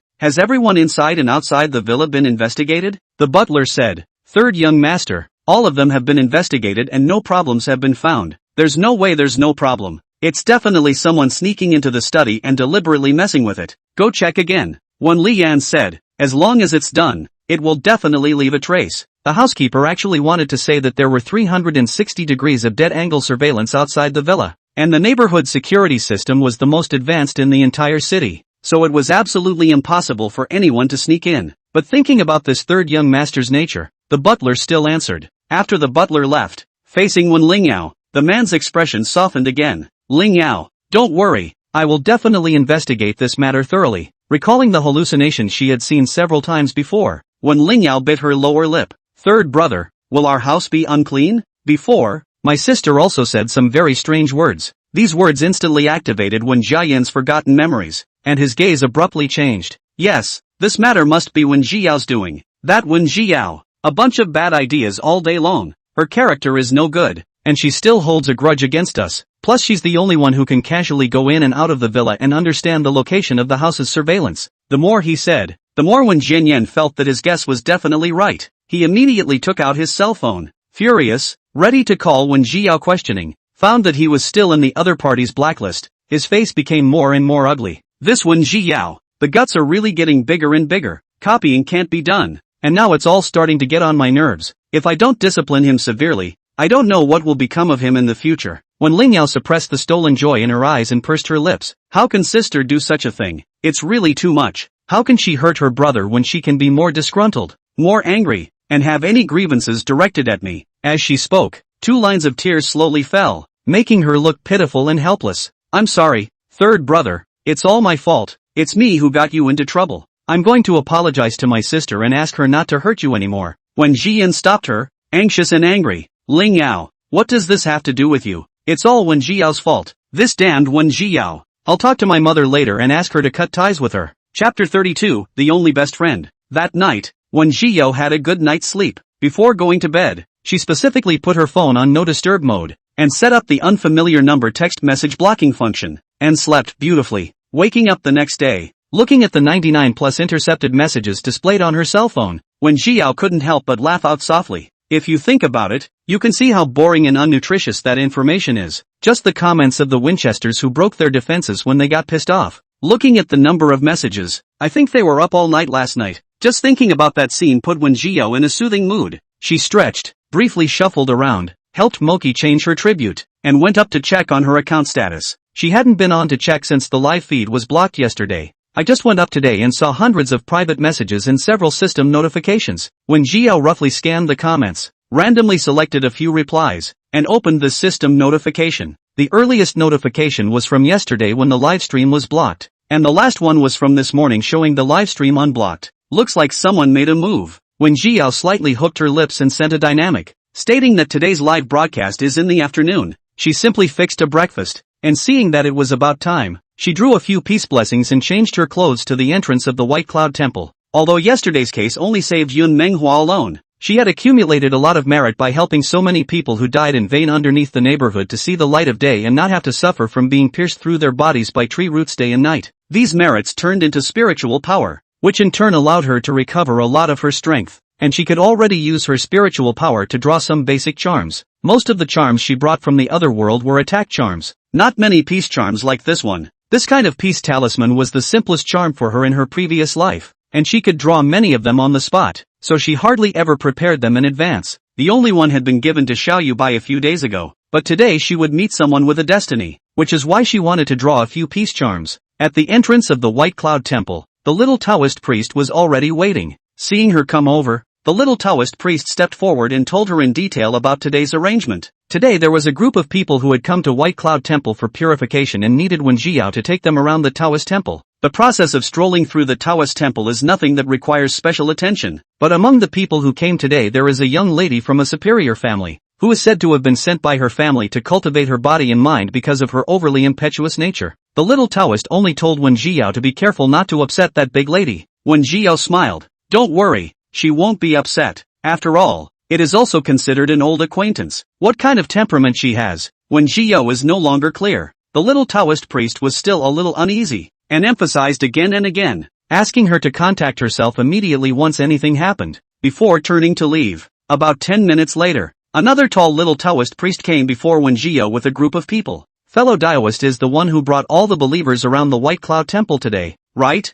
Then I'll trouble you, fellow Taoist, for what comes afterward. As the little Taoist priest left, Wen Jiao took a few steps forward and came in front of those people. There were a total of 8 people, 5 men and 3 women. 6 of them were in their 30s and 40s. The only two who were younger were a man and a woman. The young girl among them was wearing an exclusive customized ultra-short dress, her hair was tied up high, her face was wearing bright and flamboyant makeup, and a random piece of jewelry on her body was worth millions of dollars. The girl had her arms wrapped around her, impatience written all over her face, and it was obvious that she did have a bad temper. When Jiao laughed softly, "Everyone follow me, I will first lead you to visit the White Cloud Temple and turn from the left, and you can talk to me directly if you have any questions during this period." Several people were stunned upon seeing Wen Jiao, especially the young girl, whose eyes were glazed over. "What? Wen Jiao? Why are you here?" And Shinran rubbed her eyes and rushed to Wen Jiao's side in 3 steps, pulling her around several times. "No, am I reading this right? You are not by the Wen family."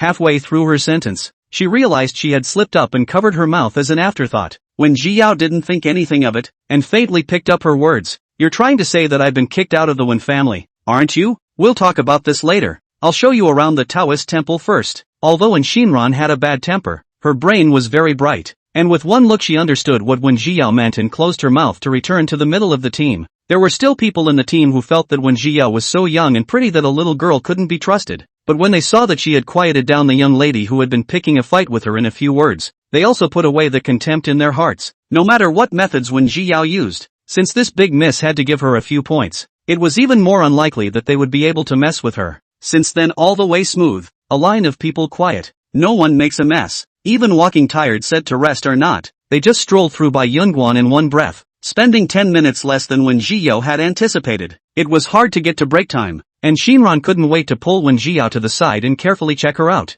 her face full of worry. "Wen Jiao, are you alright? The Wen family was like crazy last night, saying everywhere that you were a corrupt person and attempted to murder your own brother and were kicked out." As soon as she thought of this, and Shinran couldn't help but roll her eyes. "If you ask me, they are also nerves. They don't properly manage the dead White Lotus. They have to hold on to you." As one of the few close friends of the original owner in the circle of luxury families, and Shinran, like the original owner, had suffered a lot from Wen Lingyao, the Yin family and the Wen family had always been on par, and had secretly tried to replace each other for so many years while maintaining superficial friendship. Against this background, and Shinran and Wen Lingyao were not rarely compared. And Shinran is actually very smart and excellent in all aspects, but she has a relatively straight nature and won't show weakness. And Wen Lingyao is a little white flower who was the best at disguising herself with tears. Every time as long as Wen Lingyao was teary-eyed and started teasing, no matter how well Shinran did, she would always be pushed head over heels by Wen Lingyao. It could be said that no one in the entire circle of gentry knew Wen Lingyao's green tea true colors better than her. Therefore after the original owner returned home, and Shinran was the first and only person who was convinced that she was being bullied by Wen Lingyao, even when the plagiarism incident occurred, and Shinran remained steadfastly on her side. Facing her, Wen Jiao's expression couldn't help but soften. Even though Shinran didn't say it, Wen Jiao knew that it was because of this matter that she had quarreled with her family that she was forced to be sent over for purification. "Don't worry, their retribution has come." "What do you mean? Do you have any arrangements?" And Shinran raised her eyebrows, suddenly remembering that she was still inside the White Cloud Temple. "By the way, why are you here? Did that bunch of deadbeats kick you out and you had no place to go? No choice but to come to the Taoist temple to work? Damn, the Wen family's group did too much. No, you're coming with me now. I must not let you be bullied." Chapter 33, You're About to Die. And Shinran pulled Wen Jiao and was ready to leave when she stopped her. "Wait," Wen Jiao said. "Who told you that I came to White Cloud View because I had no place to go? Then what other reason could you have come here for?" And Shinran swept her eyes around with some disgust. "This place is so shabby. Can you get used to living here? You should know that coming to the White Cloud Temple for purification is a punishment for Shinran in the eyes of An's father. To put it mildly, this is a Taoist temple after all. Even if Bai Yunguan arranged the best room for her, it would definitely not be as comfortable as staying in a guest room casually arranged by the Yin family. You had already suffered so much outside. It's not easy for you to be retrieved. Even if you were bullied by that dead green tea, now you have to be kicked out. On what grounds?" And Shinran grabbed Wen Jiao's hand and said indignantly, "If you ask me, the one who should be kicked out should be Wen Lingyao." Wen Jiao was dumbfounded, holding her hand and turning it over, patting the back of her hand soothingly. "First, it was my own initiative to sever ties with the Wen family. And second, I came to the White Cloud Temple because I'm now a Taoist priest." "Taoist priest?" And Shinran was even more distressed. They bullied you even if it's not enough. They actually forced you to become a Taoist priest?" At those words, Wen Jiao was somewhat helpless. She knew that Shinran wouldn't believe her if she didn't show her hand. She turned her head to look around. noting the swarms of mosquitoes above the two men's heads, and casually pinched a mosquito repellent trick. At this time in the summer, white cloud view within the lush vegetation, mosquitoes and insects. Before coming to Shinran specifically sprayed a lot of mosquito repellent water. The result is that after coming to be surrounded by mosquitoes, just half an hour was bitten more than a dozen mouths. She was still worrying about how to deal with this group of stinking mosquitoes when she lived here for these hours. And then she saw Wen Jiao reciting a phrase, and the group of mosquitoes around her suddenly disappeared, and Shinran stared wide-eyed, reached out and waved her hand above her head, and froze without touching a single mosquito. The swarm of mosquitoes seemed to have the sense to go around them, only daring to fly around the two, not daring to approach at all. This is amazing, isn't it? How did this happen? Wen Jiao smiled, took out a yellow talisman from his pocket, drew a mosquito repellent talisman on the spot, and handed it to her along with the peace talisman he had prepared in the morning. This one is a mosquito repellent talisman. If you take it with you,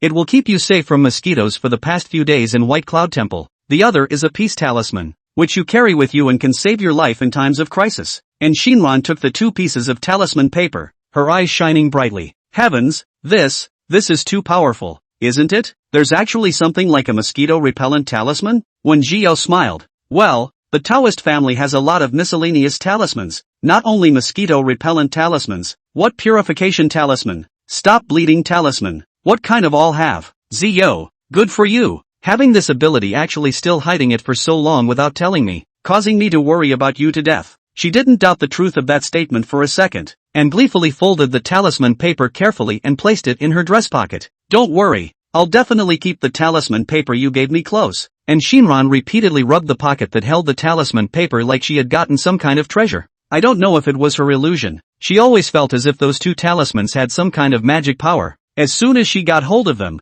she only felt refreshed, and her fatigue was reduced by a lot. The more she believed in Wen Jiao's ability, the more she believed in her. By the way, Zio, since you're so powerful, why didn't you just stick some kind of truth charm or something on Wen Lingyao at the press conference in the first place, so that she would admit in person that she's the one who plagiarized the dogs thing? I've read that those Taoist priests in novels are especially powerful and can easily clean up all the villains. Wen Jiao was helpless and reached out to nod her forehead. Reality is not a novel, which is so simple. We Taoists do have something similar to the true speech charm, but it requires the charm to be burned into a talismanic water for others to drink in order to be effective. She shrugged, not to mention that Wen Lingyao wouldn't drink what I gave her. Even if she did drink it, the Wen family would only say that I know sorcery and controlled Wen Lingyao to make her say those words. Besides, the Wen family's retribution has just begun, and there will be a time when they will come to beg me. Hearing Wen Jiao say this, and Shinran's heart that had been hanging in the air was finally put down. Now that you've said that, I'm relieved. She stepped forward and intimately held Wen Jiao's arm. Let me know if there's anything you need my help with, and I'll do my best to help you. Don't forget that behind you, there's me. Wen Jiao looked at her, her brows gradually softening. Good. I do have something I want to call out to you for help. Earlier, she had asked the White Cloud Guan for some fine thread incense, but it was too expensive. Once was fine, and it was not good for her to ask them for it 3 times. She wanted to buy it herself, but when she asked several stores, they all said they were out of stock. It was only after her inquiries that the other party said that all these goods were only available to regular staff and were not for sale to the public, saying that it is a fixed person. In fact, it is just that she thinks that Wen Jiao has no power and does not sell to her. She had already severed her relationship with the Wen family, so naturally, she could not possibly borrow the Wen family's name to do things anymore, and she did not care to do such things. That's the thing. I hope you can help me purchase a regular batch of top quality thread incense and some special materials. I'll give you the money later. We are still talking about money or not? Do I look like someone who lacks money?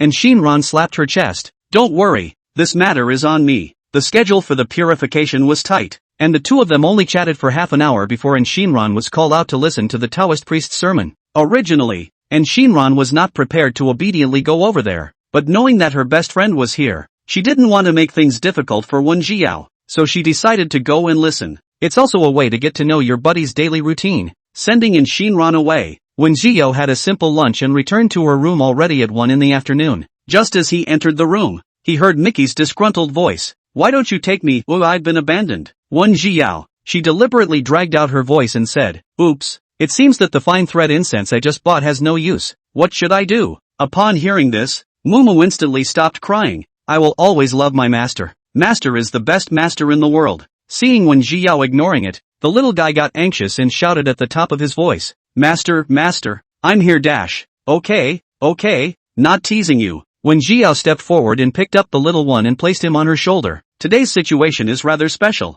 I didn't mean to not bring you along. Mickey grunted and didn't say anything, but she wasn't angry anymore. When Jiao simply adjusted, and then prepared to start today's live broadcast. Even though the time was changed to the afternoon and the live broadcast had just begun, there were still tens of thousands of people pouring into the live broadcast room. Within a minute, though, the gift special effect appeared and the connectivity request popped up. A middle-aged woman appeared on the screen, her face like a peach blossom, smiling coyly. Master Sheen, I want to calculate when I can get pregnant. I want to give my husband a child. When Jiao looked at her face and narrowed her eyes slightly. According to the face, you're going to die soon. Chapter 34, Don't live in your fantasies. At these words, the middle-aged woman's face immediately changed. Master Sheen, what do you mean by that? She looked around with some fear, subconsciously reaching out and rubbing her arms. All of a sudden various horrifying sequences from inside TV dramas appeared in her mind. Shouldn't we have a murderer on board? When Jiao thought for a moment and said, if you want to put it that way, it's also right. The middle-aged woman stood up in shock, her voice rising several degrees.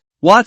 Then what should I do now? No, I need to call the police as soon as possible, said he was about to call the police. When Jiao paused and finished the second half of the sentence, but that person is your husband. The middle-aged woman's hand on the phone lurched and raised her head. Master Sheen, what did you say? You said that the murderer is my husband? How is this possible? No, it can't be. My husband is the best person in the world. How can he be a murderer? When Jiao was wearing a mask and couldn't see her expression, so the middle-aged woman could only comfort herself. Master Sheen, you're joking with me, right? I haven't given you my birth date yet. I know. Fortune-telling requires a birth date. She handily sent over her birth date in an attempt to hear different words from Wen Jiao's mouth. I'm not joking. When Jiao interrupted her, your problem is already very serious. It can be completely judged from the face. Even if you give me the 8 characters, it will only help me to corroborate my deduction. Having said that, even if the middle-aged woman wanted to deceive herself and others, she could not do so. Her face went green and white for a while, her original embarrassment gradually replaced by anger.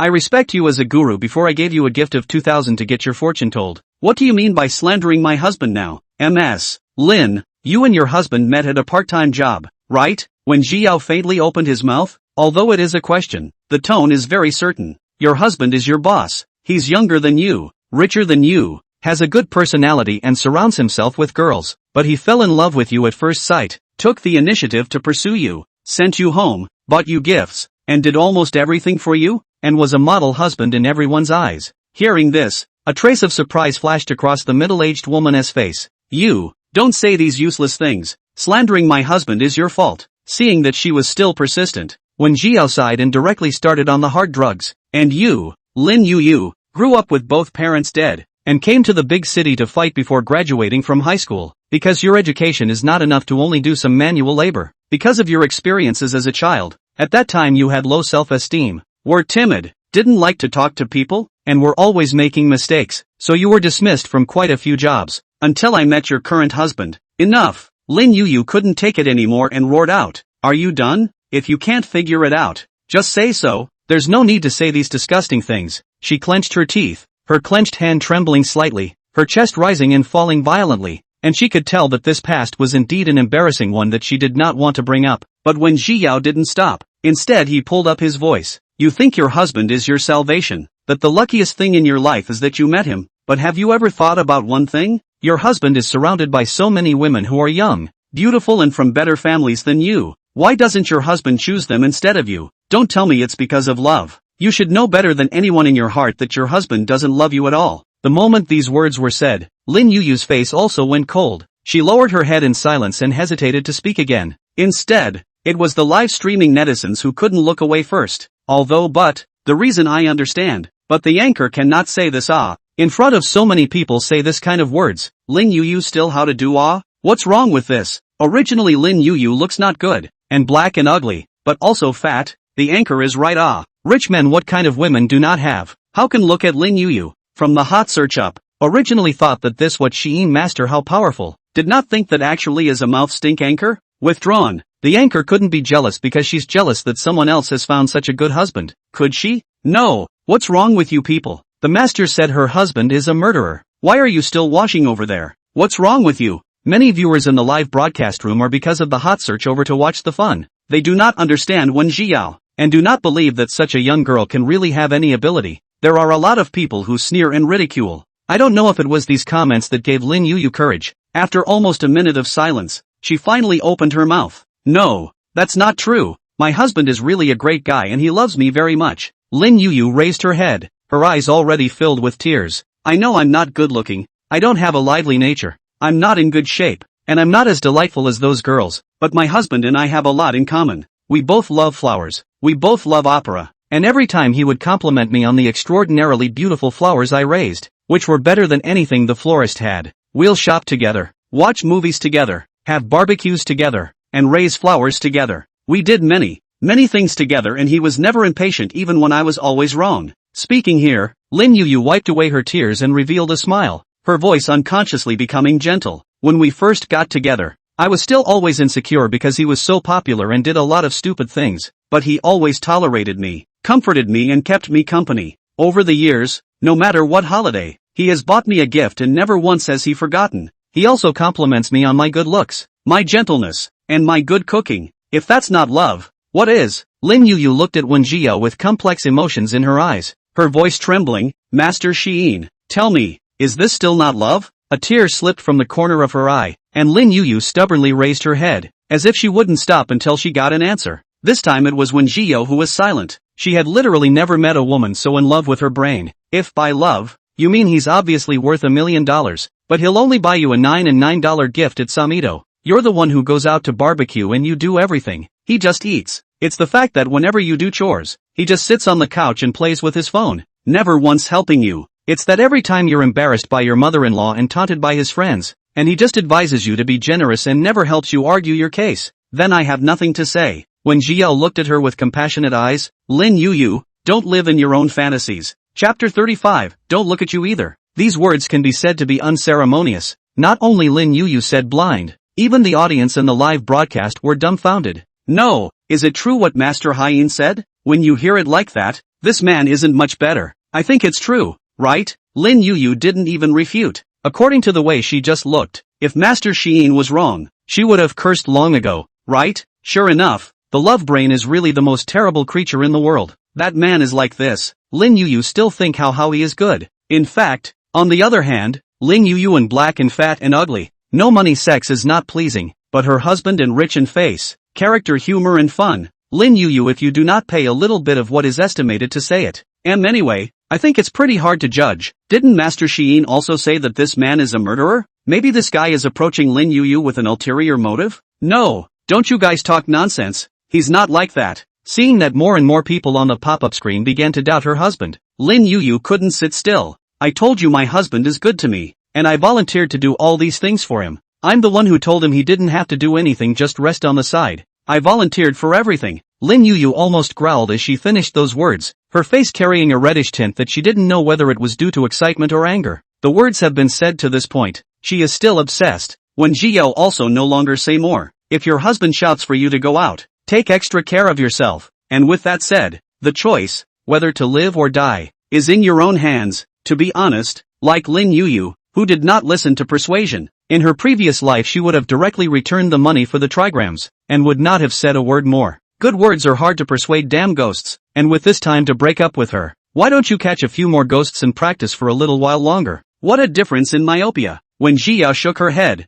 not ready to say any more, Lin Yuyu had thought that she would say some more words to persuade her, but who knew that when Jiao just left her out to dry and went to look down at her cell phone. Yo Lin. For a while, Lin Yuyu really didn't know whether to hang up the connection or not. Just then, the sound of the door opening rang out from behind them, and a man opened the door and came in, asking gently, "Honey, what are you doing?" Lin Yuyu subconsciously wanted to turn off the linkage, but as a result, her hand slipped several times in a panic, but she didn't succeed. Seeing that the man had already come up behind her, she could only press out her cell phone first and turned her head to smile. "Honey, you're back?" The man scanned her black screen phone and did not ask more questions, only smiled and said, "Yes, I just went around the ship and found a place that is particularly suitable for seeing the scenery. I will take you there." Without giving Lin Yuyu a chance to refuse, the man grabbed her hand and headed out of the room. "Wait, hubby, Lin Yuyu struggled a bit, wanting to find a chance to turn off the connectivity first. She didn't want her sweet time to be seen by so many people on the air. The man turned his head, his long and slender index finger gently pointing on Lin Yu's lips, his magnetic voice carrying a few moments of magic that people could not refuse. Honey,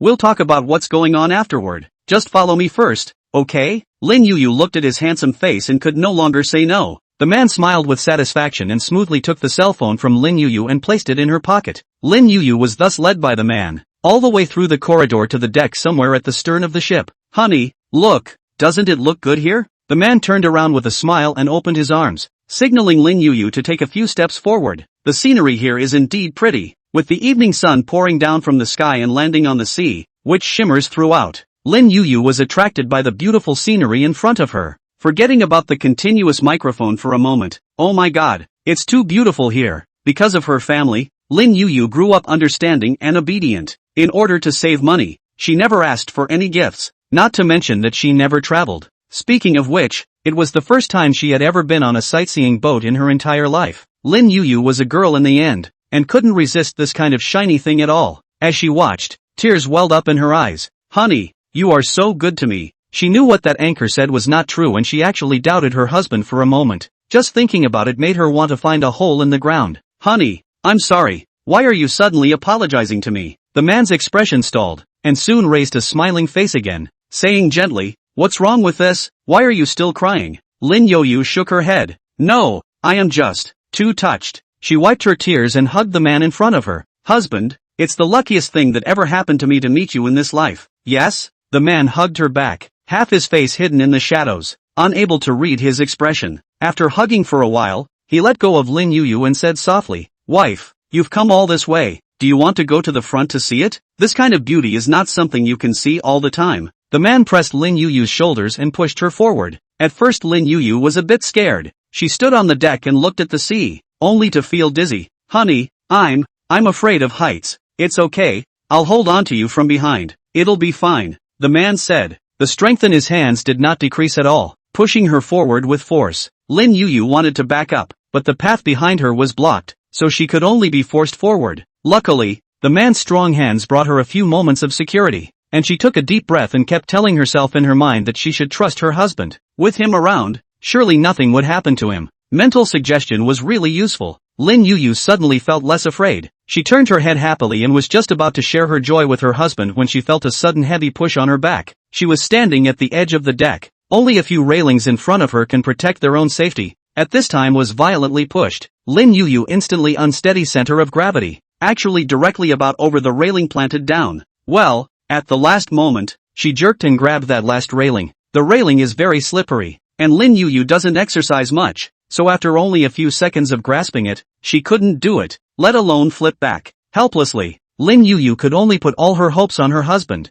Husband, save me. The man didn't want to pay attention to her, but whoever she was kept screaming it could only take a step forward. Stop screaming, it's noisy. The man looked at her from above, the gentleness in his eyes no longer present as it once was. Lin Yu froze for a moment. Her heart suddenly seized up fiercely. She couldn't believe it and looked at the man. Her voice trembled. Old husband? The man hooked up the corners of his mouth and sneered as he stepped forward. His voice was one of unhidden disgust. Don't call me husband. It's disgusting. Don't take a look at you. You look like this, old and ugly. You still deserve to call me husband? Stop struggling. You'd better hurry up and die. The fingers on his hands were broken one by one. Intense pain came from his hands, but these were far less than the pain in Lin Yu's heart. Hubby. No. Chapter 36, who can guarantee it? The live viewers couldn't see the specifics of the situation, and could only judge what was actually happening in the situation based on the conversation between the two. After hearing Lin Yu's heartbreaking no, the hearts of the audience in the live broadcast room were raised to their throats. Asterisk asterisk asterisk asterisk what the hell? In the end what is the situation?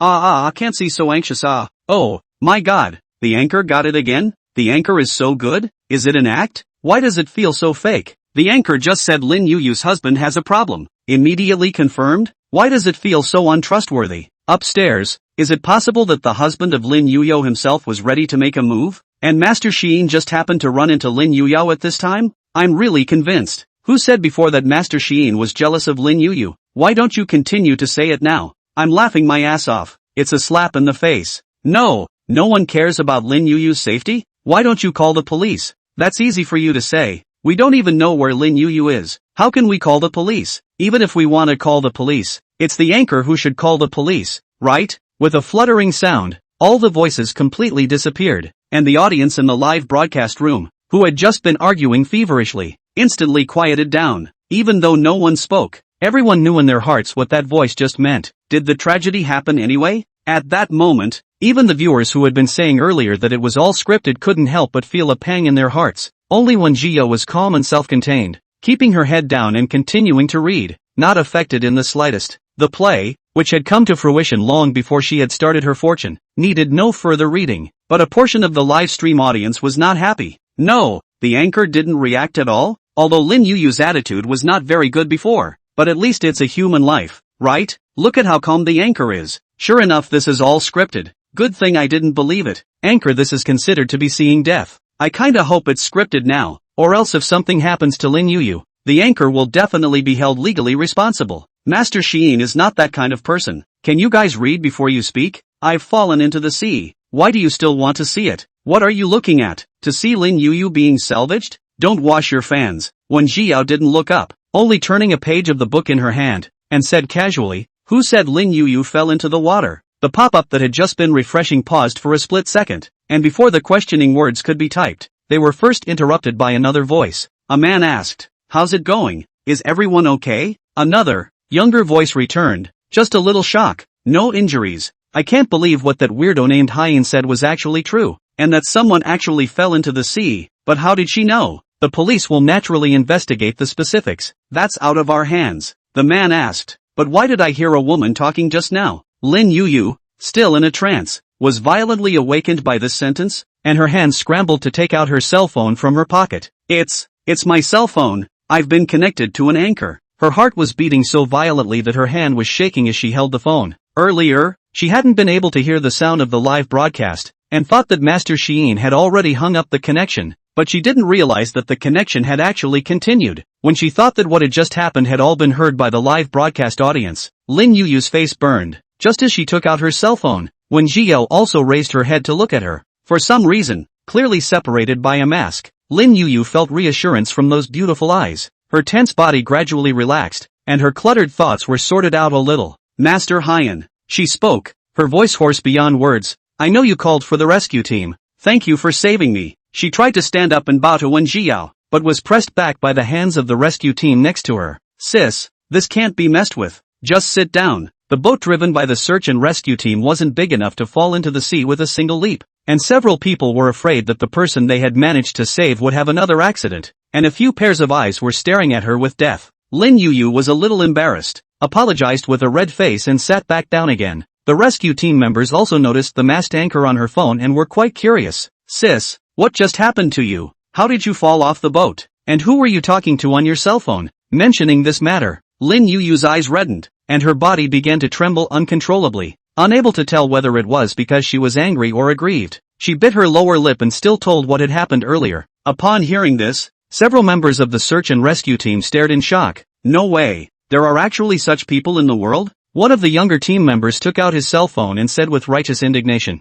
I'll call the police. Sister, don't worry, the police will definitely investigate this matter properly. He was just about to make the call when Wen Jiao's voice came from the live broadcast. I've already called the police. Who should be waiting on the shore by this time? Lin Yu looked at the live broadcast. Her heart was mixed. Master Hyen, I'm sorry, I shouldn't have distrusted you and talked about you like that. It doesn't matter. In this matter, you will be pushed down by him whether you believe it or not. Wen Jiao said, you can't play him. A sentence that made Lin Yu, who was originally in tears as if she was falling like a pig, suddenly choked, and for a moment she even forgot to cry. She opened her mouth several times to say something, but it didn't come out. Guru Hyen was right. If she hadn't happened to be linked to Guru Hyen today, perhaps she would have wondered to her dying day why her husband, who was usually so loving, would do these things. She'll spend her life sinking into the love trap that scummy guy cooked up for her until she dies. The search and rescue team member next to him couldn't look away and couldn't help but ask, that master, what's his name? Why is he doing this? When Jiao slightly hooked her lips, revealing a mocking to the extreme smile. Of course it's to kill his wife to cheat the insurance. What could have made him design all these years to marry someone he didn't love, and coax her every day with flowery words, but a huge insurance policy? At those words, several people fell silent. It's a more realistic answer, and it's off the charts so true. Throughout history, people have pursued fame and fortune, not for money, power and status. This time Lin Yuyu was lucky to get her life back because she ran into Wen Jiao, but what if she hadn't? How many people would pay attention to a perfectly ordinary full-time housewife, even if she disappeared? Who can guarantee that what appears in the newspaper is a scumbag man who has been planning to kill his wife for years to cheat the insurance? Or a husband who is grieving after his wife accidentally falls into the water? In other words, who can guarantee that those accidental cases are not another vicious case that has not been detected? Chapter 37, I have my own intentions. The rescue team wanted to send Lin Yuyu back to the sightseeing boat and incidentally find the scummy man to confront him face to face, but Lin Yuyu refused. After knowing the truth about everything, she just didn't have the courage to face the man she once loved so truly again. When the crowd saw her like this, they were still a little worried that Lin Yuyu would give up pursuing the responsibility of the scum because of her soft heart. Fortunately, Lin Yuyu is still sober, and she firmly states that even if she still loves him, she will definitely pursue the matter to the end. Seeing this, several people from the rescue team looked at each other and decided to send Lin Yuyu back to the shore first. Anyway, the routes of the sightseeing boats are all set long ago, and they don't dock in the middle, and tourists can only get off the boat when they come back. Even if the scumbag wanted to run, there was absolutely no way for him to escape unless he jumped into the sea. Lin Yuyu was picked up by the police once she went ashore, and with the victim's testimony and the conversation in the live replay, the police immediately contacted the sightseeing boat and asked them to keep an eye on the suspect's movements while protecting the safety of the rest of the tourists on board. Seeing this, things have almost settled. Wen Jiao is too lazy to look at it again and directly cut off the connection. Okay, who's next? Just after that fortune-telling, the audience of the live broadcast has long exceeded 100,000. Although many viewers feel that those may be scripted, there are still many viewers brushing gifts. Fortunately, Wen Jiao was quick on her feet and turned off the reward function the instant the gift special effect appeared, but she didn't expect that in less than a second, 3 people had actually swiped gifts at the same time. She fell into a brief silence as she watched 3 requests for connectivity pop up almost simultaneously. Wen Jiao blundered. Should have started a trigram first, mostly because I didn't realize that there was actually someone with such fast hands that they were on par with her. The 3 people who had given gifts at this time also found each other and started typing in the live stream. Garden Xiaobao, Master Xiyin. I was the first to give the gift. This trigram should be mine, right? Chocolate milk tea, nonsense. Obviously I gave the gift first. If you want to count it, it's me who counts it first, right? Little Orange, it doesn't matter who counts first, as long as it counts. Master Xiyin, you can let them count first. I can wait. I'm okay with that. Chocolate milk tea, finished. Just 3 people. Master Xiyin counts 3 trigrams a day. You can wait, I can't wait. I just want to count today. Master Xiyin, you let me count first. Little Orange, if only 2 people can count today. I hope I can count today. Garden Xiaobao, come on. Y'all get in line. Master Xiyin, agree to my application for a streak. I'm a big fan of yours. Seeing that the 3 were about to quarrel, Wen Jiao's gaze condensed, realized what was going on, and quickly started a hexagram. The moment she saw the trigrams, her face changed slightly. Sure enough, there's no such thing as coincidence in the world. Certain of the guesses in her heart, Wen Jiao was no longer in a hurry and casually agreed to one of the people's connecting microphone. A 28-9-year-old woman soon appeared on the live feed, wearing light makeup and a tracksuit, her hair tied up high, looking spirited and competent. Chocolate milk tea was ecstatic to see her connection connected. Master Hyan, thank you for being willing to be the first to link up with me. While she was happy, the remaining 2 were not, especially when it was clear that there were only 2 more trigs left in the day. Obviously they all sent gifts at the same time. Why did they link up with her first?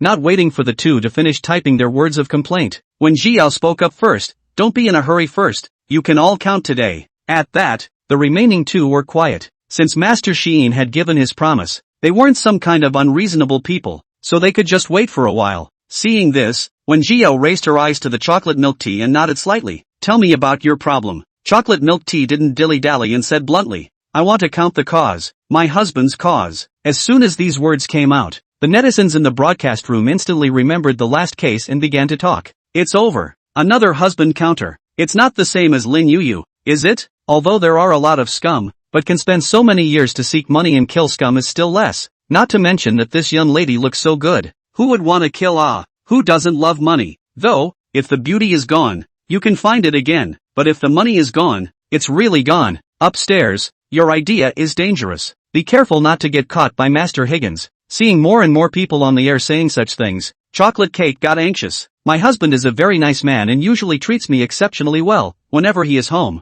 he always does the housework and never needs me to intervene. And my husband is a decent man. He has a decent job. He turns in his paycheck card every month, and he does everything I tell him to do. It's not what you're making it out to be. It's obvious that Chocolate Cake trusts her husband, and she even has a shy smile on her face when she mentions how good he is. Master Hyan, they don't know anything. Surely you know that. My husband is really a very good man. When Jiao didn't answer this question positively, but asked, so you came over this time to figure out if your husband could be promoted? Yes.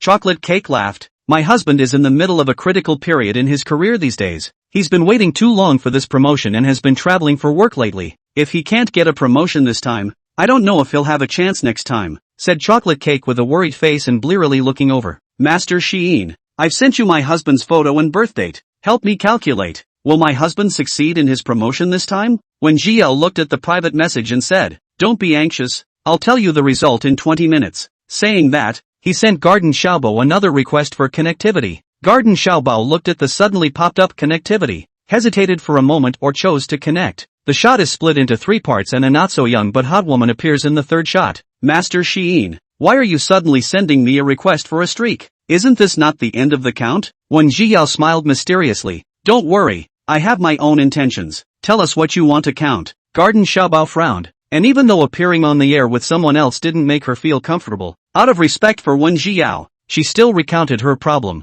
I'm not here to figure out my career. I'm here to figure out when my husband and I can have a baby. Garden Xiaobo said, I had a big illness before. My body fell sick, and I didn't succeed in getting pregnant for many years. Although my husband didn't say anything, but I still want to have a child for him. When Jiao nodded, okay, I understand. You send me your husband's photo and 8 characters privately, and likewise wait a bit on the side. Afterwards, when Jiao sent a connect request to the third person. Chapter 38, now is indeed a good time. Little Orange quickly connected to the mic, and the style of the first 2 people is very different. Little Orange is just wearing a plain long dress, black hair simply coiled up, looking gentle and beautiful. She did not ask more questions, but only smiled at Wen Jiao, and then slowly began her narration. I'm here to do the same for my husband, but not for his career, but for his health. Little Orange said, my husband and I met in college, fell in love for 4 years, and got married as soon as we graduated from college. Until now, my husband is a very hardworking and gentleman. He is motivated by his work. He treats people with courtesy, and he treats me extremely well, which hasn't changed over the years. He would cook for me, clean for me, stand up for me when I was wronged, and when I said I didn't want kids, he never forced me. I thought he and I would live like this forever. But in the meantime, I've noticed that his health is getting worse. Speaking of this, the little orange face worried. My husband is already very hardworking, often working overtime and traveling. I am really worried about his health. Master Sheen, can you help me calculate my husband's health? Before Wen Jiao could say anything, Chocolate Milk Tea couldn't help herself first. Sis, if you're worried about your husband's health then drag him to the hospital for a checkup. Master Hyan isn't a doctor and can't help your husband? Little Orange wasn't angry either. Explaining, I also wanted to call out for him to go for a checkup, but he said he wouldn't go for anything. Plus he was indeed very busy during this period of time, so I had no choice but to come to find Master Sheen. With that, she looked at Wen Jiao with an expectant gaze. Master Sheen, can you help me count?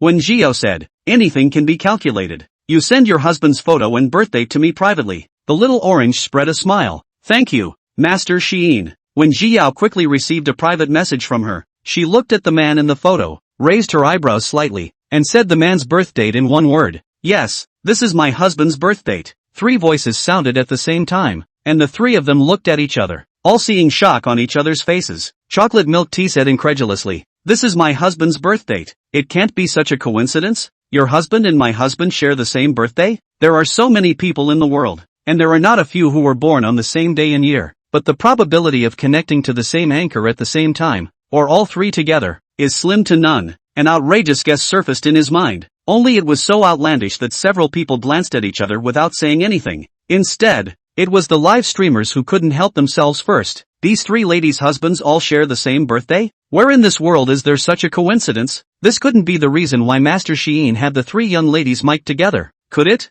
I said can you guys be bold? Maybe these 3 young ladies' husbands are one person? It's unlikely, isn't it? These 3 ladies all said their husbands do all the chores at home and often work overtime on business trips. What man can do all this? Or 3, Chocolate milk tea felt deeply justified and nodded her head. Yeah, my husband isn't like that. It should just be a coincidence that he has the same birthday. Garden Pa followed and chimed in. That's right, my husband is the best man in the world. He's full of me. How could he be with anyone else? Little Orange was silent for a moment and simply said, my husband's paycheck card was turned in, so theoretically he shouldn't have the money to support 2 more women. In this matter, the attitude of the 3 was unexpectedly unified. Wen Jiao could see that they really felt their husband was very good from the bottom of their hearts and felt that he loved them very much. To be honest, if not for the ironclad facts in front of her, Wen Jiao couldn't believe that there were actually men in this world who could do this. But sadly, the truth is often always unsatisfactory. Tell you what, I'll show you something. Wen Jiao knows that at this time no matter what she says, these 3 people will not believe. Simply pulled a group.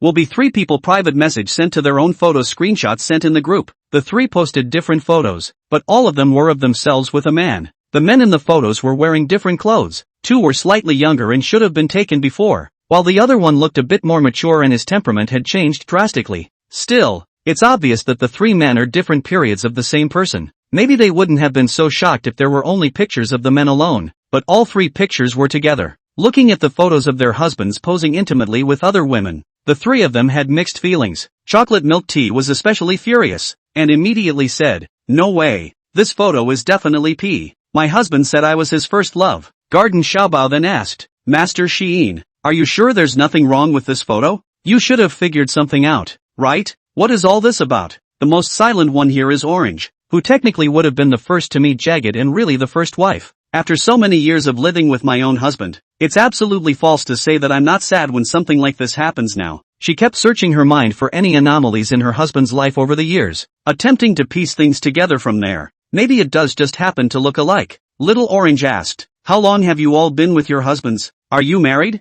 Garden Xiaobao shook her head. No, my husband and I only had a banquet. We haven't gotten a license yet. Chocolate milk tea stared blankly. Me too. Originally, my husband and I were going to get a license, but there were so many accidents on that day that we ended up putting it off. Garden Xiaobao frowned, his expression growing serious. Unfortunately, my side is in a similar situation. It's already rare to have the same looks and birth date, but it turns out that even marriage is a similar situation. A few people are just trying to make excuses again, and it's hard to say anymore. The situation had already developed to this point. Little Orange let out a long sigh, turned around and took out a small red book from inside the bedroom, opening it and placing it in front of a few people. He couldn't marry you guys because he just graduated and married me. The marriage license shows the 2 smiling brightly and sweetly. Li Xiu Chen is really him. Garden Xiaobao clenched his fists, his entire arm shaking. Chocolate milk tea was even more furious. His eyes were red, and he picked up his cell phone and was about to call over to question him, but was stopped by Orange. Don't rush to call over first.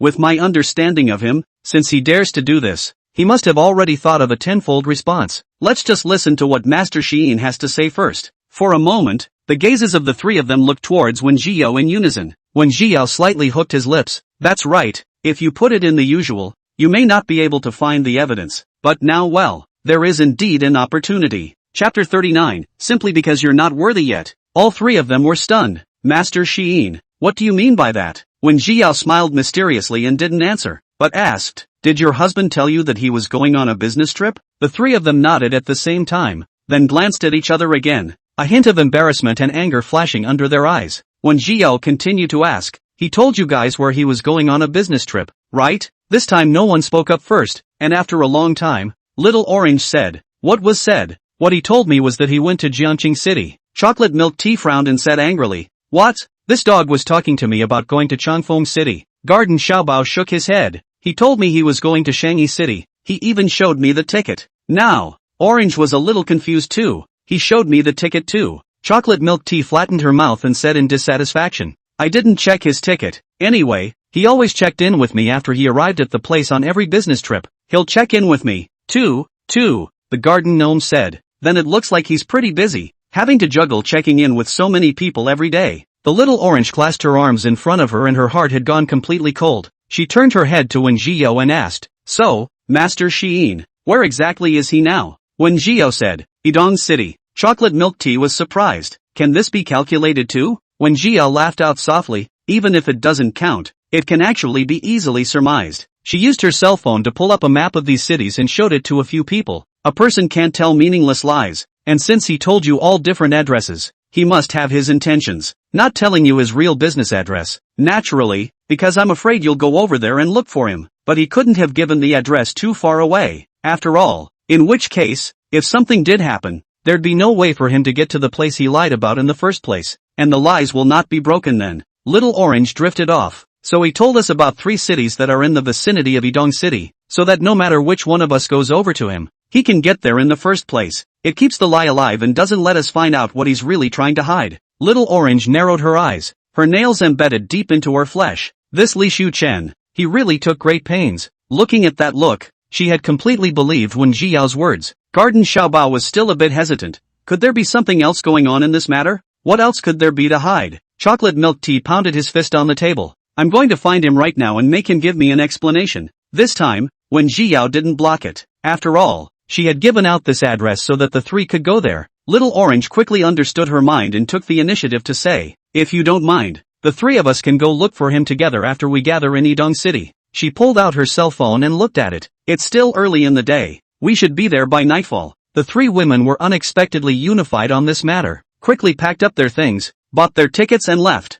In fact, their cities are not too far from Idong City, a few hours by train, but all 3 were in a hurry and directly booked plane tickets. Just as the 3 of them took the airplane to rush to Idong City, Wen Jiao also started the 3rd trigram. Last trigram of the day. Who's it going to be? The netizens of the live broadcast room were still immersed in what had just happened and hadn't slowed down. My God, can anyone really do this? No, isn't this guy tired? Why is he tired? These 3 girls are all prettier than each other. I'd be happy to do it. Don't just look at her, okay? Didn't you hear what they said? This guy does all the housework at home, pays his salary, is gentle and considerate. Can you do that? Honestly, the vast majority of men in the world shouldn't be able to do that. And if this man came to cheat on me, I'd be willing to be with him. Upstairs, set your mind right, huh? No matter what, having your feet in 3 different boats is not advocated. What's going to happen to them? Mr. Higgins, I want to see the scene of the fight. Will you still be on the mic with them? Wen Jiao let out a light laugh. Since you guys want to see it so much, then we'll continue to link up with them later. After all, this kind of famous scene didn't happen all the time.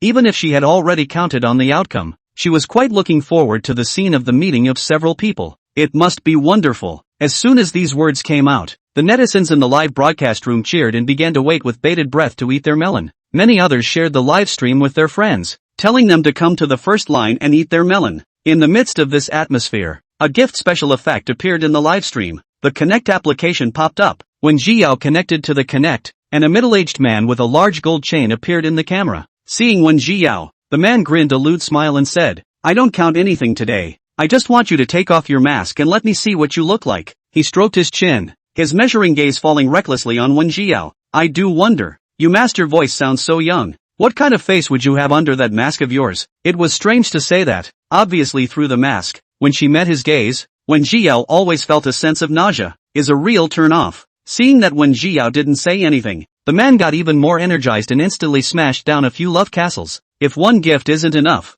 then 2. If 2 isn't enough, then 3. Anyway, master has plenty of money. As long as Wen Jiao didn't answer, the man kept sending gifts. In just half a minute, he had already given a dozen gifts with special effects. The cheapest of these gifts was 500, and the most expensive gift was worth 2,000. Counting, the man had already swiped tens of thousands of dollars in gifts to the live stream. When Jiao live room, most of them come to fortune telling. Gifts are just to give a gossip gold. Almost no one sends so many gifts at once, so the men quickly became number 1 on the live streaming list. Looking at the list 1 logo that appeared on his name, the man snorted and said disdainfully, $60,000. Let me see your face. The commanding tone, the condescending look, every bit of it stepped precisely on Wen Jiao's thunder point. Wen Jiao raised her eyes and looked at him coldly. When did I agree to that? The man snorted coldly. $60,000. Not enough for me to take a look at your face? Do you think you're too ugly to see? Or do you think you're so beautiful that $60,000 isn't enough to take a look at you? He leaned back in his chair, pretending not to raise his hand to reveal the $1 million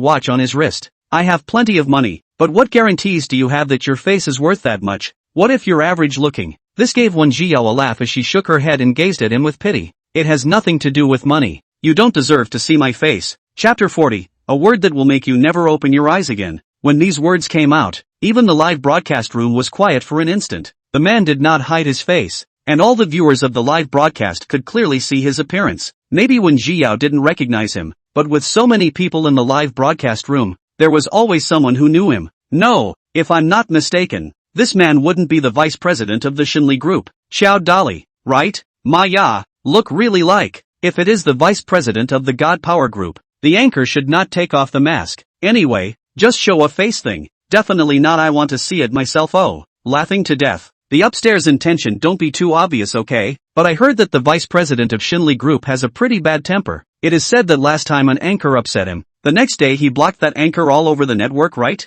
It's true. I know about it too. Suddenly I'm worried about Master Sheen being targeted. Asterisk. It seems like it's really how come the vice president of the Divine Power Group is linking up with the fortune-telling anchor? Are you preparing to start a new business? I've heard that the Shinli Group is getting ready to enter the live broadcasting industry and has been hiring people. Really? Vice president, do you think I can do it? I want to be an anchor too. Seeing this, the middle-aged man let out a light laugh, unable to hide the smugness on his face. Our group does intend to do that, so I'm letting you take off your mask as a favor to you. Not everyone has the luxury of coming to our company. He seemed to enjoy this feeling of being talked about and sought after, leaning back on the sofa and looking at Wen Jiao with that superior gaze. As you can see, our company has money and resources. How many people are squeezing their heads to come to our company? Joining us can make you struggle for 20 years less. This was actually a true statement. After all, just the gift he had just swiped was enough for a year's salary for quite a few ordinary people. If it were any other small anchor, especially one of those that had just started, there was a high probability that they would be convinced. After all, who doesn't want easy access to resources and money? Unfortunately, money, power, influence, the previous life of Wen Jiao has too much. Xiao vigorously words cannot hook her the slightest interest. Wen Jiao turned off the reward with her backhand and said in a cold voice, I said, wanting me to take off my mask, you're not worthy yet. These words completely ignited Xiao Dali's anger, and he slammed the table, glaring, don't you do it until you're forced to do it. I'm telling you, with a casual word from me, I can make it so that you'll never be able to go on the air again. Wen Jiao couldn't help but laugh out loud. Then do you believe that as long as I say a word, you can never open your eyes again? When these words came out, Xiao Dali froze for a moment and laughed angrily. I've watched a lot of live streams about you these days, and I know you probably do have that much skill, but you're not talking too much. You have to realize that the last thing this world needs is capable people. There are plenty more capable than you. What makes you think I don't have people like that around me? Wen Jiao knew that he was threatening himself. It's just a shame that threats are the last thing she's afraid of. Oh,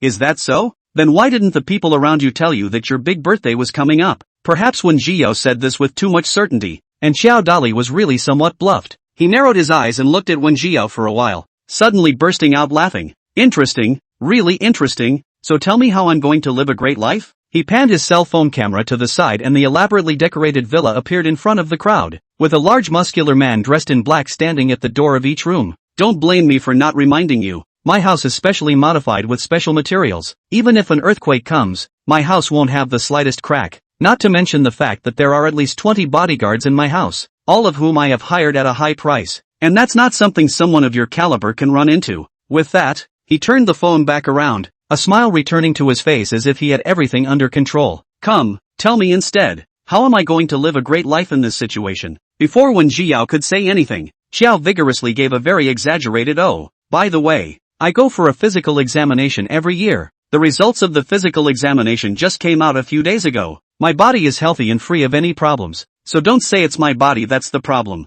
At first glance, it sounds as if all roads are blocked by Joe Power. Live audience actually rare some tension, Xiao vigorously identity position there, but where Wen Jiao has a word to say to make him unsatisfied. Light is blocked, heavy personal safety will be a problem. Finished. I always feel that the big thing is not good. Sheen masters or not take off the mask to show him forget. We do not eat this loss. No, aren't you a bit naive, brother upstairs? Do you think it's still a matter of taking off the mask or not in this situation? Even if Master Sheen takes off her mask now, Xiao Dali will not let her go. But Master Sheen is supposed to be the iron-mouthed divine calculator. What she says will inevitably be fulfilled, and nothing will go wrong. Really? But this Xiao Dali doesn't look like he's about to die. Unless he's been in an accident. He won't be in trouble as long as he doesn't go out, right? No matter what. I'm standing with Master Hyan on this wave anyway. Many netizens in the comment area are fans of Wen Jiao, and all of them are on her side at the moment. And Xiao vigorously looked unhappy for a while. He reached out and knocked on the table, urging, what's the hold up? Haven't you made up the story after all this time? My time is precious. Joe grinned vigorously. Don't think you can just return the gift money to me and be done with it. I'm not that easy to fool. Wen Jiao shook her head and sighed softly. You don't know how to repent when you're dead. So be it. Your life is only worth so many tens of thousands. She casually took out a talisman and pinched it with her eyes downcast, and the talisman paper suddenly disappeared into thin air. And on the table in front of Xiao Dali, a piece of talisman paper suddenly appeared out of thin air. He looked at the yellow talisman in front of him, his eyes glazed over. He picked up the talisman paper and examined it over and over again, turning his head to look around at the bodyguards again. What's going on here? Where did this come from? The bodyguards looked at each other. None of them could answer. After all parts of the villa were guarded by them. Not to mention people, a fly would hardly fly in. No one can say where this rune appeared from. It was Wen Jiao who answered him. Since you linked to me today, it means that you don't deserve to die. And this peace talisman can save your life at a critical moment. Wen Jiao's expression was light, but the words she uttered were unceremonious. Of course, it wasn't my intention to save you. It's only because seeing death in this situation would reduce my merit. And you'd better be thankful that your ancestor was a great benefactor to help you get this chance to live. However, I can only guarantee to save your life. As for the rest, it's up to you. Even if she's missing an arm or a leg or something,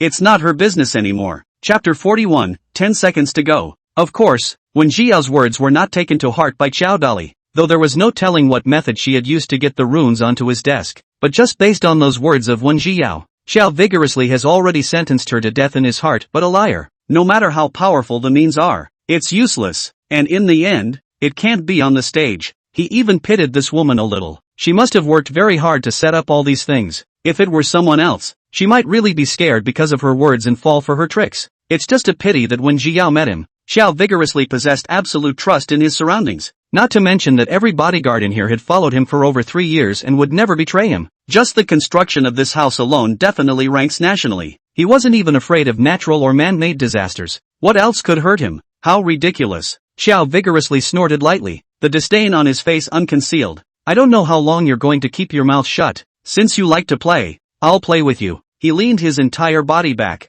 half lying comfortably on the couch, and glanced to the side as the bodyguards began patrolling the house of their own accord. It was a rule he made to keep all his bodyguards on their toes once something was about to happen. In this situation, any suspicious person who tried to approach would be taken down by all of his bodyguards. If the other party made any further moves, there were not a few who were killed by him. After all, compared to the other party's life, Joe vigorously cared most about himself. Of course, now that it was being broadcast live, he was bound to not make it so obvious. But even if he didn't do it, with so many of his bodyguards, he was more than capable of dealing with anyone with bad intentions. Xiao vigorously raised his hand to look at the time and said carelessly, "Tell me instead, how much time do I have before I encounter the so-called danger you speak of?" He had thought that Wen Jia would be perfunctory in this kind of thing, refusing to say the time explicitly, and then not to mention a long time as possible, so that he would be demolished even later. Who knows that Wen Jia actually said bluntly, 13 minutes later. Despite the mask that separated her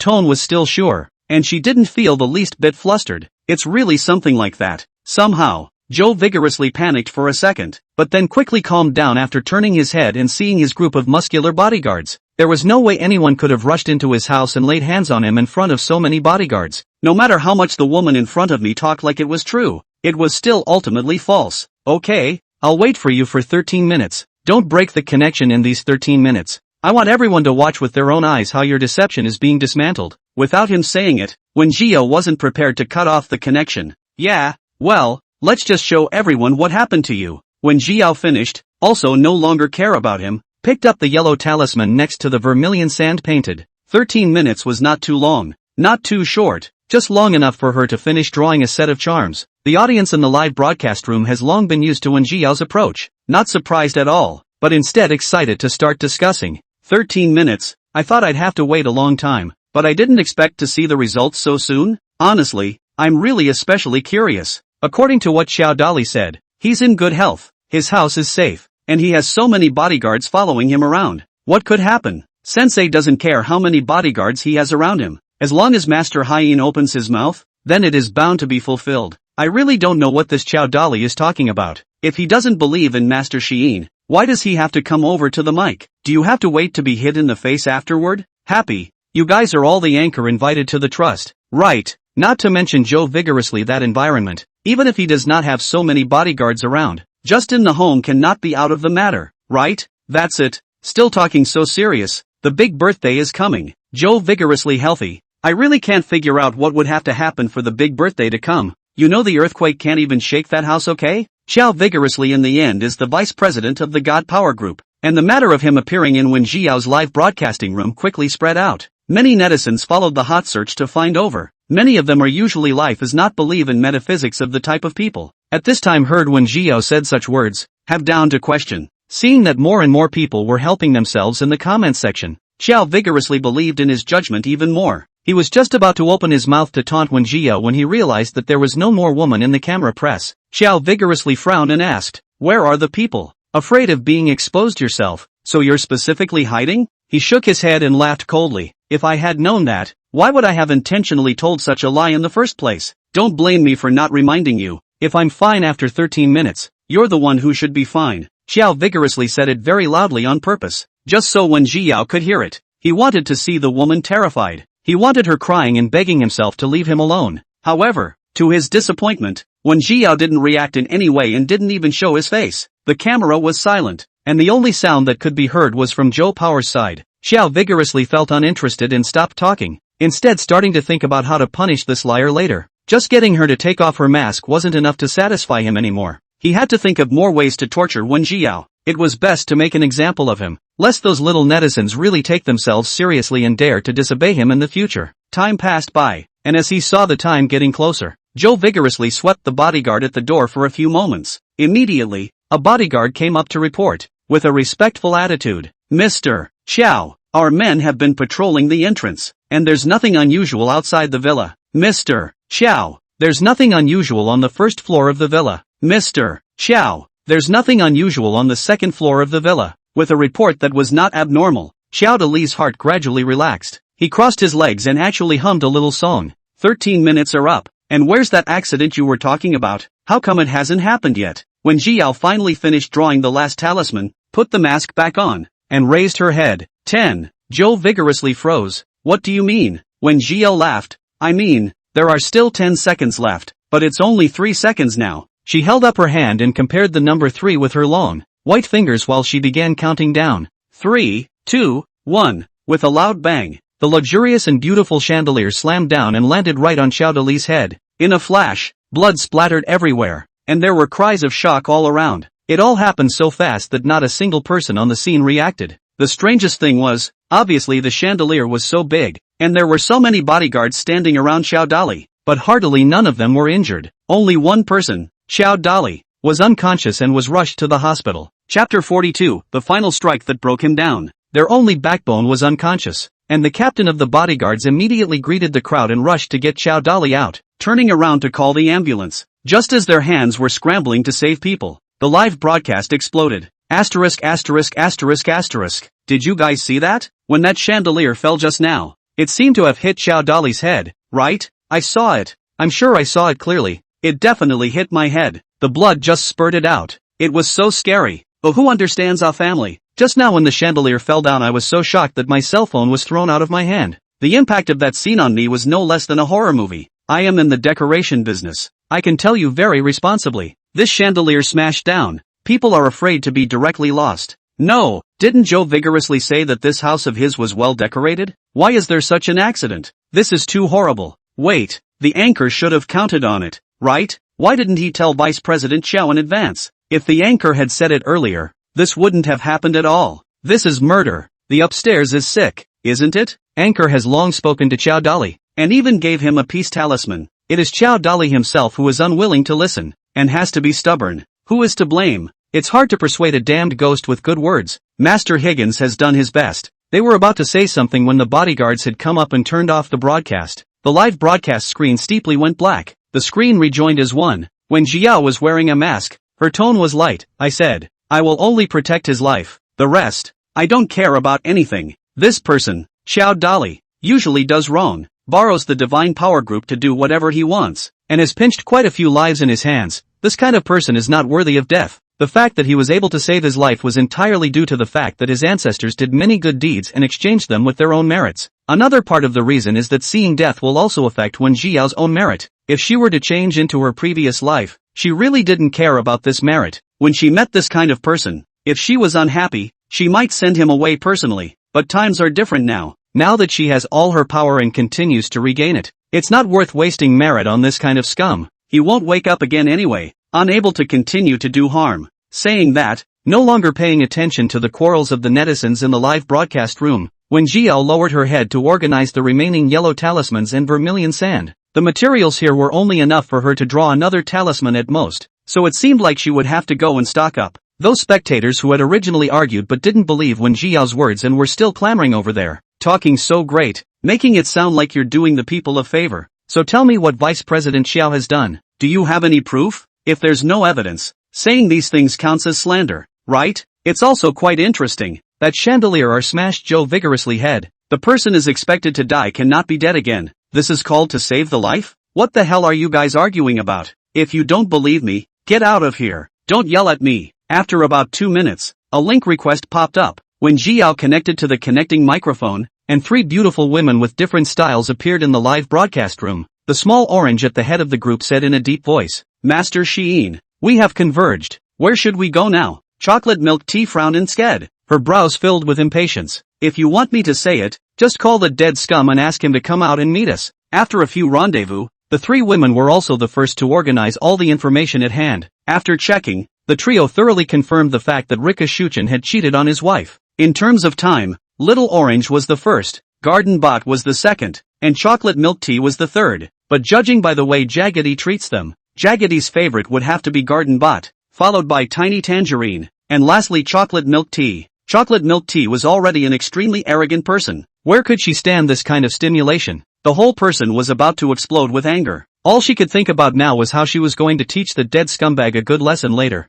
Orange gently held her hand with the phone and shook her head. Don't be impulsive. What we need now is evidence. Evidence that will allow us to completely turn the tables and convict him. Chocolate Milk Tea was about to say something when Orange had wrapped her in his arms. I know you're sad. We're all really the same. I understand you. So it's all the more reason for us to stick together and deal with the scum. Gardenbot also reached beside her and patted her on the back. In fact, technically speaking, Little Orange and Li Shuchen have been together the longest. Her entire youth has almost been dedicated to that scummy guy, and she should be the one who is the most heartbroken amongst us. Chocolate Milk Tea bit her lower lip, her grip on her cell phone gradually relaxing. She reslid her phone back into her pocket and let out a low hum with her eyes downcast. Okay, I'm all yours. Orange patted her head and smiled gently. Thank you. Then he turned his head to look at Wen Jiao. Master Xiyin, what should we do next? Wen Jiao looked at the time and said, I'll send you an address. You guys stop a car on the side of the road and try to get there within 20 minutes. The 3 of them nodded without hesitation, called a car and headed for the address given by Wen Jiao.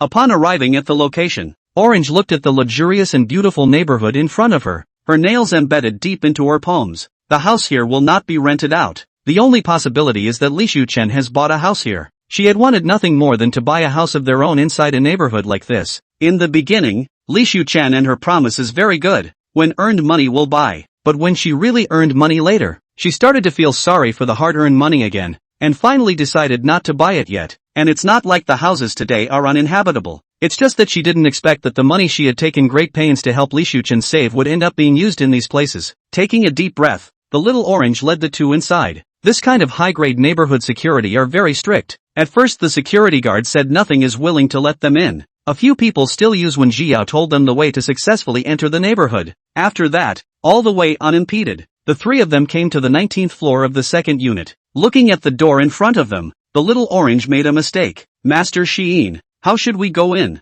When Jiao nodded slightly, there is a spare key underneath the mat at the doorway, and that's what Li Shuchen specifically kept for himself. It was supposed to be a little habit he'd left behind to make it easier for him to cheat on his wife. More keys were inconvenient, not to mention easy to spot. He wouldn't be able to explain when asked, so he might as well just leave a spare key at the door to make it easier for him to open the door. But I didn't want to realize that it was this habit that became the final blow that broke him. The trio opened the door with a spare key and just entered, shocked by the scene in front of them. Chapter 43, It's not over yet, only to see that the living room was full of scattered clothes, which included not only men's, but also women's, and unpleasant sounds were faintly heard from the bedroom. The moment they heard the voice, all three of them changed their faces. They glanced at each other, and it was only at this moment that they truly understood the deeper meaning of Master Sheen's words in a meaningful way. The three of them weren't the only ones this scumbag hooked up with. There were other victims. Chocolate milk tea was so angry that her hands were shaking. She clenched her teeth and was ready to go forward, but Garden Xiaobao hurriedly pulled her back. Garden Pa shook her head at her, signaling her not to be impulsive. Little Orange, on the other hand, took out her cell phone and turned on the video function, first filming the situation inside the living room, and then pointing the camera at the bedroom. Even though they knew it wasn't good for the other victim, the situation was urgent and they had to make do with what they had for the time being. Little Orange nodded at Garden Xiaobao, who immediately pulled chocolate milk tea behind himself, while he himself quietly stepped forward and placed his hand on the doorknob. Seeing that both of them had something to do but only himself, chocolate milk tea thought about it and turned his head to find a baseball bat in the living room and held it in his hand. The three of them were just armed and ready to head towards the bedroom. The two people inside the bedroom didn't even notice the situation outside. They were still flipping the clouds, over and over, so uncomfortable. The three of them held their breath, looked at each other, and Orange made a 3-2-1 gesture with his hand. As Little Orange counted down to 1, Garden Xiaobao slammed open the door and the three of them rushed straight in. With a bang, the door was opened and the woman's voice of pleasure instantly turned into a scream. "Who are you? Who are you guys? How did you get into my house?" The woman panicked and grabbed the quilt next to her and covered herself, while continuously patting Rika Shuchen on top of herself to make him look back. Li Shuchen was in the middle of his excitement when he was suddenly disturbed and was filled with displeasure. "Where did that come from? What's wrong with you?" Li Shuchen turned around and was so scared that he almost fell off the bed. His jaw dropped as he looked at the three familiar women in front of him, unable to speak properly. What do you? Chocolate milk tea couldn't stand it anymore and went up and slapped Li Shuchen. Chocolate milk tea usually would have worked out, and this slap was with all his strength. Even if it was a big man, and Li Shuchen was also painful and exclaimed in shock. "What are you doing? What are you hitting me for?" Chocolate milk tea crossed her arms and glared angrily. "Don't you have any points in your heart as to why I beat you? How many nasty things have you done behind my back, do you dare to say?" Only then did Li Shuchen realize in hindsight that something was wrong, and hurriedly looked at the two people behind chocolate milk tea with a panicked expression. "No, it's not that, you guys let me explain, I can explain it all." Li Shuchen couldn't even bother to put on his clothes, and walked towards Little Orange, reaching out his hand to grab hers. Ran, it's not like that, you've misunderstood me, she forced me into all this, I didn't do it of my own free will. Little Orange lowered her eyes and coldly shook off his hand, only disappointment and indifference remaining in those eyes that should have been filled with tenderness. "Li Shuchen, it's come to this, and you still want to deceive me? I already know everything you've done." At that instant, Li Shuchen only felt cold all over. "No, I was really forced, that woman blackmailed me with my job, and you all know how important that job is to me." He shook his head, wanting to say something and feeling as if all words paled in comparison. He turned his head to look at the small garden treasure standing next to him, and before he could speak, he was interrupted by a slap from the woman. "That's enough, Li Shuchen." Garden Xiaobao looked at him condescendingly. "If you were brave enough to admit it at this time, perhaps I would still respect you as a man, but you actually put your own fault on an innocent woman. I was so wrong about you before." After saying that, Garden Xiaobao walked to the bedside and casually took a jacket from the closet and draped it over the woman. "As you can see, this man you were just with has his feet in 4 different boats, and we are all victims, so I hope you see him for what he is soon." The woman was still in a bit of a trance, completely unaware of what was happening, and subconsciously grabbed the clothes on her body, her face pale. Chocolate milk tea couldn't look away and gasped. "Can't you see? This scumbag is dating all 4 of us at the same time, and just now he's ready to put all the blame on you.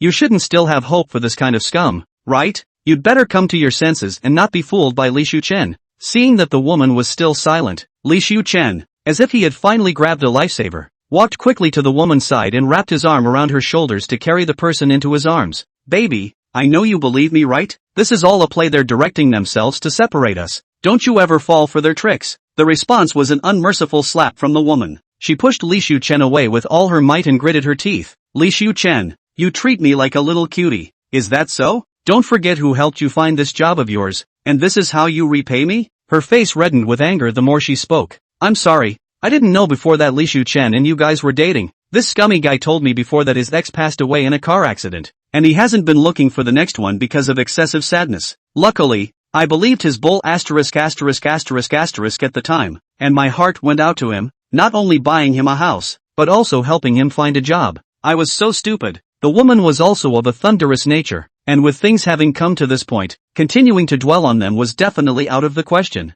She turned her back and got dressed, grabbed the jacket by the bed and draped it over her, got up and grabbed Riku Shuchen's hair and headed out the door. Li Shuchen, get the hell out of my house. You are not welcome in my house, and also, from tomorrow onwards you don't go to the company to work. As she flung the man to the door, she said in a cold voice, Li Shuchen, I officially announce that you are fired. After saying that, he closed the door of the room with one hand, isolating Li Shuchen's begging voice from the door. The crowd had seen many wives being swept away. This was the first time they had seen a woman sweeping a man away, and they were all a little surprised for a moment. Sister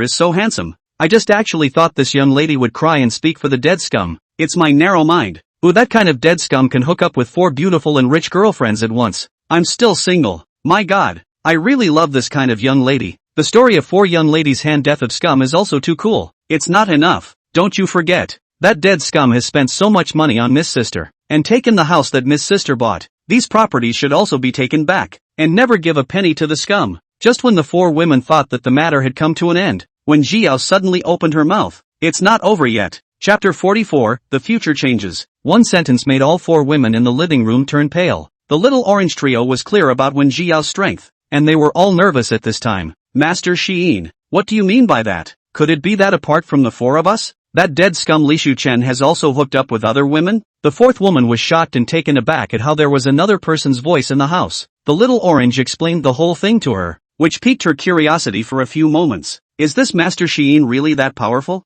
Listening to you guys talk so metaphysically, can you recommend it to me? The 3 men looked toward her in unison. The woman was a little embarrassed to reach out and make a fist against her lips and cough lightly. You all know that I run a company. Recently there is a project that I have been thinking about whether or not to invest in. This is not just to look for her to calculate a little. The trio didn't speak, just held up their phones and showed the live page to the woman. When Jiao laughed lightly and said, sorry, I only count 3 trigrams a day. If you need it, you can come to the live broadcast room to find me. Seeing this, the woman also expressed her understanding. Masters have masters' rules. I understand all of them. This you naturally rest assured that I will abide by what should be abided by. The woman approached the trio for Master Haiyan's account and went on her cell phone and clicked follow. Before she asked, so Master Haiyan, what did you mean by what you just said? When Jiao said, naturally, it's because Li Shuchen couldn't accept that he lost the 4 of you at the same time, and was so furious that he was ready to come to the door to take revenge. Chocolate milk tea snorted coldly,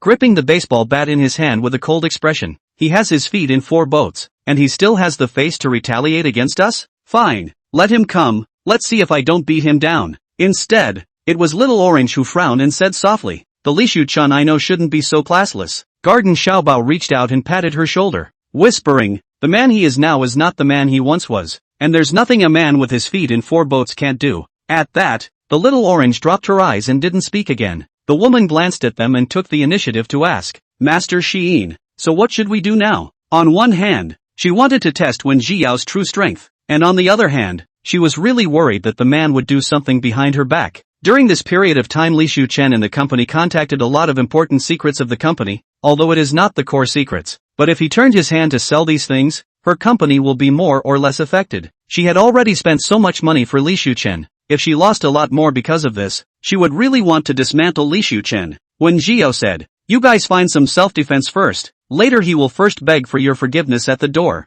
If you do not open the door, he will buy a knife from the supermarket downstairs to squat at the door. Speaking here, when Jiao gave a beat, today one day he lost his lover and career at the same time. He will hate you several people from love, and eventually die with you. Chocolate milk tea was shocked. No way, the 4 of us still can't beat him alone? She wanted to say that they were too good, but on second thought, it didn't seem to be the right time to say that, so she held it back. When Jiao didn't expect her focus to actually be here, and shook her head. It's not your fault, it's just that you're not as ruthless as he is. In the fateful trajectory just now, you all went soft in the end because of so many years of emotion, and even though you didn't choose to forgive him, you didn't expect him to hurt you, defenseless and unarmed. You were cut down one by him, and in the end the 5 of you died together. When Jiao's few words in a light manner made a few people pale, they looked at each other with mixed emotions for a moment, not knowing what to say. The garden gnome frowned. What if we don't open the door? He will keep guarding the door until you guys go out. When Jiao said,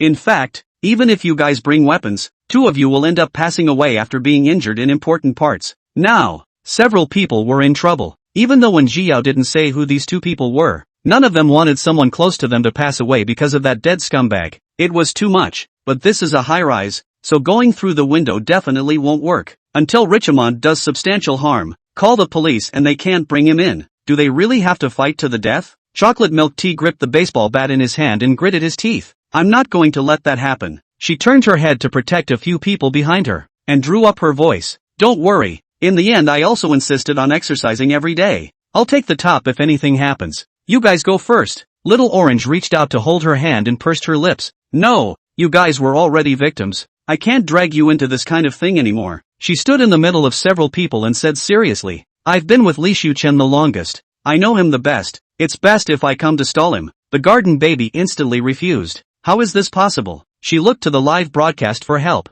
her voice begging, Master Hyan, is there no other way? Wen Jiao said, there is definitely a way. It depends on what kind of result you guys want. She lowered her eyes and played with the copper coins in her hand, her voice unable to hear her joy or anger. I can help you with him if you want. For a while, the four gazes gathered on Wen Jiao, and in the middle of the day, Little Orange's voice rang out, Master Xiyin, what do you mean by resolving him? Send him to where he belongs. Wen Jiao laughed, actually, this is nothing more than letting him get the punishment he deserves. But that person is carrying a magic weapon with him, and if you want to solve him, you need to break that magic weapon first. I'm too far away to go there myself, so you'll have to do the job. The four women looked at each other, all seeing certainty in each other's eyes. Little Orange said, Master Xiyin, please tell me what I should do. Wen Jiao said, don't be too happy. The person who does this will inevitably be cut by him, and even then, do any of you still want to? Who knew that when Little Orange sniffed, instead of being afraid, her face became more determined.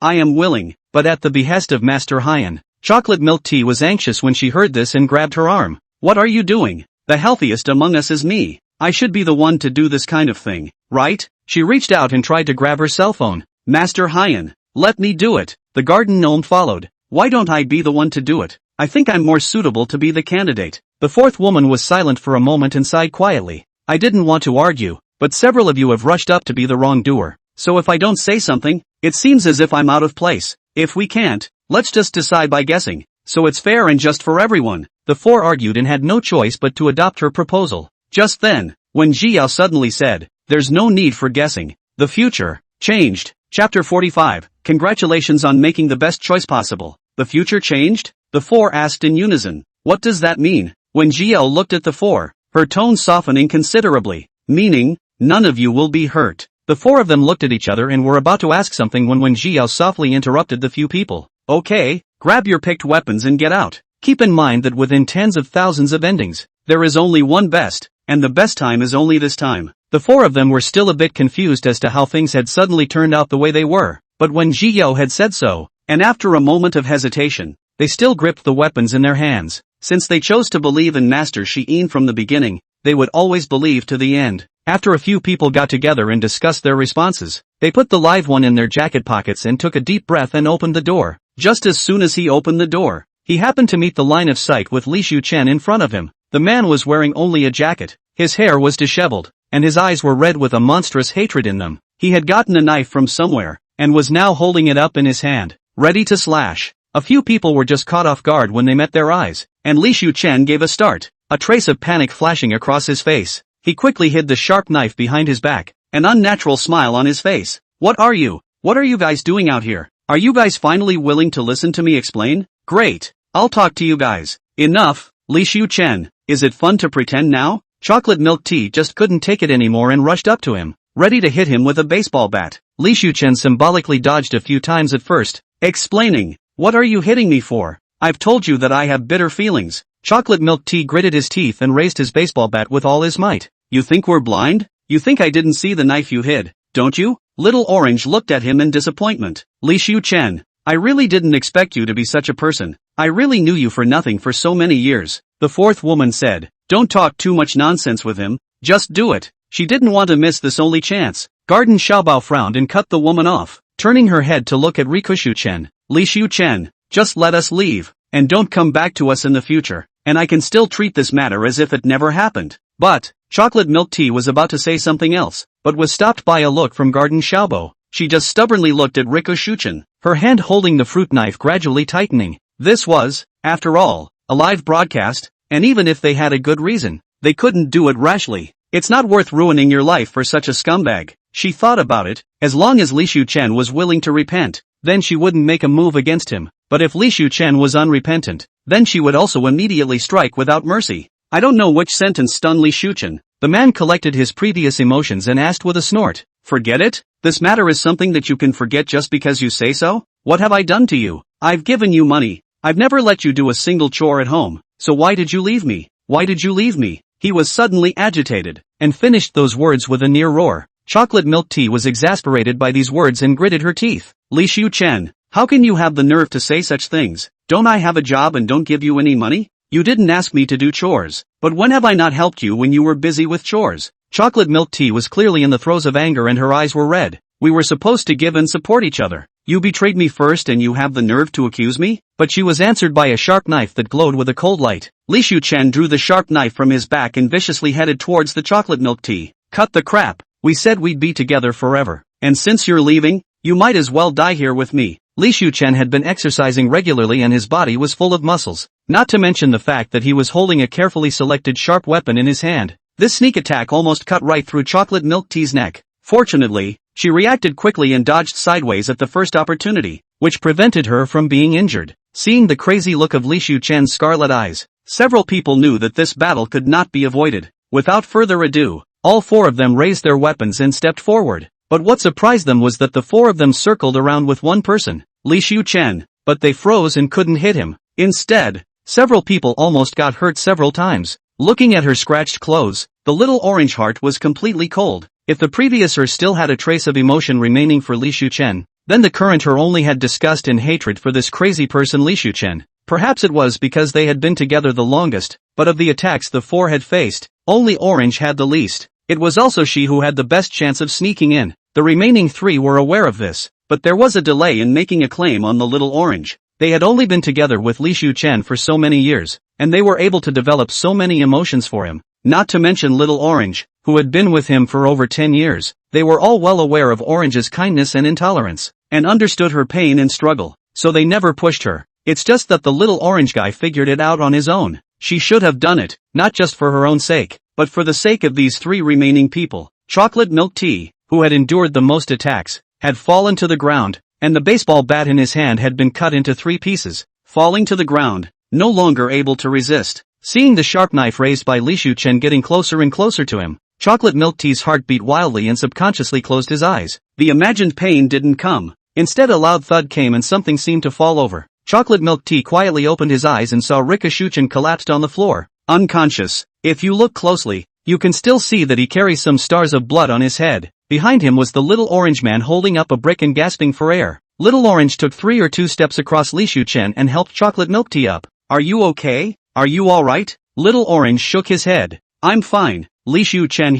He's fine. I didn't hit him hard," Orange explained. "He just passed out." Garden Xiaobo squatted down to Rika Shuchen's side to roughly inspect it, confirming the little Orange's words. The fourth woman didn't mince her words of praise. "I go. Sister, you're too awesome. One shot to this dead scumbag. Simply not too cool." She went forward and took the initiative to hook little Orange's neck and asked, "Do you have a company? Are you interested in coming to work for our company? Our company lacks a talent like you." Orange laughed and shook his head. "I'll go as a security guard is more like it." Garden Xiaobao took out his cell phone and dialed the police. "I'll call the police first." "No need. I've already called the police." Wen Jiao said, "Congratulations on successfully rewriting your destiny and coming out on the best path. Now I need you to confirm that he has something like a wooden sign on him." Chapter 46. Something happened to the Wen family. Seeing the confused looks of several people, Wen Jiao explained, "Everyone's destiny is not unchanging. The decisions you make at each stage will affect your destiny afterward. In the original trajectory of your destiny, you were indeed wounded, but when I told you about it, you reached a surprising unity, all choosing to find a way to live for those around you. It's kind of like you all working together to change your original destiny." When Jiao slightly hooked her lips, her voice gentle, "You guys did a great job. Hard work." For some reason, it was clear that the woman in the shot was wearing a mask, but several people had the feeling that the other person was smiling at them. Eyes grew red and fear surged in afterthought. Chocolate milk tea, who was the youngest amongst the several people, looked at the brightly shining sharp knife and finally couldn't help but cry out, "Ooh, we really did it. It's great. I just almost thought I was going to die here." As soon as Garden Xiaobo took the person into his arms, he patted her shoulder comfortingly. It's okay already, you did a great job. Thank you, we don't know what we would have done without you. The fourth woman followed suit and patted her on the back, saying, yeah, I can't believe you look the youngest, but you're one of the bravest. Only Little Orange looked down at the ground at Li Shuchen, not saying a word. The bottom of her eyes were scattered sadness. After a long time, she raised her eyes and asked, Master Xiyin, what is the wooden sign you mentioned? Wen Zhiyao said with a straight face, you guys help me look for it first. I'll explain it to you later. Little Orange didn't say anything and crouched down to rummage through Riku Shuchen's body. Li Shuchen only had time to grab a pair of pants and his jacket when he was kicked out of the house. There was no place else to hide anything, and the Little Orange only had to find a few pockets. Soon, Little Orange took out a small wooden sign from the pocket of Li Shuchen's pants. Master Haiyan, is this the wooden sign you were talking about? That's right, this is it. Wen Zhiyao said, go back to the house and burn it. This is one of the culprits that made Li Shuchen into what he is today. The Little Orange didn't ask any more questions, turned around and entered the house, found a lighter and lit the wooden sign directly on fire. From the moment she first got her hands on the wooden plaque, she realized that it had been emitting a ghastly aura. Her intuition told her that it was by no means a good thing, and even if Wen Zhiyao didn't say anything, she would still destroy it. I don't know if it was her illusion, but the moment the flames engulfed the wooden plaque, it was as if she heard a mournful scream. Chocolate milk tea followed in, probing at the roaring flames with curiosity in her eyes, but ultimately didn't ask more questions. So much had happened today that she didn't have her usual high energy and curiosity anymore, especially after being exposed to the metaphysics. She gradually rose in awe of certain things. They didn't have to wait long. The police came up and took Riku Shuchen away after understanding the situation. With the live broadcast replay as evidence and tens of thousands of viewers in the live broadcast room as witnesses, Li Shuchen just can't run away even if he wants to. Together with the recent heat of Wen Zhiyao's live broadcast, this case was quickly topped on the hot search. Even if it is forced by public pressure, Li Shuchen will be dealt with severely. Several people suddenly stopped and bowed deeply at the broadcast as they were being taken back by the police to give their statements. Thank you, Master Haiyan. If it weren't for you, we don't know how long we would have been kept in the dark. The four women's expressions were genuine and earnest, and it was clear that the thanks came from the heart. Wen Zhiyao said, as I said, it is you yourselves who have changed your destiny, so there is no need to thank me. Go, you have a long way to go after that. When the few people were completely far away, the live broadcast audience was still feeling emotional. What's going on? Why do I feel a little touching? Oh, eyes peeing? Truthfully, in fact, before I saw the live broadcast, I always thought that the girls will be in a hostile state, think it is the other side stole their boyfriends and so on. I did not expect that they are really single-minded in the consideration of each other. Tearful. Oh, Miss Sisters are good. Really love. This is the real change of fate, isn't it? It's better than any kind of chicken soup. I feel like my body's all warm and fuzzy. I still think it's so fake, even if it's four women. Can't you beat one? It's a bit overacted, isn't it? It's always been overacting, hasn't it? Wasn't that Joe Power thing like that? Anyway, I think it's quite outrageous. This comment caused Wen Zhiyao, who had wanted to directly turn off the live broadcast, to move. She scanned the time and leaned back in her chair. In 3 minutes, go take a look at the hot search. After saying that, she no longer paid attention to the live viewers and lowered her head to start doing her own thing. The live viewers were all piqued with curiosity and started switching between the two programs to see what was on the hot search. 3 minutes came quickly, and the live viewers were getting anxious. It's been 3 minutes. What the hell is on the hot search? Why don't I see it? Are you kidding me? Why do I feel like I'm being treated like a cutie? Teased? No, you guys go to the hot search. It says that the vice president of the Shinli group had a sudden accident. Perhaps will be paralyzed in bed for life. Become a vegetable. Really? Isn't the vice president of the Divine Power Group the same Joe Dolly who was mic'd up earlier? He's not dead? Such a big chandelier hit the head, did not die. Everything is right with what Master Sheen said. I knew Master Haiyan was just the best. After waiting for another minute to ensure that the live broadcast audience was aware of the hot search, Wen Zhiyao raised her eyes to look at them. Well, that's it for today's broadcast. Tomorrow's broadcast is in the morning, same time as before. He then turned off the live feed and simply packed his things away, placing Moki next to his pillow. This was a position where she could both hear Moki's voice and onlookers wouldn't be the first to notice the little guy. Tidying up the room, Wen Zhiyao made a pot of tea and sat next to the table, taking out 2 cups and putting them away. Not long afterward, a sharp knock sounded at the door. A familiar voice rang out from the door. Ziyo, are you in there? It's me. I'm in Shinran. I have something very important to tell you. Wen Zhiyao opened the door and guided her to sit down inside the house. No need to rush. Have a cup of tea and talk slowly. And Shinran sat on the chair, finished the tea in the cup in one breath, and said eagerly, "This matter is really important. I'll talk to you." Halfway through her sentence, she suddenly realized something and picked up her glass to look at it. "This tea was just made, right, Zio? Did you already know I was coming?" Wen Jiao smiled. "Well, not only do I know what you're going to say to me. It's about the Winchesters, isn't it?" Chapter 47, The Good Show begins. "My god, Zio, you're a good guesser. And how did you know that? Did you figure it out?" And Shinran came over and looked at her with bright eyes. Wen Jiao mysteriously smiled, did not rush to answer, but took out his cell phone and opened the live software to start looking up. Seeing this, and Shinran didn't get angry and told herself all the things she had learned. "Zio, let me tell you, I heard that the Wen family is haunted. It's a big deal. Basically the whole circle knows about it. I also only just heard from my friend. The Wen family was prepared to keep this matter under wraps. Who knew that when Jiayan went crazy on the spot, and all of a sudden made things known to everyone?" Speaking of this, an excited light flashed in Shinran's eyes,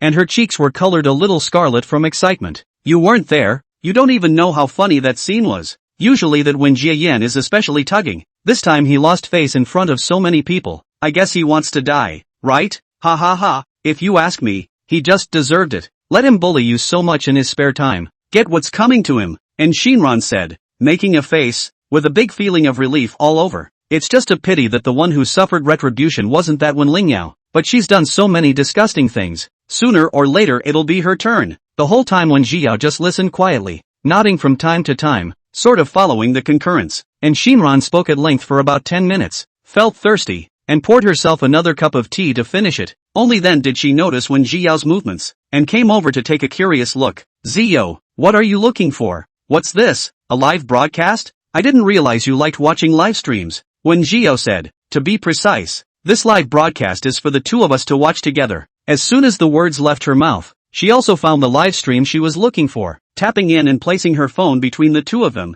her slender fingers tapping the screen. "Shinran, look who it is." And Shinran looked down and her eyes widened.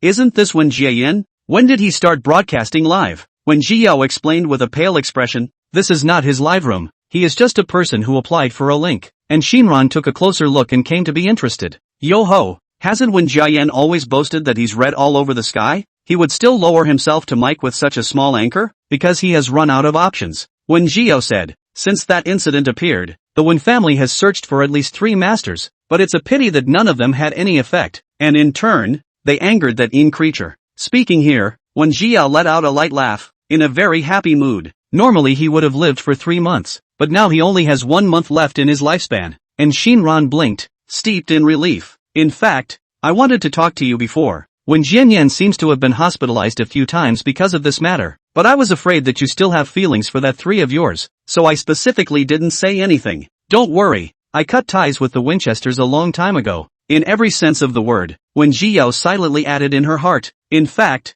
the Wen family now out of things to some extent behind the promotion of her. "Really?" And Shinran was still uneasy. "You said to me before that among the several older brothers, your favorite is Wen Jiayan. You all said that was before and now are different in the end." When Jiao gently interrupted her, "The good show is about to start. Watch the live broadcast." The two men set their eyes on the live feed. This was the live broadcast room of a metaphysical anchor who called himself Master Qingfeng. This Master Qingfeng should be an anchor that has been live for a relatively long time, and the number of people watching a single game alone is as high as 300,000, and the number of fans is also several million. At this time, he was wearing a Taoist robe, with a long beard and a white eyebrow hanging down from his brow bone. Just by looking at his appearance, he was practically identical to the immortal in the TD series who had a clear air and a Taoist bone. If it wasn't for the fact that Wen Jiao could clearly see the almost faint to non-existent spiritual energy in his body, she might have been bluffed by this guy as well. Master Qingfeng has a rule before fortune-telling. Before others open their mouths, he will first calculate a fortune, according to the fortune-telling, and then consider whether to take this order. When Wen Jiao clicked into the live broadcast room, it just so happened that Wen Jiyan also just connected to the microphone. Just now Master Qingfeng was divining to see if he should take this order from Wen Jiayin. Seeing Master Qingfeng open his eyes, Wen Jiyan hurriedly asked, "Master Qingfeng, what do the trigrams show? I don't know what he has been through." Not seen for some time, the originally spirited man is now bearded in white. The whole person looks as if he has aged 10 years. Wen Jiayan, because of his former experience as a star, has always cared the most about his image, and even if he doesn't go out, he will take care of himself in an exquisite and handsome manner. As far as he could remember, The original owner had never seen him in this form, let alone still showing up in a live broadcast with hundreds of thousands of viewers. It does seem that recent events have hit him hard, but these are all his deserved. The more wretched Wen Jiayan is, the happier Wen Jiao is and the more relieved he feels. Master Qingfeng stroked his beard with a somewhat difficult expression. I can help you with your matter,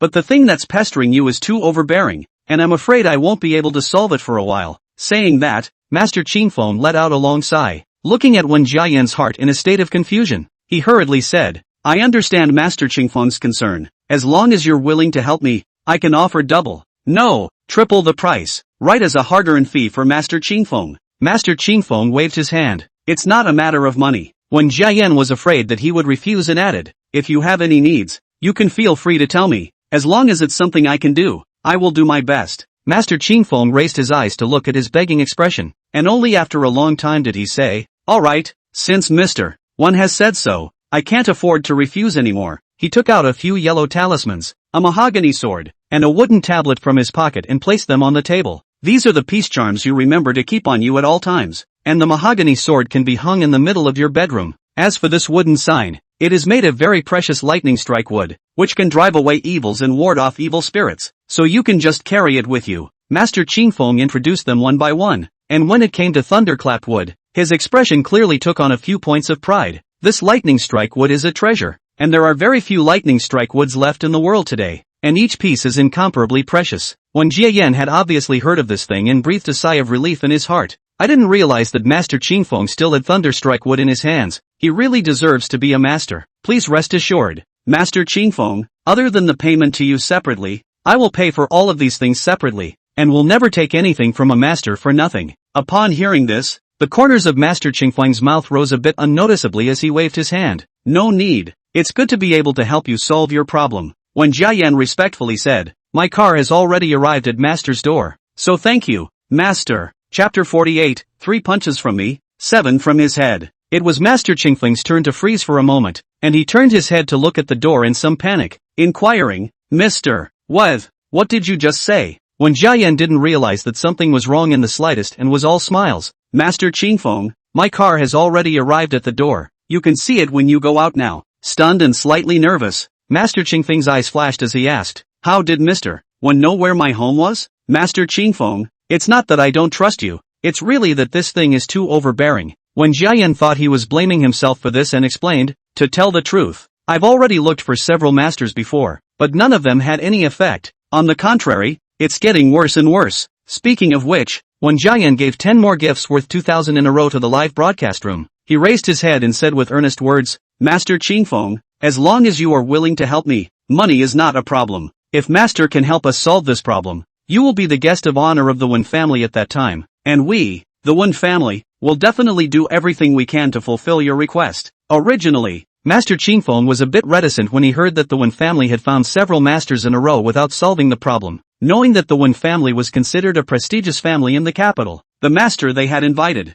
just think about it and you would know that it was by no means simple. Those people have real skills, and what they can't solve, can a half-wit like yourself solve? However, after seeing those magnificent gift special effects, Master Qingfeng still hesitated. Anyway, so many masters have already failed, so even if you fail yourself, it's normal, right? This has not even gone over to see it. The Wen family before and after has already swiped him almost 100,000. He did not dare to think is to go over a trip. How much money can be earned? Don't think he has a lot of fans and a lot of viewers right now, but most of them are just watching for fun. Plus he's only a couple $100 a trigram, which is so cheap that sometimes you can't make that much money in a day on the air. After thinking about it, Master Qingfeng cleared his mind and gritted his teeth and agreed. The big deal is that he goes over there, strolls around, makes a show of it, says he can't fix it and comes back as all. The Winchesters are so generous, they shouldn't have to ask him to return all the money, right? Making up his mind, Master Qingfeng rushed to the live broadcast audience and said, ladies and gentlemen, due to special circumstances, today's live broadcast will end here first, and those who need it can come to the live broadcast room at the same time tomorrow to find me. Saying that, he turned his head to look at Wen Dian. Mr.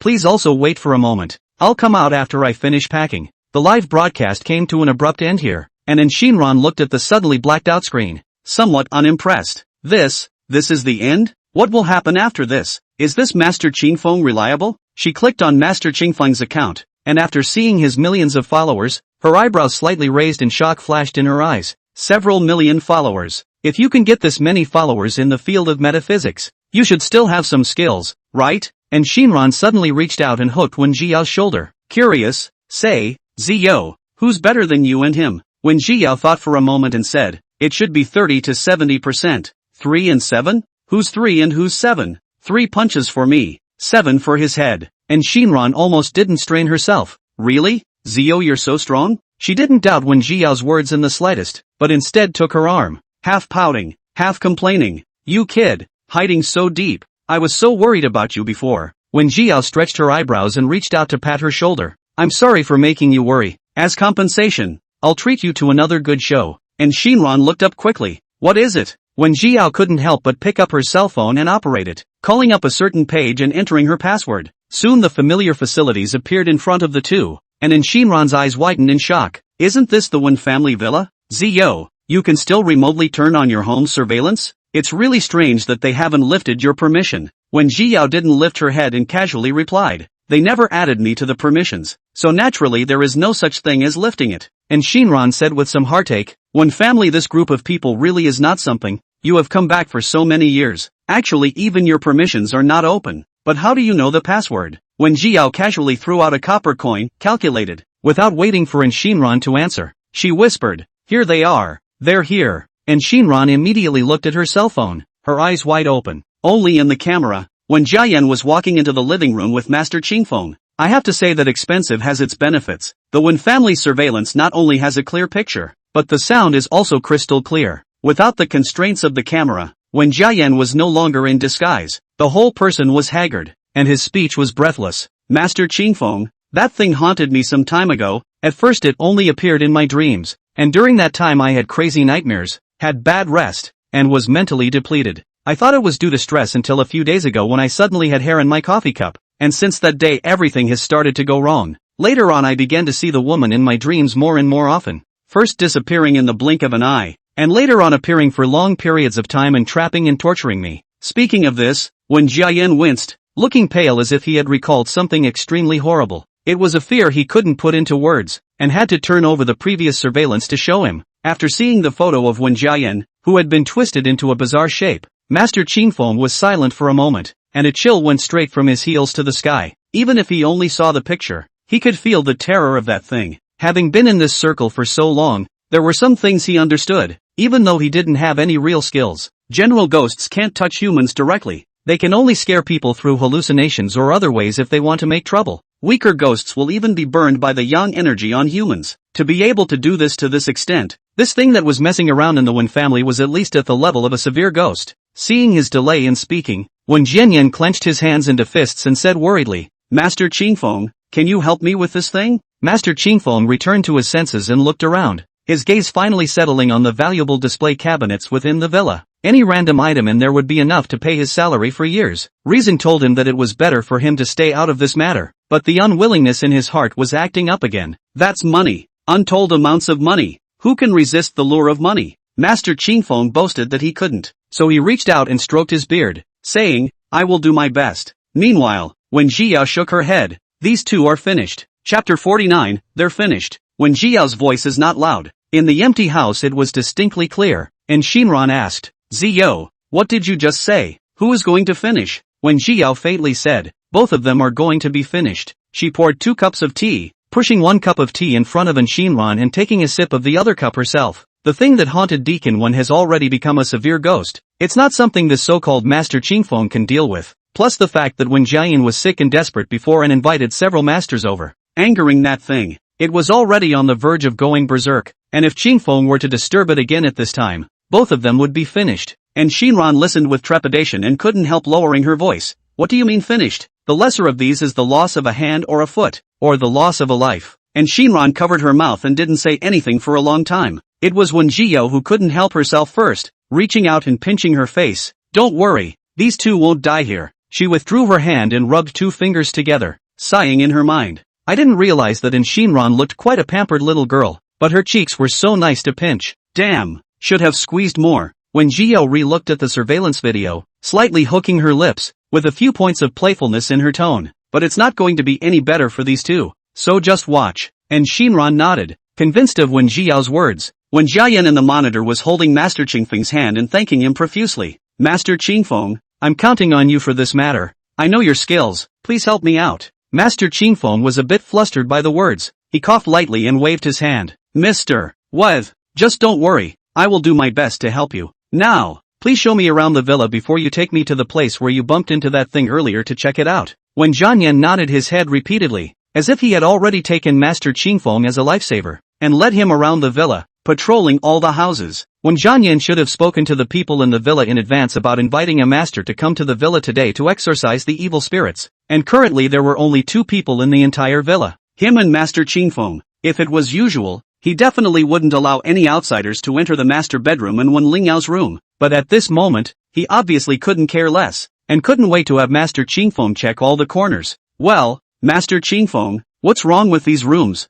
Master Qingfeng frowned, and Gaofeng shook his head without speaking. Seeing this, Wen Jiayan didn't dare to speak again and could only close his mouth and stand aside, and Shinran seldom saw Wen Jiayan in such an obedient and well-behaved manner, and said in a rather rare manner, Ziyo, what in the world is it that's pestering him? To actually be able to force him to be like this, it's really rare. Wen Jiao said, that was his own sin. He is weak-minded and naturally afraid. Self-inflicted sins? And Shinran keenly captured the keyword in the words. Her face was unable to hide her surprise. There have been rumors that Wen Jiayan was seeing a woman before. It couldn't be that he killed that woman, right? Their circle is far less glamorous than what the outside world sees. Money and power often bring darkness and corruption as well. Some people go bad once they get a taste of a position of power. The good ones are just bullying. The bad ones will do anything. Murder and arson are the norm. There are often cynical young men in the circle who steal other people's girlfriends and force her to do something untoward. These guys don't move lightly, and playing dead is the norm. It's just a matter of taking a penny and getting it over with for them anyway. And if they can't get it over with, then they'll just kill a few more people. And Shinran was considered to be more peaceful within this group of young masters and young ladies. So Anne's father was also more indulgent towards her. When Jia shook her head,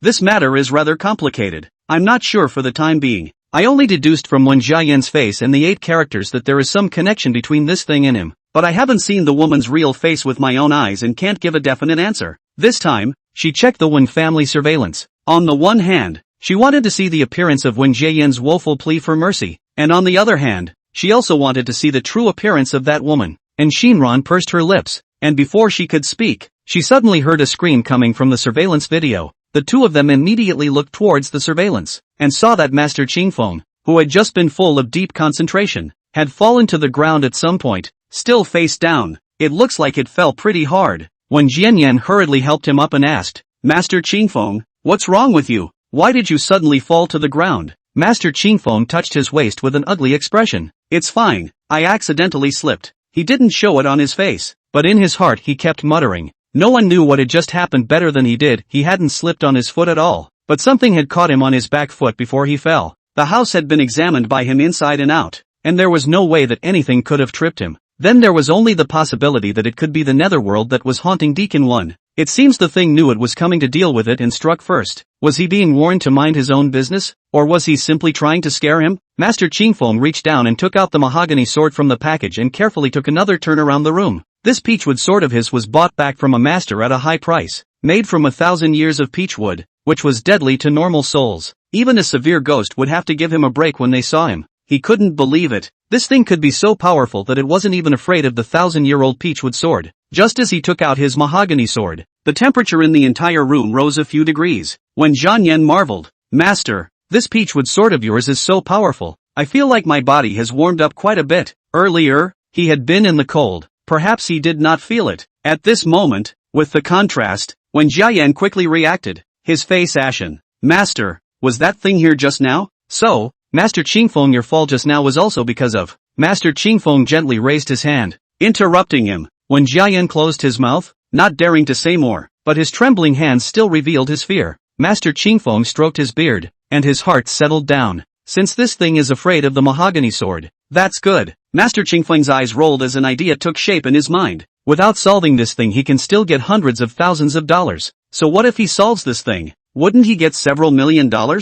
Just thinking about that number excited Master Qingfeng inwardly. That's millions of dollars. He had also bought quite a few 5 Thunder talismans from that master before, and that was supposed to be a treasure that he used exclusively to keep in his suitcase, and would not use it easily. But now, wouldn't it be a very good deal to exchange a few 5 thunder talismans for a few million? Master Qingfeng made up his mind and resolved to let go of that thing and completely resolve it away. Chapter 50, he's confident in his deception skills. Master Qingfeng was very action-oriented and had a complete set of plans in place within minutes of making his decision. First, he would stick the villa inside and outside with the exorcism talisman he drew himself, then do a spell in the yard, and finally find a way to attract that thing out and then use the 5 thunders talisman to extinguish it. Granted, the only things he had on hand that could ensure damage to that thing were a few overpriced spells and the 5 thunder talismans, but it was time to go through the motions. From what had just happened, that thing was very fearful of the mahogany sword, so it must be nothing more than a stern ghost at best. He was still confident in the power of the 5 thunder talisman, at least he had bought it back at a high price,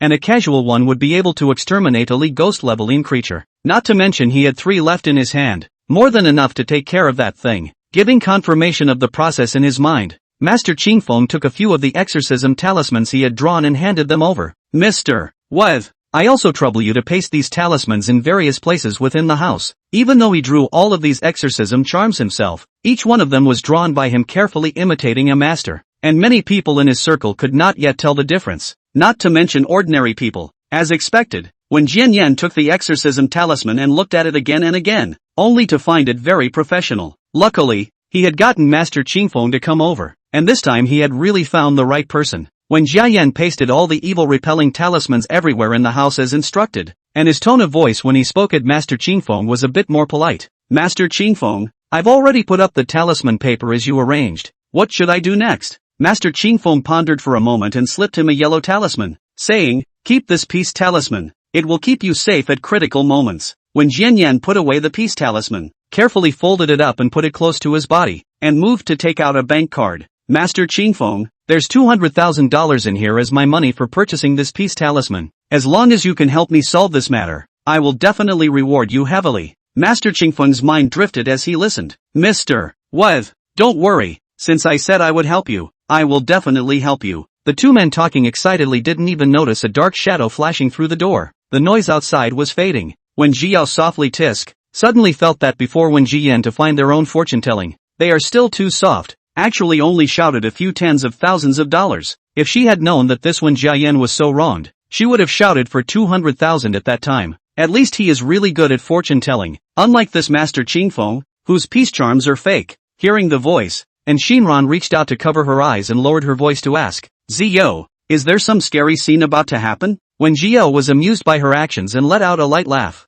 You're such a little wit. Their behavior has indeed angered that shadowy creature. So I guess it won't take long for it to strike. She reached out and took in Shinran's hand over her eyes down, comforting her. Don't worry, I'll be the first to tell you if anything happens. With Wen Jiao's assurance, and Shinran was much more relieved and refocused her attention on the surveillance. At this time in the Wen family, because all the subordinates of the entire Wen family had been detached in advance, Master Qingfeng could only command Wen Dian to help prepare the supplies for the ceremony. The third young master of the hallowed Wen family just followed and busied himself, watching in Shinran tsk. After about 10 or so minutes, the sweaty Wen Jiayin finally had everything set up. He wiped his forehead, and not only did he not complain in the slightest, he also took the initiative to ask, Master Qingfeng, do you see anything else that needs to be prepared? Master Qingfeng stroked his beard and arched his hand. Thank you, Mr. What? I can just do the rest myself. Don't worry, I'll definitely take care of this matter for you. If Wen Jiayan had been more careful, he would have realized that Master Qingfeng's current attitude was very different from when he first came over. On the contrary, he was so absorbed in the joy of finally having someone who could help him with that thing that he didn't notice anything unusual. Master Qingfeng first let Wen Jiyan retreat, closed the door and pounded on the ground himself for a while before opening the door and saying, Mr. What? It's done. He told Wen Jianyan to stand aside, while he himself first walked around the courtyard with the mahogany sword. After making sure that driving that thing out of the courtyard would not affect his spell, Master Qingfeng walked around the table with a bowl of clear water in his hand, reciting words under his breath. Since the spell was performed in the courtyard, they could only see part of the situation through the surveillance at the gate and could not hear exactly what Master Qingfeng said, but just from the mouth shape Wen Jiao could also tell that it wasn't any useful words. After reciting the incantation, Master Qingfeng dipped a willow into the bowl of clear water and sprinkled it vigorously on the ground. A patch of black soon appeared on the originally clean ground, looking like footprints from afar. Wen Jianyan was startled and hurriedly held onto the peace talisman, quietly standing behind Master Qingfeng to avoid being unprotected in case of danger. Seeing that his purpose had been achieved, Master Qingfeng pierced a yellow talisman with his mahogany sword, recited a string of incantations, and the yellow talisman burst into flames. Without opening his eyes, Master Qingfeng grabbed a handful of glutinous rice and threw it on the ground. The place that was hit by the glutinous rice immediately made a bared sound, looking as if some kind of shadowy object had been attacked by the glutinous rice. When Zhiyao came to be interested and leaned forward slightly, of all people, she was the most aware that the netherworld wasn't in the courtyard. In other words, all of this that Master Qingfeng was doing today was nothing more than his little trick. To be able to do this in such a short period of time, it was no wonder that this Master Qingfeng was able to cheat at the drop of a hat. When Zhang Yan was not clear about the deception inside, and only said excitedly, "Master Qingfeng, listening to the sound, is that thing being solved?" Master Qingfeng didn't say anything. His gaze fell on the place where the glutinous rice had been poured, and then followed and shifted elsewhere, as if he was following the thing as it moved. Bad memories flooded his mind, and when Jiayan was so frightened that he took a few steps back, afraid of being pestered by that thing again, Master Qingfeng's gaze turned faster and faster, and his expression became more and more serious. He frowned, his gaze fierce, and at some point struck out instantly, the mahogany sword flying towards somewhere and stabbing deep into the ground. When Jiayan was completely bluffed, his gaze dead set on Master Qingfeng, ready to run at any time. Being looked at by him like this, Master Qingfeng wasn't nervous. He was able to practice deception for so many years without being dismantled, and had absolute confidence in his acting skills and deception. After making another pretense and seeing that the situation was almost over, Master Qingfeng wiped the sweat from his head and said, "All right, that thing has been seriously injured by me." When Zhang Yan said, "Seriously injured? Meaning it's still alive?" Master Qingfeng sighed. "That thing is exceptionally cunning. It just used a split body to trick me, and only after I killed it did I realize that it was a fake, and the real body has probably already hidden in the villa." When Jiayan was alarmed, "Master Qingfeng, you must help me, hiding in a tree, intact in the netherworld." Chapter 51, The dumbest one in the Wen family is him. Master Qingfeng solemnly said, "Mr. Weth, don't worry, since I said I would help you, I will definitely help you out." Hearing these words, when Jiayan was touched, and he took out another bank card from his pocket and stuffed it into Master Qingfeng's hands. "Master Qingfeng, this is a small token of my appreciation. Please be sure to accept it." "This, Mr. When you are really too polite, how can I be too kind about this?" Master Qingfeng and Wen Zhanyan were superficially polite for a while, placing the bank card in the inner pocket of his clothes and putting it away, and in his heart, he felt more and more that his decision was really right. It is true that if you want to make a lot of money, you should catch the rich people griping and cheat those ordinary people who can only make a small amount of money. I wonder how many thousands of dollars are on this bank card. Surely it can't be less than the first one? Master Qingfeng thought prettily, all a bit impatient to go out and withdraw money. Still, it was imperative to get that thing out of the way first. Master Qingfeng fished out a 5-thunder talisman from his bosom and held it in his hand as he rushed at Wen Dian. "Mr. Weth, after that just now, that thing must be very cautious. It's not easy to move it again. We might have a protracted battle ahead of us." When Jiayan immediately expressed his understanding, "Master Qingfeng, I understand. You can tell me anything you need. I will definitely help you do it." Upon hearing this, Master Qingfeng knew that this matter was stable, and sighed lightly. "Time is not a problem. It's just that a protracted battle is very consuming for these magic weapons I brought with me."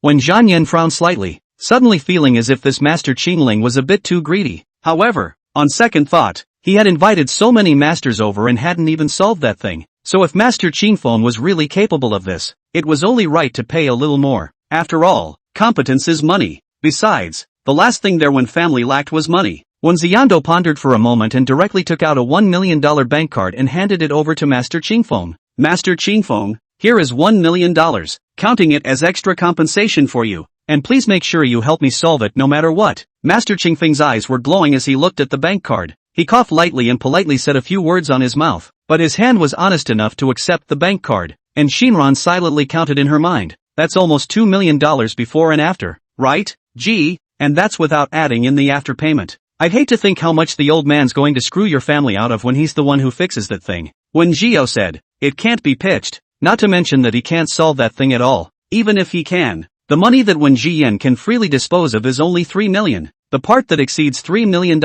as long as he uses it, he has to go through the consent of Wen's mother, and Wen's mother is not as gullible as Wen Jiyan." Speaking here, Wen Zhiyao snorted, sarcasm evident in her eyes. The most stupid one in the Wen family is Wen Jiayan. From the fact that he was tricked by Wen Lingyao. Really, if it wasn't for the fact that the Wen family had a lot of money, and Wen mother had been behind some things for him, along with the fact that Wen Jiayan's face did look pretty good, how could he have become the youngest movie star? On the contrary, this person still has no self-knowledge at all, thinking that this is all his own work. If it wasn't for the fact that Wen's mother had been controlling it all these years, I'm afraid that Wen Jianyan would have long since become a playboy. And Shinran nodded her head repeatedly as she listened, looking over with light in her eyes. Zio, you're too good at talking. When did you become so good at talking? It's almost as if you're saying everything that's on my mind. As soon as she remembered certain things, and Shinran was so angry that she couldn't stand it. Wen Jiayan, this idiot, he didn't help when Lingyao bullied me a lot before. He still didn't believe me when I told him the truth. It's best to teach him a lesson this time,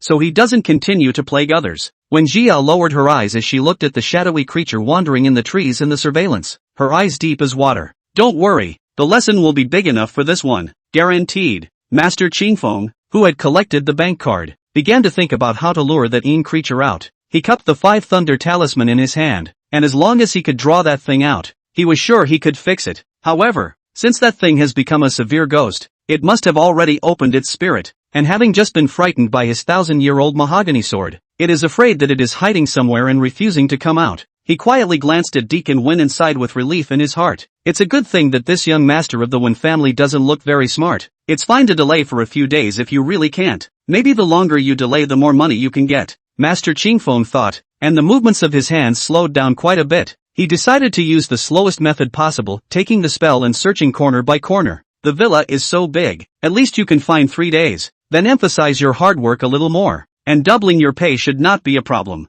Think about it, but scratch the surface. Master Qingfeng took his magic weapon and started searching from the first floor, room by room. When Jianyan had been ready to leave, but Master Qingfeng said that the thing was after him, and if he left, the thing would likely leave with him. With 100 reluctance, Wen Jiayan could only be forced to stay behind, fearfully following behind Master Qingfeng and watching him inspect. In his plan, he only needed to check the space on the first floor today since that thing was afraid of his mahogany sword. He thought it wouldn't stay on the first floor, but he had just walked into the third room on the first floor when the compass in his hand began to spin wildly. This compass is also he paid a high price to buy back from the master. As long as the existence of objects within a radius of 5 meters around him, the compass will follow the rotation. The stronger the is, the faster the compass needle turns. The closer the distance between the compass and the object, the more frequently the compass needle shakes. Just now he had only taken half a step in, and the speed at which the compass needle turned had already far exceeded all the objects he had met before. Master Qingfeng's face changed, and the foot that stepped in paused in midair and silently retracted. The compass in his hand stopped with him. This also means that the compass is not broken. Master Qingfeng's face became even more ugly, and his hand holding the compass began to tremble gently. A possibility suddenly occurred to him. What if the thing hadn't been scared away by the mahogany sword before, but had been in the house all along? What if the mahogany sword didn't do any damage to it? The moment this thought appeared, the compass suddenly began to rotate crazily, and along with it, the entire compass trembled crazily. That thing is coming, almost as a reflex. Master Qingfeng turned around and was ready to run, but a large wind swept him into the room. When he looked up again, the door to the room had been heaved shut at some point. There, trapped inside the house. At the same time, Wen Jiao spoke softly, "It's about to start." Chapter 52. What? Surprisingly, the moment the door to the room was closed, the figures of Wen Jiayan and Master Qingfeng also completely disappeared from the surveillance, and Shinran was startled by the sudden scene, and as an afterthought, she snapped, "Zio, why didn't you remind me just now? It scared me." Wen Jiao raised her eyebrows slightly and said with some amusement, "Isn't the room door closed? Can you be afraid even if you can't see anything?" And Shinran drifted off. "So Jiao, you already knew the door would be closed?" She blinked, suddenly gaining further knowledge of Wen Jiao's abilities. She suddenly stretched her brow and gave a heartfelt smile. It turned out that without her knowledge, her friend who used to be nothing but a bully had grown to such a level. That's great, so she'll never have to be bullied again. And Shinran suddenly stepped forward and gently hugged Wen Jiao. "I'm very happy." Wen Jiao's movements lurched, wanting to push her away, her hand stretched out in midair finally letting go. It's just that she's the original owner's only friend after all, and it's normal to hug her. It was that feeling that she hadn't felt in a long time. In her previous life, she had no shortage of friends, and wherever she went, people who wanted to meet her could line up for 3 miles. There would even be people who would specifically squat on her on the road, creating all sorts of chance encounters just for the chance to get to know her. but those people invariably treated her with respect,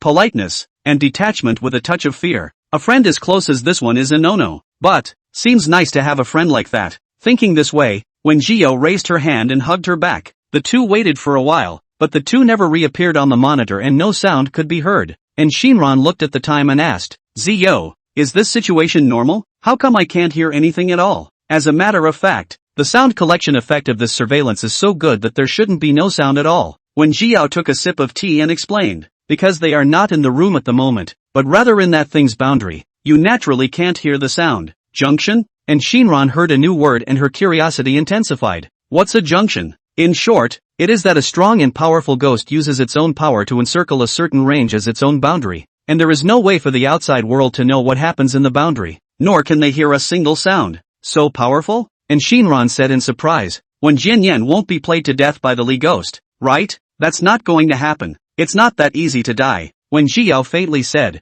this female ghost should have another purpose, or else according to her strength, if she wanted to get Wen Diayan killed, the latter would not be able to resist at all. And Shinran keenly captured the keyword. So, Zio, you already know the origin of that female ghost? Aha! When Jiao came close to her ear and told her the origin of the female ghost, after hearing this, and Shinran's eyes widened. Really? Naturally it's true. The corner of Wen Jiao's mouth hooked up in a sneer to the extreme. So that stern ghost is definitely not going to let Deacon Wen die just like that. It will surely torment him a little bit, make him suffer, make him beg for his life, and make him beg for his death. Wen Jiao was indeed right. The current Wen Jiao was just begging for life and death. He was hanging in an extremely weird position in midair, and there was obviously nothing around him, but he could clearly feel the hair wrapped around him. The hairs were like an invisible strand of hair strangling him. When Jiayan used all his strength and could only make a faint sound of help, he struggled to lower his head and looked at Master Qingfeng's back, constantly sending out pleas for help in his mind.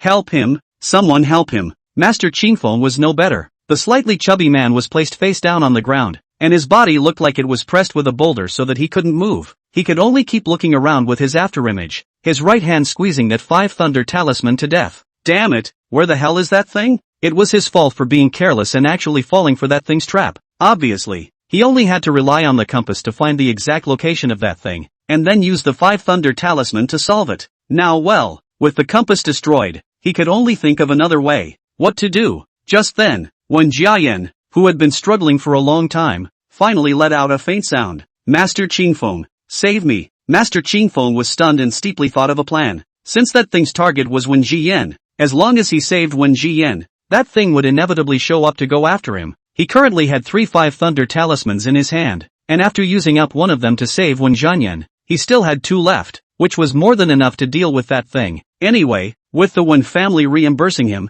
he wasn't afraid of consuming even more. It might even be possible to fool the thing into thinking it had no more means of preserving its life. He turned his head to look at Deacon Wen and said, Mr. Weth, when I get you out later, you remember to run towards the door. When Jianyan looked in the direction of the door and asked with difficulty, what about Qingfeng, Master? Master Qingfeng made a valiant and intrepid face and shook his head. That thing is even trickier than I thought. I have to send you out first to better deal with it. Don't worry, I'll be fine. At most I'll just consume some spells. When Jiayan was moved to tears, Master Qingfeng, I will definitely repay you properly afterwards. With these words from Deacon 1, Master Qingfeng was relieved. It's true that the money of such a big family is just good. Master Qingfeng no longer hesitated and took out the 5 thunder talisman and recited, 5 thunderbolts, evil demons dissipate, the righteous path prospers, and all laws return to unity, urgent as the law. As his words fell, a thunderbolt exploded, landing just beside Wen Jianyan. When Jiayan was startled, wanted to dodge but had no place to hide, and could only watch with his eyes as that one thunder after another fell on him. The blazing heat burned around him, and when Jiayan was roasted all over his body, but he couldn't move, and could only bear this pain raw. A few thunderbolts grazed his body, but in the blink of an eye they burned that patch of his skin black. The drilling sharp pain came, the touching just now had vanished. He wanted to ask Master Qingfeng whether he had looked clearly or not. Why did he put skills at him? I don't know how long it took, but those tangled hairs finally loosened up a bit. He was instantly awake and couldn't care less about the pain in his body, taking the opportunity to break free of his restraints and run towards the door without looking back. Just as he was about to run to the door, a dark shadow suddenly appeared behind him and just rushed straight at him. It's now! Master Qingfeng's gaze was fixed and he immediately took out the second 5 thunder talisman. Urgent! Lightning appeared. and thunder with massive power landed on that black shadow one after another. Right at the last moment, that black shadow unexpectedly flickered, perfectly avoiding all the thunder. Chapter 53, This Doesn't Recognize Me? Master Qingfeng watched as all of those thunders fell short, and a trace of shock flashed in his eyes. Onlookers might not know the power of this 5 Thunder Talisman, but he couldn't be clearer. The 5 Thunder Talisman carried a huge pressure when it was summoned, and even before it landed on the Li Ghosts, the vast majority of the Li Ghosts would be immobilized by that pressure first. This stern ghost was able to ignore the pressure brought about by the 5 Thunder Talisman and dodge all the lightning strikes within such a fast speed. It really had some skills. If he only had this 5 Thunder Talisman, he might really be unable to take it. After all, the more powerful the talisman, the longer the time needed to draw it. Not to mention that the 5 Thunder Talisman had an extremely high failure rate. Before drawing a talisman, most Taoist priests need to take a bath and burn incense to calm their qi and concentration, which is used to increase the success rate. It was simply impossible for a normal Taoist priest to draw a second talisman immediately in this situation. But alas, he had one left. Master Qingfeng took out the third 5 Thunder Talisman as fast as he could. In an instant the room was as bright as day, and all that could be heard was various crackling sounds. Before the lightning strikes in front of them were over, the ones behind them caught up with them,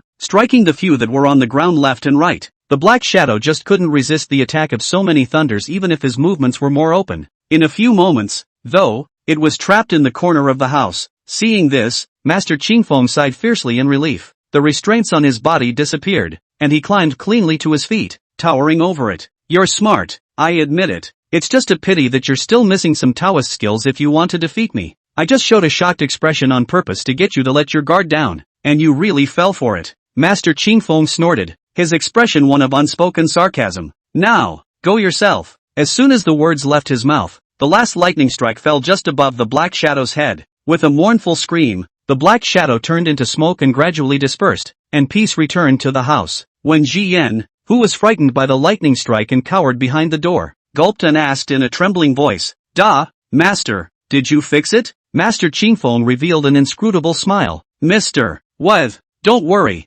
I've already taken care of it. Having seen the shocking lightning strike scene just now, at this moment, when Jianyan had what he called respect for Master Qingfeng, he couldn't care less about his arm that had just been mistakenly injured, and rolled and crawled to Master Qingfeng's side, as if his side was the safest place to be. Master Qingfeng, shall we go out now? Master Qingfeng stroked his beard and nodded slightly. Good, it's just time to go out and discuss how much to pay. Master Qingfeng beautifully led Wen Jiayan towards the door. They opened the door and just crashed into an invisible wall unguarded. Wen Jiayan, because of this place, already has a psychological shadow, in a hurry to go out, walking fast and furious. At this time the crash is also the most ruthless, directly sitting on the ground. He looked in front of him a little confused. What did I just do? Isn't this nothing? Master Qingfeng didn't say anything, but his face darkened at a speed visible to the naked eye. If it were the real world, it would inevitably not be the situation that just happened. But hasn't the only ghost been destroyed by him? Are there other ghosts in this villa? But he no longer had the 5 Thunders talisman.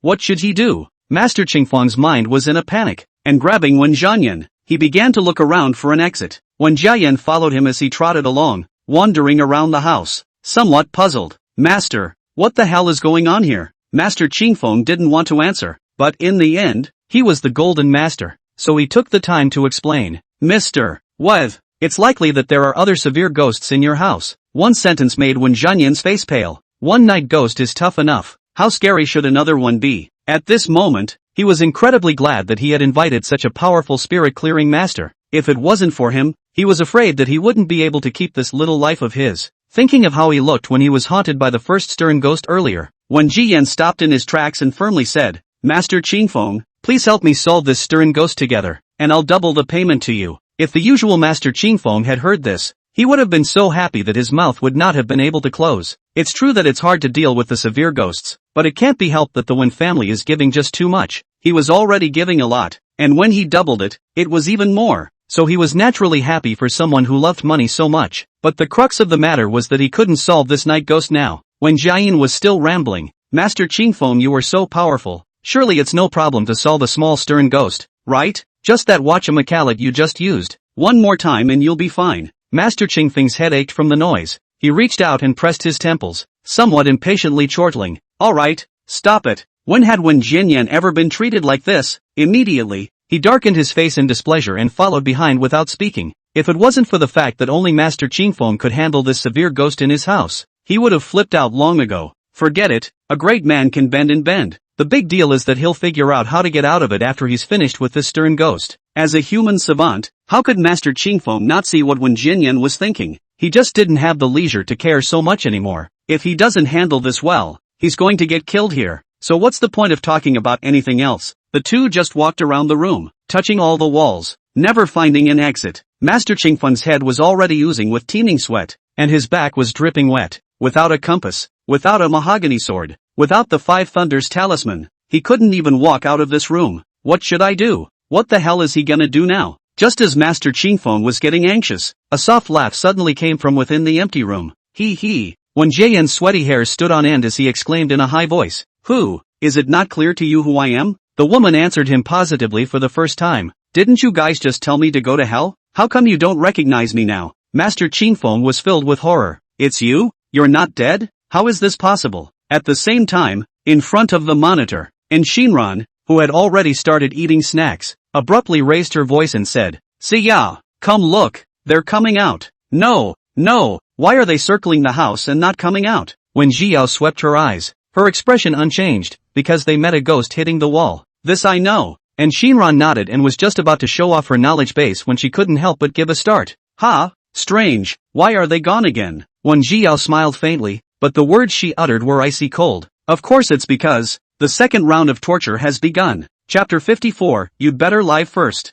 Countless hairs came from all directions and surrounded the two. Light and air were deprived a little bit. When Jiayan wanted to run, but his hands and feet were tightly bound by the rope-thick long hair, and he couldn't move at all. Great fear surged through him as he turned his head and shouted, "Master Qingfeng, what the hell is going on? Didn't you say that it has been resolved by you?" Master Qingfeng wiped the sweat from his head and kept searching for something he could use in his backpack, incidentally looking up and shouting, "I don't know. You saw that situation at that time. That thunder had knocked it out of its soul. How do I know it's still alive?" Master Qingfeng kept comforting himself in his mind. It's okay. The power of the Five Thunder Talisman is not something that anyone can withstand. Since that thing had already endured so many lightning strikes, even if it managed to survive, it was bound to be at the end of its strength, and could not possibly still be as strong as before. He just had to stall and wear this thing out. When Jianyan, however, couldn't think of that much, seeing that all this hair was about to wrap the two of them into a cocoon, he was so anxious that he directly went up to grab Master Qingfeng.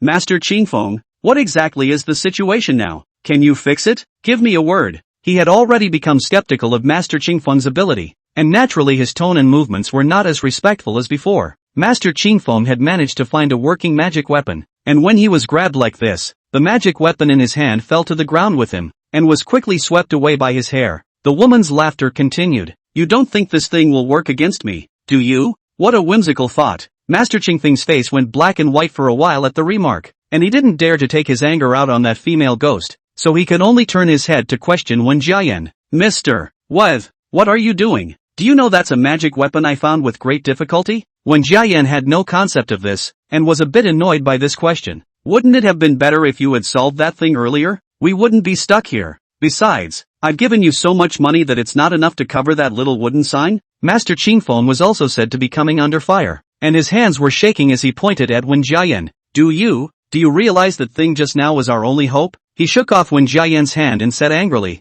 "Now it's good. The only hope has been sent by you to that female ghost, and both of us can only wait for death." Wen Jiayan was a little frightened by what was said. "What do you mean by that? What do you mean by last hope? Aren't you still able to summon thunder? Wouldn't it be fine if you summon thunder to hit it again?" Master Qingfeng sneered. "Do you think that thunder can be summoned casually? Who can summon it without the 5 thunder talismans? I only brought a total of 3 5 thunder talismans with me, and I just ran out a long time ago. Wouldn't it be better for you to draw again when you run out?" Wen Lian said urgently. "You hurry up and draw now." His thoughts were simple. Since that whatever 5 thunder talisman could repel that thing once, it would inevitably be able to tackle it a second time. As long as Master Qingfeng draws a few more 5 thunder talismans now, won't the matter be resolved? Master Qingfeng was annoyed by what was said and said in exasperation, "It's easy to say. Is that 5 thunder talismans something you can just say you can draw? Do you realize that an ordinary Taoist priest would most likely not be able to draw this kind of talisman for the rest of his life?" The hair had completely surrounded the two men, and with the darkness surrounding them, all that could be heard was the sound of the two men arguing. Master Qingfeng had already looked at the spells he had brought in his backpack, and it could be said that he had used all the ones that could be used, and the ones that weren't used wouldn't be of any help if he used them. It was so hard to have a working one, and then when Dayan got rid of it, how could he not be angry? Life is almost gone. Xingfeng Master cannot care about anything else. A brain to the heart for Wen Jian's grudges all set out. Wen Jiayan is at least the third young master of the Wen family, even if he is not as good as the rest of the children of the Wen family. He has been raised by the stars since he was a child. Where can he stand this kind of accusation? Not to mention he's still the one who gave the money. Fire rubbing off on him. Wen Jiayan clenched his fists and unceremoniously began to dislike each other with Master Qingfeng. The female ghost found the scene amusing and really let them bicker over there for a long time. When it didn't want to hear anymore, it took control of the hair and quickly gathered it, tying the two men up and beginning a new round of torture. At that time, Wen Jiayan did not know how painful and unforgettable this day was for him. After the two were pulled back again, Wen Ziyao turned off the surveillance video, and Shinran curiously said, "What's wrong, Ziyao? Why did you turn off the surveillance?" When Ziyao looked at the time, they can't get out without 2 hours. She stood up and put her phone in her pocket, inclining her head to look at Shinran and smiled. "It's just the right time to go for a meal. Together?" And Shinran steeply got up. "Right, oh, it's already dinner time. Let's go. Let's go eat together." She stretched her waist, in a very pleasant mood. "Time flies. I didn't expect to be able to watch such a good show. Suddenly I feel that it's not bad to come to this broken Taoist temple for purification with you around." When Ziyao smiled and shook her head. "It's just a pity you won't be able to see the ending." And Shinran asked, "Why?" When Ziyao didn't say anything and only looked ahead. Soon there was a little Taoist priest who ran over, his face full of panic. "And Shinsher, so you're here. I've been looking for you for a long time." As soon as she saw the face of the little Taoist priest, and Shinran's color changed drastically. "What are you looking for me for?" The little Taoist priest looked at Wen Ziyao,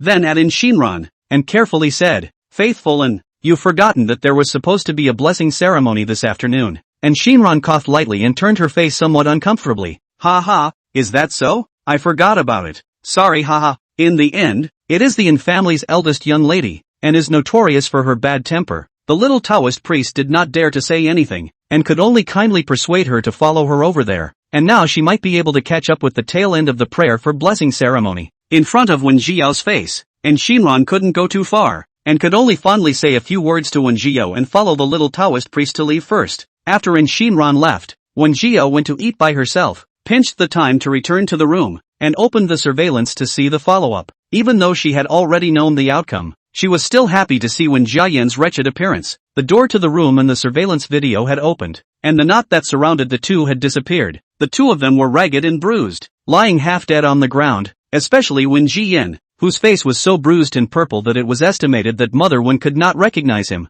"Looks like a tough battle." Wen Jiao scared twice and began to appreciate the miserable state of the two. Wen Jiayan was still not completely unconscious, crawling towards Master Qingfeng on his hands and knees. "Dead old man, you liar, how dare you lie to me?" Master Qingfeng was slightly better than him and was still able to get up. At this point he stumbled up and explained under his breath, "It's not my fault. I didn't want to come either. Who told you to investigate me directly and pick me up at my house? Meaning, it's all my fault?" When Jiayan was about to laugh in anger, he raised his hand tremblingly. "Dead old man, see how I'm going to fix you afterward." Before the words fell, when Jiayan's head was smashed hard, Master Qingfeng looked coldly at Wen Jianyan who was in a coma. "You'd better survive first. Don't forget that the female ghost's target is you." After saying that, he moved quickly to lock the person back into that haunted room, locked the door outside, and left Wen's house with his bank card. Chapter 55, a good show should be watched together. Wen Ziyao, who watched the whole program, did not hold back her laughter. It was a good,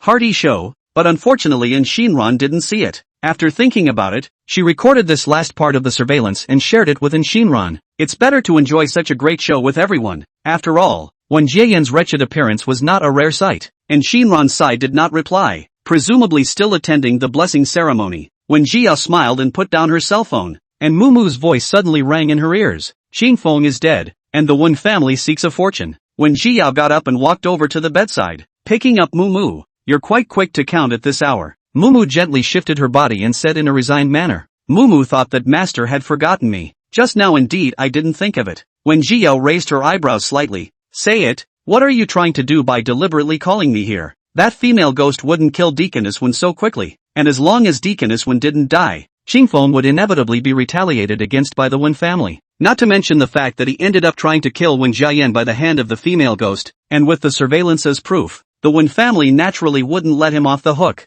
However, he usually had a lot of people harmed by his flirting, and the matter between him and the Wen family was at best a dog-eat-dog, so she wasn't going to intervene. As for the Winchesters to come and ask for the fortune, it's just a matter of time. After all, she was the only one who could solve the female ghost at the moment. What Mumu predicted was something Wen Jiao had already counted on, as an existence that sensed each other with her. There was no way that Mickey wouldn't know. The only possibility of opening up at this point is that there is something else going on. Mumu squirmed a bit and said, I want to go to the White Cloud View Hall. When Jiao looked at the time, at this time the White Cloud Temple is still open to the public. The main hall should have a lot of incense and pray for blessings. The abundance of spiritual energy in this vicinity, coupled with the strong incense in the Grand Hall, did help Mumu recover her strength. It was just as well that she didn't have much to do right now, so she could take Mickey for a stroll. When Jiao brought Mumu to the main hall, at this time the main hall is not too many people, only 3 or 4 believers kneeling on the bushes to close their eyes and make a wish. She was just about to approach when Mickey's voice sounded again,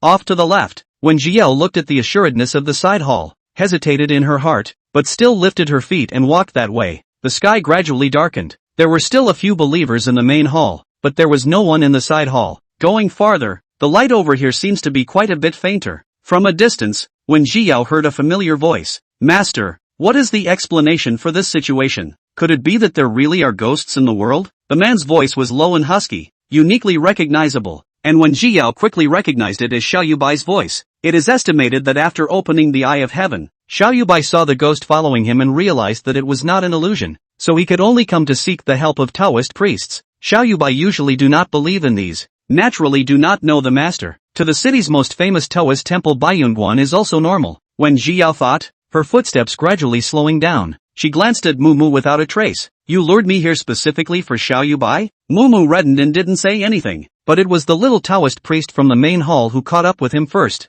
This believer, I'm sorry, but the side hall is currently closed to the public, so if you wish to pay your respects, please come back tomorrow in time for an earlier day. When Jiao glanced at the little Taoist priest, an unfamiliar face, she had only just arrived at the White Cloud Temple and wasn't wearing a Taoist costume, so it was normal for the other party to not recognize her. When Jiao, and too much explanation, followed the little Taoist priest back to the main hall, she didn't want to go over and get involved in Xiao Yubai's business anyway. Since Xiao Yubai hadn't come to her, it meant that he could still hold out for a while longer, so she naturally wouldn't mind her own business. Woody, boing boing. Back in the main hall, the middle-aged woman who had knelt earlier was already standing next to another young Taoist priest. Taoist master, is there really no more peace charms? The little Taoist priest shook his head. I'm sorry, Shinji, we've run out of peace charms for today. The White Cloud Temple's peace talisman is free to give away, so there are a limited number of them each day, and when they run out, they're gone. In fact, Wen Jiao has learned that when there are a lot of people, Bai Yunguan's peace talisman will be dispatched at 10 o'clock in the morning every day, and a little slower before 12 o'clock is also gone.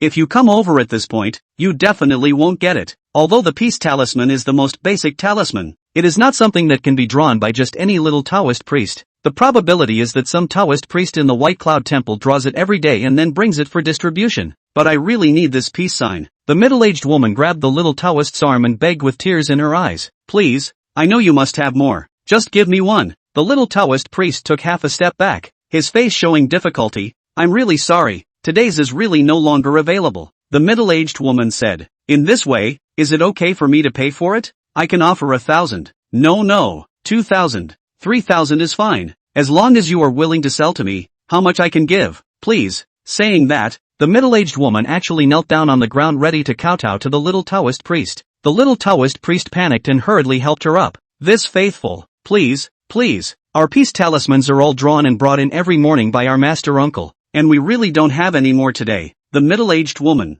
however, keenly captured the key words, so all I have to do is find that uncle and ask him to draw it for me, right? The little Taoist monk gave a beat and hesitated, but Master Uncle's whereabouts are uncertain, and I'm not quite sure where he would be now. The middle-aged woman sniffed and cried out in near despair, making a move to kneel down again for the little Taoist priest. I'm begging you, surely you can help me, right? The little Taoist was in a difficult position. When Jiao was ready to go straight away, halfway there he sighed and still turned around to go back to the two. This auntie, I still have a peace talisman here. If you need it, take it first. She took out from her bosom the peace talisman she had prepared earlier and handed it over. It was a spare peace sign she had drawn earlier. The middle-aged woman froze and looked up at her before she could react to what was going on. Seeing that Wen Jiao was wearing her regular clothes and was young, she assumed that she had also come over to offer incense and pray for blessings. Presumably, he had come earlier in the day to receive a peace sign and hadn't left until now. The middle-aged woman hurriedly took the peace talisman that had been folded into tiny little squares.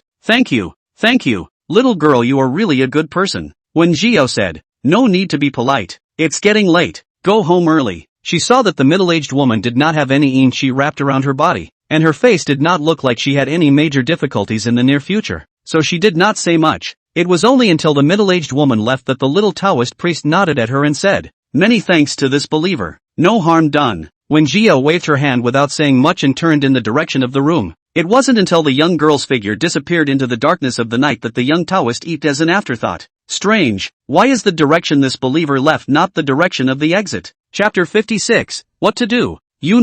A sleepless night. The next morning, Wen Jiao had just opened her eyes when Mumu's humming voice rang in her ears. Because of Mumu's behavior last night, Wen Jiao made a special effort to put its crib farther away from herself. Her bedroom wasn't big enough to house Moki, and she had to put him on the table for the time being. Wen Jiao stretched her back, got up and came to the table, grabbed Mumu and raised her eyebrows. What are you gabbing about in the morning? As soon as she saw Wen Jiao, Mumu instantly curbed her voice and clamped her throat. Master is good. Master is wonderful. My master is the best. Wen Jiao almost gave an angry laugh. She shook her head and put the little one on her shoulder. I'm talking to you. Don't do this kind of thing again in the future, okay? Mickey shook her head and grunted the subject away. After washing up, Wen Jiao ate breakfast and took out her cell phone to look at it. It was after 11 last night before Shinran replied to her message, coming up with a big 60-second string of voices. Wen Jiao didn't like to hear such long language, and it was all converted into text. Scanning the transcript, Wen Jiao was surprised to find that a large part of Shinran's nearly 8-minute voice was almost all mocking Wen Jiayan's deserved. Less than a fifth of the rest were spouting off about the poor accommodations and rules of Baiyunguan.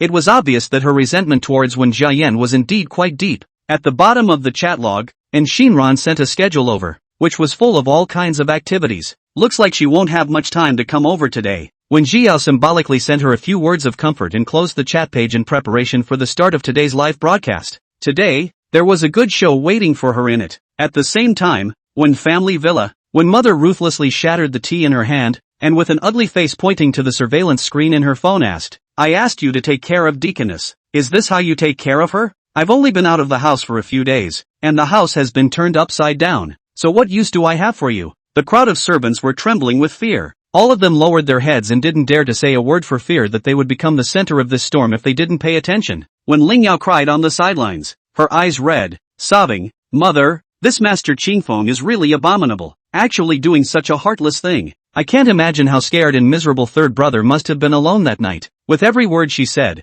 Mother Wen's face became uglier, and the servants around her trembled more and more. Seeing that the situation was not right, the housekeeper took the initiative to step forward and take on Wen Mother's anger. Madam, it's my fault. I shouldn't have left the third young master alone in the villa. Seeing this, the servants all cast grateful glances at the butler. It was important to know that the butler and them were not the same. The butler had been working in the Wen family for almost 10 years, and his status was far from being comparable to their servants who could be replaced at any time. If this thing falls on their heads, sacking would be the best outcome. Not to mention the fact that this job leaving the Wen family was already the richest job they could find. But whenever they were dismissed by the Wen family, the entire upper-class circle of the capital would not hire them again. But if the housekeeper came out and took the responsibility, at most he would be blamed a few times and have his wages deducted for a few months. Mother Wen swept a glance at the housekeeper, reached out to rub her temples, and said with hatred, You do have an unshirkable responsibility in this matter. When Mother naturally knew that this matter had nothing to do with the housekeeper. After all, the housekeeper had been accompanying her on her errands outside a few days ago, and was not at all clear about the situation at home. But this is a matter that since he has come forward, he wants to take the blame for it. He can only accept the punishment. In this case, deduct your salary for 3 months and go back to reflect on it. Yes, ma'am. The butler lowered his head, no reluctance on his face. When Mother sighed softly, Did you find out all the information that I asked you to check? The butler handed over a pile of information. Checked it out. This is all the information about Qingfeng's life. When Mother took the information and looked at it, her face becoming more and more gloomy. Before she could open her mouth to inquire, the butler had already opened his mouth to explain. Qingfeng's information has been disguised, and almost everything that could be investigated before was fake. The implication is that there is a reason why the people around Wen Jiayan didn't find out. No need to make excuses for him. You can investigate the same situation and he can't, so he's incompetent. Mother Wen slammed the information hard onto the table and said in a cold voice, incompetent people should not stay in our Wen family. The butler lowered his head. Yes, also take care of that Sibe, you should know exactly what to do. The butler responded. Yes, ma'am. Alright, go down, all of you, and leave me alone. Wen Lingyao had wanted to say something else, but since Mother Wen was now suffering from a headache and didn't want to see anyone, she could only grit her teeth and go down first. Even though when Mother didn't say anything on her lips, Wen Lingyao could feel that when Mother was blaming her a bit on this matter. Who let her and Wen Jiayan have the best relationship? Usually always inseparable. Favoring this time she left Wen Jiayan alone. Like Wen Jiayan kind of simple-minded and good at deceiving may not notice anything, but when Mother's mind is deep, this kind of situation will inevitably not think too much. No, she had to do something. Wen Lingyao did not return to her room, but went directly to the hospital where Wen Jiayan was.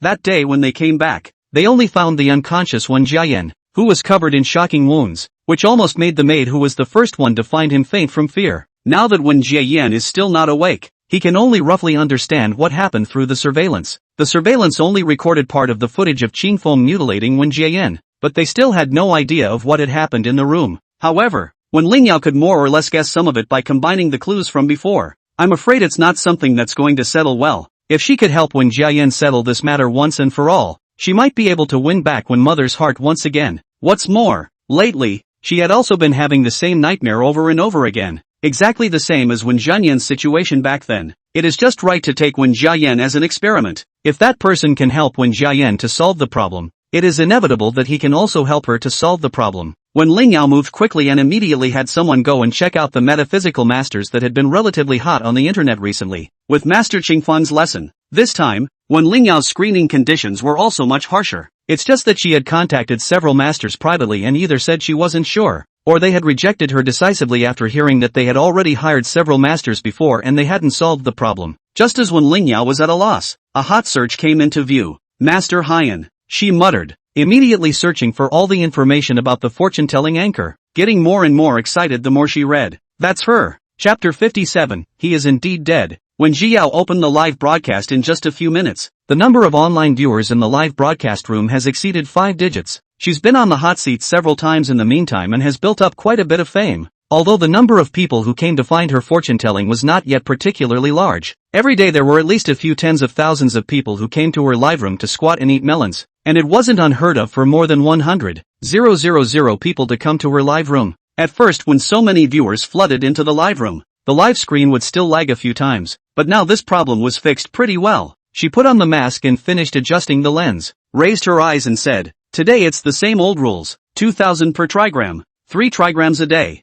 Who's first? Is this Master Higurashi? Why is he wearing a mask? That's what you don't understand, right? Powerful masters always have some strange rules. Wearing a mask and 3 trigrams a day are the rules of Master Shiin. Is Master Shiin as powerful as you say? I think you're all going to praise her to the skies. You're new here, aren't you? I'm not going to say anything else. You'll see how good Master Shiin is when you watch a live broadcast. Fake fans are still chatting over here, but real fans have long since started sending gifts and begging for gossip. Live rooms soon appeared gift special effects. When Jiao looked at the ID and said, "Well, the rest of the gift first do not have to send. A trigram by trigram," said the man who sent the first gift and sent a request for a link. The opposite side quickly connects to the link, and a middle-aged woman with a haggard face appears in the camera. "Master, do you count everything on your side?" When Jiao said, "Well, tell me about your situation." The middle-aged woman looks into the camera as 2 lines of tears slide down her face. Her sudden breakdown left the live viewers a bit confused, but what she said next completely ignited the crowd's anger. "Master Shiin, I'd like you to help me figure out where my son's body is. I've been looking for him for a long time. My son, even if he died so tragically, I can't even find his body now. I can't even help him into the ground. I'm such a failure as a mother." The middle-aged woman choked and started slapping herself in the face. "It's my fault. It's my fault. I'm not a good mother. I can't even do you justice." The middle-aged woman slapped very hard, and it didn't take long for her face to swell up high, matching her red, swollen eyes and looking woefully out of shape. According to the middle-aged woman said, "His son's name is Mo Zhengtian, just this year on the 2nd year of high school, usually very polite, at home is also quite well behaved, classmates and teachers are very fond of him. Although Mo Zhengtian's performance in the class is not considered the top, but it is definitely not bad. and sometimes it can still enter the top 10 of the class and the top 50 of the grade. Because the school isn't too far from home and Imo Jungtian is a taller boy, they let him go to and from school by himself. There hadn't been any problems in the previous few years, but a few weekends ago, they waited at home left and right and never waited for Imo Jungtian to come home. Imo Jungtian, after all, in high school. They are afraid of children addicted to the game, neglected to study. Also did not buy him a cell phone. The two could not contact Imo Jungtian. Went to ask the school. The school said Imo Jungtian left the school a long time ago. They had no choice but to go back down the way they came out and look for it. But they didn't find it until 9 o'clock at night. The two were so anxious that they went to several other places where Imo Jungtian often went to look for them. And they didn't find anyone all night. Imo Jungtian was usually not a playful child and had never been in a situation where he came back so late. They were uneasy. Immediately reported to the police. But the school just moved to a new campus. The new campus is located in a remote suburb. Although the school to the surrounding area are installed surveillance, but there is always a surveillance cannot be photographed place. It just so happens that Imo Jungtian home there is a section of the trail has been in the dead zone of the surveillance, completely unable to shoot. On the surveillance they could only see Imo Jungtian enter the path and never come out after that. The middle-aged woman was so distraught that she said she would follow the police to that trail to look for it. But the group searched the trail back and forth dozens of times without finding any sign of Imo Jungtian. Imo Jungtian just disappeared. If the light disappeared, the middle-aged woman might not have been so sad. But the worst part is that the police found a large amount of blood in a hidden corner of the alley. And after DNA identification, the blood was confirmed to be Imo Jungtian's. And judging by the amount of bleeding, Imo Jungtian has most likely met an untimely end. At that, the middle-aged woman nearly fainted. After that, Imo Jungtian's mother quit her job. And every day she squatted on the path where Imo Jungtian went home, asking everyone if they had seen Imo Jungtian. Only how could she ask about something that the police hadn't even investigated? After a few days of just squatting, the middle-aged woman began to look up some metaphysical spells. After all, in reality she had done everything she could think of and still hadn't found Imo Jungtian's whereabouts. At first she was looking for help from those fortune tellers on the side of the road and searching the internet for various ways to invoke spirits. It's just that none of these approaches have been successful. It wasn't until yesterday that someone told her about Master Hien, and that's when she started searching for information about it.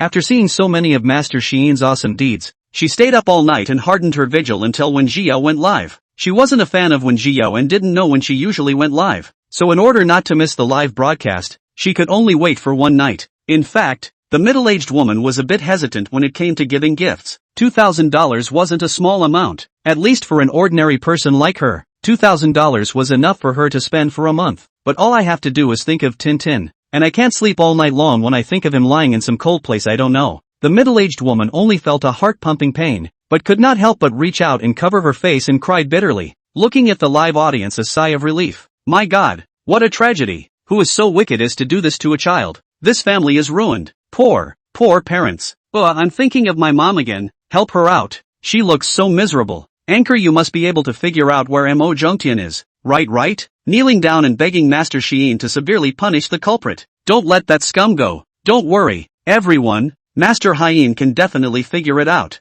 This is Master Hien. If she can't figure it out, no one can. Looks like a good script this time. Interesting to see how it plays out. When Jiao frowned slightly and asked, do you have a picture of your son and his 8 characters? Send it to me privately. The middle-aged woman nodded repeatedly, casually wiped her tears, and hurriedly sent the prepared photos. Master, these are the pictures my son took before school started. I didn't know which ones you wanted, so I sent them all. Can you help me find my son's whereabouts? When Jiao lowered her eyes to look at the 23 photos on the private message and fell into a short silence. After a long time, she spoke. Imo Jungtian has indeed died, but not on the path, but in the school. Chapter 58, the decision is yours. How can this be? The middle-aged woman stopped crying and said incredulously, the surveillance clearly shows that my family Tian left the school. You're not a liar, are you? The middle-aged woman agitated, having long since lost her previous respect. A middle-aged man suddenly appeared in the camera, angrily rebuked, I have long said that online these are liars. You just do not believe. Now well, be cheated. With that, the man grabbed the cell phone and said to the camera, I don't care what kind of anchor you are. I don't count this trigram anymore, and I'm still bothering you to return the money to me. It's already bad enough that something like this happened to our family, and this had to quit her job to make a scene over here. Our family doesn't have that kind of money for you to cheat. The middle-aged woman had wanted to take back her cell phone, but when the man said so, her hand stretched out in midair just slowly fell down, followed by tears. How can you say that about me? I also just want to find Tian Tian and put him in the ground. Do you want Tian Tian to die in peace? It's not like Tintin is my child alone. He's your son too. These words seemed to have touched the middle-aged man. His lips quirked, and the words that came to his mouth were eventually swallowed back, turning into a long sigh. How could he not be heartbroken when his own son died? But he still had his elderly parents to take care of, and a few younger siblings, so he couldn't give up the rest of his living relatives for the ones who were already dead. Could he? The dead are gone, but their lives go on. After a long silence, the middle-aged woman lowered her head and wiped her tears, hoarsely saying, I'm sorry, Master Sheen. I don't count anymore, but please return the money to me. When Zhao sighed, refunding the money is fine, but this hexagram also ends here. But that may not be a bad thing for you. Some things may be better for you not to know coming. Master Sheen, what do you mean by that? The middle-aged woman asked. Is there something we can't know? Does it have something to do with Tien? The middle-aged man pushed her from the side. Are you stupid? That's what she said to you on purpose. What's something we can't know? But it's just to cheat you out of that $2,000. With that, he looked to the camera and angrily questioned. Don't you dare try to trick us with that kind of talk. Refund your money. The middle-aged woman wanted to say something else, but was stopped by a look from the man. When Xiao nodded and gave him a meaningful look with a raised eyebrow. It seems you know it by heart, Mr. Gao. She slightly inclined her head towards the middle-aged woman on the side and emphasized. Besides, it's not you guys, it's you. In this matter, you're the only one who was just kept in the dark, not waiting for the middle-aged woman to pursue. When Xiao continued, you should have wanted to go to school more than once to make trouble, right? But your husband didn't agree every time, right? The middle-aged woman froze. You, how did you know? Naturally, it was calculated. When Xiao slightly hooked her lips, I know more than that. The middle-aged man sniffed his eyes sharply, picked up his cell phone and loudly scolded. Enough, how much longer do you want to coax my wife with flowery words here? You just don't want your money back, right? I'm telling you, so many people in the live room are watching. Don't you dare try to deny it. When Xiao didn't pay any attention to him and only asked lightly, Du Huichuan, have you thought about it? Are you going to return the money? Or are you looking for your son's corpse? Before Du Huichuan could say anything, the middle-aged man had already preempted him. Huichuan, how long do you want to be fooled by her? Hurry up and ask her to refund the money. The choice is yours. Du Huichuan. When Xiao's tone was calm, no half emotions could be heard. It was the tone that favored this that made Du Huichuan hesitate. Suddenly, as if she thought of something, her figure lurched. You, how did you know that my name is Du Huichuan? From start to finish, she only said her son's name, never mentioning what her name was. This time when Xiao didn't say anything, while Du Huichuan's attitude was firm. Master Sheen, if you don't help me find my son's body, can I ask for my money back? When Xiao smiled faintly, that's of course. Not only that, I'll refund you double. The middle-aged man still wanted to say something, but when Xiao lightly glanced at him, and it made him stiffen and unable to move. That look is just awful. What kind of person could have such terrible eyes? It was too late to think about it, but Du Huichuan, who was on the side, had already nodded his head and said, okay, I'll count it, and I'll also ask Master Sheen to help me. The wood has been turned into a boat. It is too late for the middle-aged man to stop it. He can only keep praying in his heart, hoping that when Xiao is a liar and doesn't know those things. Only, unfortunately, it was going to disappoint him. When Xiao's first sentence shattered his illusions. Your son's body is buried under a tree behind the school right now, so take the police there with you and you'll find him soon. Without hesitation, Du Huichuan turned around and ran towards the police station. In fact, from the time when Xiao said that he would double the refund if he couldn't find it, Du Huichuan completely believed when Xiao's words. There are few things more direct than giving money. She had come into contact with so many fortune tellers during this period of time, of which those who could manage to return double could be said to be rare. Anything else might have fooled her, but this was a search for her son's body. If you can't find it, you can't find it, and there's no way to fool around with it. Du Huichuan rushed to the police station as fast as possible, explaining the circumstances and requesting the police to exit the country to accompany her to the school to search for her son's body. The police were having a headache over the case, and when they heard that there was a clue, they were all in high spirits. Upon hearing that the clue was given out by a fortune-telling anchor, several people looked at each other and began to hesitate again. A police officer said, Auntie Du, where did you find a fortune-telling anchor? We believe in science. These are feudal superstitions and cannot be trusted. Yes, Auntie, you can't trust any of this. We know you're keen to find out where your son is as soon as possible, and we're all going to do our best to help you. No, she's not a fraud. She's a very powerful master. Du Huichuan tried to explain, but the few policemen were firm materialists and did not waver in the slightest. When Xiao drank a mouthful of water and spoke, you guys should have already found out, right? The traces of blood in the alley are not right. That's not the first scene. The cops froze. Who's talking? Du Huichuan hurriedly placed his cell phone in front of several people. This is the very powerful master I was talking about. A few people looked at the masked Wen Jiao on the live broadcast, and for a moment, they fell into an eerie silence. Only when Jiao's crisp voice rang out, those bloodstains were splashed on by human beings, and according to the surveillance, you should have lined up 5 suspected candidates. 3 out of 5 are students. Don't you think that's a bit too much of a coincidence? You guys now follow Du Huichuan to the mountain behind the school, and if you don't find a body, you can cure me of the charge of reporting a false police report. Chapter 59. Do you really want to know the truth? With that out of the way, a couple of cops decided to take a trip to the back of the school. For one thing, they had originally suspected that this matter was likely related to the school as well. And for one thing, what Wen Jiao had said was all accurate. The case was handled by them, and they knew very well that there could not be any mistakes in the whole case process that would lead to the leakage of information about the case. Not to mention that the things about the suspect were all just sorted out by them. It's only been less than 3 minutes, and where did Wen Jiao, an anchor who has been broadcasting live, learn about it? With this happening, the school is on edge, and for the sake of the students' safety, the school has stepped up its vigilance, and now no one is allowed to enter the school except students and teachers. If he hadn't been with the police, Du Huichuan wouldn't have been able to get into the school at all today. The group came to the back of the school, and based on Wen Jiao's guidance, they quickly started digging. Du Huichuan stood anxiously on the sidelines, now and then probing his head to look at the ground. She held up her cell phone and the live audience followed her as she waited for the results. Originally, according to reason, this situation cannot be broadcast live, but cannot help Du Huichuan begged bitterly. Coupled with when Jiao said those words, they also turned a blind eye. But if you do dig something up, you still can't broadcast it out live. Suddenly, one of the policemen shouted, "Captain, we've got something." For a moment, everyone's eyes gathered over. Du Huichuan trembled and rushed over, and again, when he was about to reach it, he was stopped by a small policeman outside, pointing to his cell phone. Du Huichuan was in a hurry to go over, directly put the cell phone after the rest of the screen in the pocket, simply forgot to close the microphone. The live feed went black and only the sound of their conversation could be heard. "Did you find my son?" Du Huichuan's hands were shaking with nervousness, and his voice took on a bit of a crying tone. "Is my son really here?" A female police officer stepped forward and said, "Auntie Du, you have to be mentally prepared. The scene may." She didn't finish the latter words, but Du Huichuan's tears had already fallen first. "No matter what has become of him, he is still my son," Du Huichuan said. "Let me see him, okay? I promise not to move anything from the scene, please." The policewoman dropped her eyes and sighed softly, sidestepping to make way out of the way. All the police officers in front of them rose silently and made way for the grieving mother. Du Huichuan took one step towards the mound,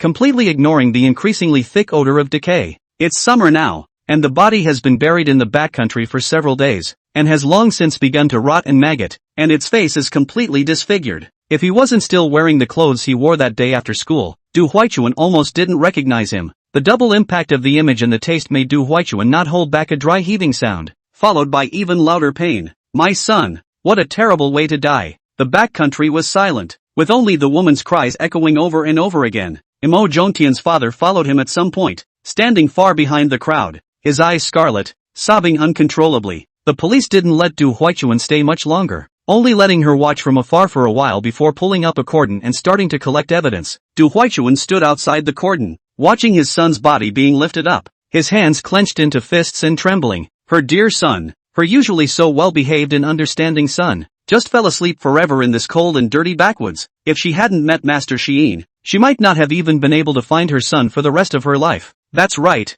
Master Higgins. Du Huichuan hurriedly took out his cell phone and kept praying in his mind that the streak must not break. She let out a long sigh of relief the moment the live page came back up. "Master Xiyin, I know you have real skills. I apologize to you for what happened before. Can I beg you to help me figure out who the murderer is?" Du Huichuan's hand holding the cell phone trembled slightly, and his voice was muffled. "Please, I know that since you can figure out Tian's whereabouts, you must be able to find the murderer as well, right?" When Jiao was silent for a moment and said, "The matter of finding the murderer should be left to the police, not a fortune-telling anchor. I've already done the math for you. This case will be solved in less than 3 days, and you'll find out who the killer is by then." Du Huichuan froze. "Master Xiyin, did you already know who the murderer was? Why can't you tell me? Is it because I haven't swiped enough gifts?" "Yes, it must be because of this. It's me being stupid. This is already the second trigram," Du Huichuan said, and was ready to continue charging money for gifts. When Jiao stopped her, "There's no need to send it.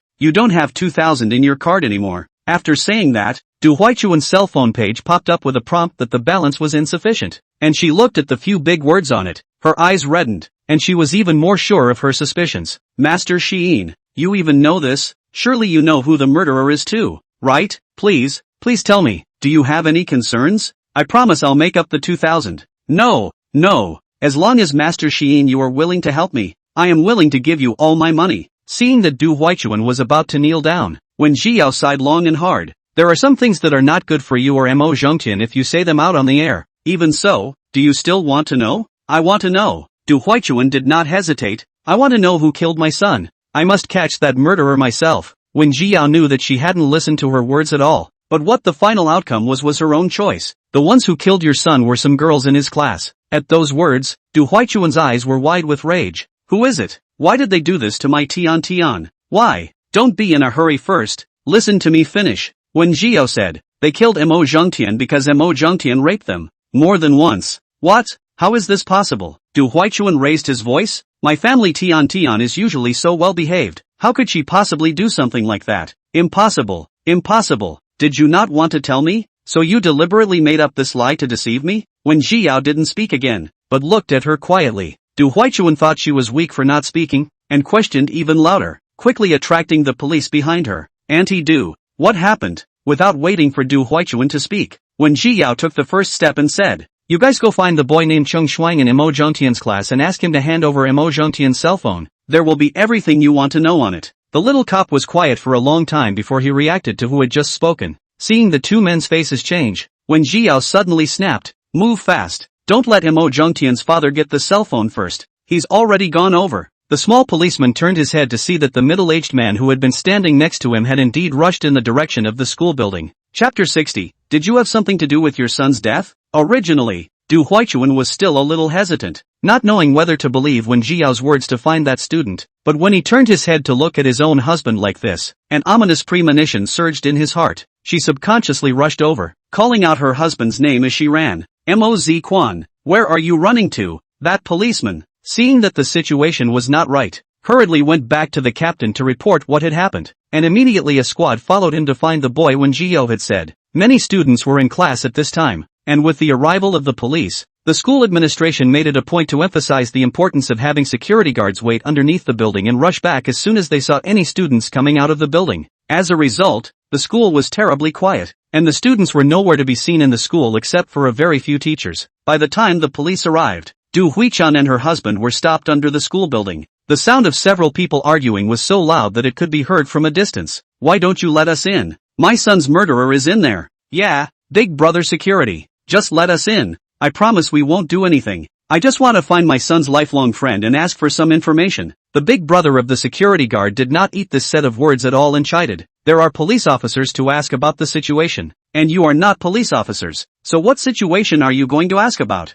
Besides, the children are in class now. What do you mean by rushing in now? It's totally unreasonable. Get out of here. A few security guards drove the two outward like flies, and Du Huichuan was about to say something when he saw Moz Quan winking at him. With the tacit understanding between husband and wife for many years, Du Huichuan quickly reacted to what he meant. She hesitated a bit, but then she saw Moz's overall color change. In order to avoid Moz Quan from doing anything even more impulsive, Du Huichuan still decided to help him out. As the security guard was about to turn around and leave, Du Huichuan suddenly grabbed his arm. Big brother, I'm begging you, just let me go in and take a look. The guard looked impatient and casually waved her hand away. Du Huichuan fell to the ground in a smooth manner, and with the weight of his body he pulled the security guard hard to the ground as well. The scene was instantly thrown into chaos, and Moz Quan took advantage of a few people's inattention to quickly run towards the school building. In the end, it is a matter of life and death. Moz Quan exploded with unprecedented speed, and when the security guard looked over, the person had already run out for an unknown number of meters. Hey, you give me stop. The security guard was in a hurry and wanted to chase after him, but his arm was grabbed by Du Huichuan and he couldn't move, so he couldn't get up several times. What are you doing? Let go of me. Why are you two so bad? You want me to lose my job, don't you? Du Huichuan shook his head, burying his head in grabbing the man's arm desperately and not letting go, his mouth constantly chanting, I'm sorry, we promise we won't make any trouble. Please let him go in. Unfortunately, Moz Kwan did not run out far before he was stopped by the police. As fast as he was, in the end, he was still a middle-aged man of advanced age. Naturally no match for a well-trained police officer. When Du Huaichun saw Moz Kwan, who was being held by two policemen on the left and right, he had mixed feelings in his heart. She couldn't say what kind of feeling it was, and he didn't know exactly what Moz Kwan was going to do in the past. But as Moz Kwan rushed out, she had begun to believe the words of that fortune-telling anchor. Now that there are so many policemen guarding the side, it is difficult for them to break through the siege even if they have 3 heads and 6 arms. Du Huaichun was soft and cried, "Deadbeat, what exactly did you hide from me? It's all this time, just give an honest explanation. Maybe you can still get credit for your crimes." Something that could make Moz Kwan go in and get it even if he didn't bother to break in hard in this situation was definitely not something good. The more Du Huaichun thought about it, the more he collapsed, and the whole person cried without breath. "Deadbeat, does Tiantian's death have something to do with you? Do you really know something?" Moz Kwan was annoyed by what was said and glared at her fiercely. "What the hell are you babbling about? I think you've really lost your head. Whether it's nonsense or not, we'll know after we investigate." The police glanced faintly at Moz Kwan and inclined his head to signal the small police officer next to him to go up and investigate. The police are still at the scene. This Moz do all dare to do this kind of thing. The discerning can see how vain he is. After this, several people's impression of Moz Kwan had changed slightly. They split into 2 teams. One team stayed below to watch over both Moz Kwan and Du Huaichun, while the other team went up to investigate the things Wen Jiao said. It didn't take them long to find the boy Wen Jiao was talking about. In the end, it was only a high school student, and when he saw so many police officers, he was so scared that he couldn't speak properly. Without waiting for the police to speak, the boys took it upon themselves to explain everything,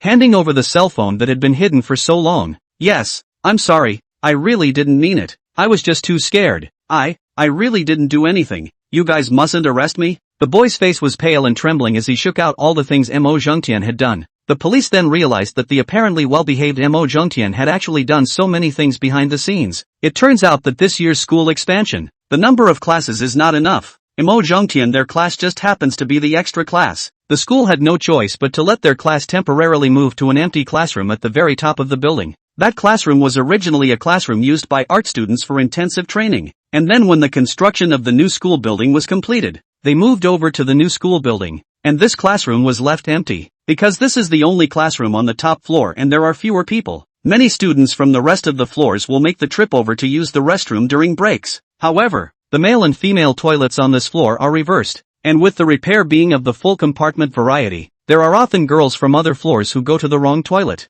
Mo Zhongtian took advantage of this and hid in the restroom and raped several girls who went the wrong way and recorded videos as a threat. The girls in high school were just coming of age and had no idea how to react to the situation, and with the fact that they were being videotaped, they had no choice but to put up with it. That cell phone, it was the one Mo Zhongtian specifically used to record videos with. The police looked at the video in their cell phones and grimaced. No wonder when we approached the school students to inquire about the situation, a lot of the girls were not in the right mood. So here's the reason. This Mo Zhongtian, he's not very old, but he has a lot of heart. He's not even an adult yet and he's causing this kind of thing. A police officer said with a face full of anger, "Captain, do you think he came back to the school that day? Was it also 4? It's probably what we suspected. The exact results will be pretty much the same when the autopsy report comes out. Let's go. Now it's time to talk to a few parties." Chapter 61, Your Mother Was Murdered. Just shortly after the group of police officers who went to investigate left, Du Huaichuan remembered the live streaming connection and took out his cell phone in a hurry to look at it. "Master Xiyin,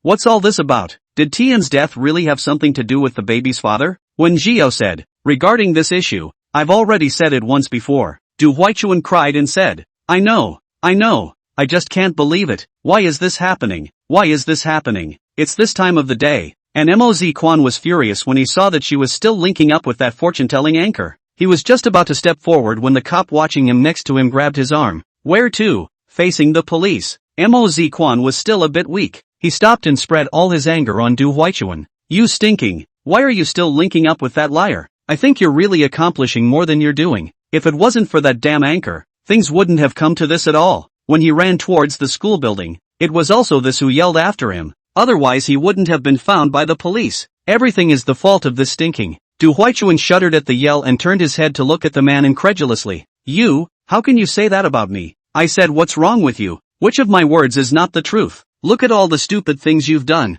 How could I have married a woman like you?" Moz Kwan, what do you mean by that? Du Huichuan was trembling with anger, pointing at him for a long time without being able to say a complete sentence, tears falling indisputably. I know I have a lot of shortcomings, but all these years from my heart, I've definitely poured my heart out to you and Tian, right? After so many years, even if there's no credit, there's still hard work. How can you do this to me? Hard work? What kind of hard work do you have? You don't look as good as others. You don't make as much money as others, and you can't even look after a child. So what use do I have for you? Du Huichuan's body shook, unable to believe that the love of his life was actually saying such words. She tried to say something, and the words turned into a whimper of pain. Wen Jiao sighed, turned the phone around and pointed at Moz Quan. I'll have a word with him. After what happened before, Du Huichuan had completely believed in Wen Jiao's ability, and without much hesitation, she aimed her cell phone screen at Moz Quan. Moz Quan, do you really think that no one knows about your little secret? You don't open your eyes to see which of those women you're looking for is good enough for you? What are you babbling about?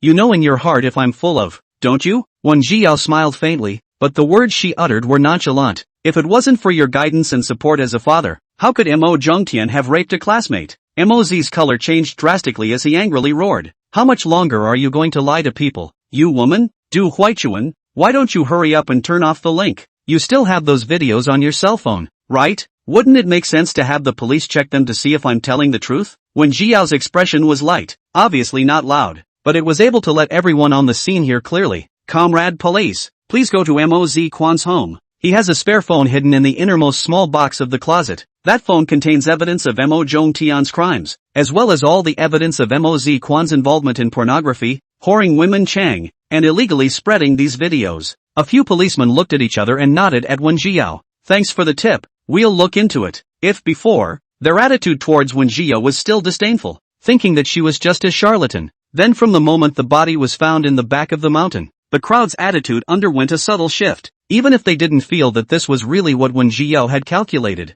they would rather believe her words than not. Sensei, find out if it's true or not. After saying that, Wen Jiao inclined her head and glanced at Moz Quan, who was standing by the side. The man had long since lost his original arrogance. His legs were trembling, his face was white, shivering his lips, and he couldn't say a complete sentence. Wen Jiao shook her head and said, "Do yourself a favor," said the man who no longer hesitated and turned off the combo. Just the first trigram has wasted so much of her time. The second trigram can be caught up, cannot delay the good play of the Wen family before. Well, the first trigram is over. Now the live room is crowded. The second trigram we use the way of drawing lucky bags. Those who need it can participate. Speaking of which, this was still a method she had learned in Master Qingfeng's live broadcast, and she hadn't expected to use it so soon. When Jiao sent a blessed bag with a half-minute time limit, and incidentally looked at the comment section of the live broadcast. Master Xiyin. So who actually killed Mo Zhongtian? My god. No wonder Mo Zhongtian did this kind of thing at such a young age.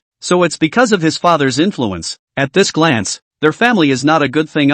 Looking at the way Du Huichuan just dragged the security guard, she should not have helped Moz Quan do bad things, right? Anchor, just tell us about the outcome of this case. I'm really getting anxious. That's Anchor. What's going on with Mo Zhongtian's death? When Jiao looked at the blessed bag time and took the time to pick a few questions to answer, Mo Zhongtian went back just to continue committing crimes, so he purposely avoided surveillance and went back to the school through the alley. Mo Zhongtian was mistakenly killed by a coalition of the victims he had harmed. Why do you ask why it's called manslaughter? Because they didn't really want to kill him, they just wanted to get those videos back to delete them. Except that Mo Zhongtian also tried to rape one of the girls on the spot on the basis of his strength, and was ultimately killed by the girls by mistake. You asked how to sentence? When Jiao thought for a moment, but still didn't say anything. The case will be closed after a while, and you will naturally be clear by then. As she spoke, the lucky bag quota had already been drawn out, and she scanned her ID and sent a direct request for a streak. Okay, come on. Second trig of the day.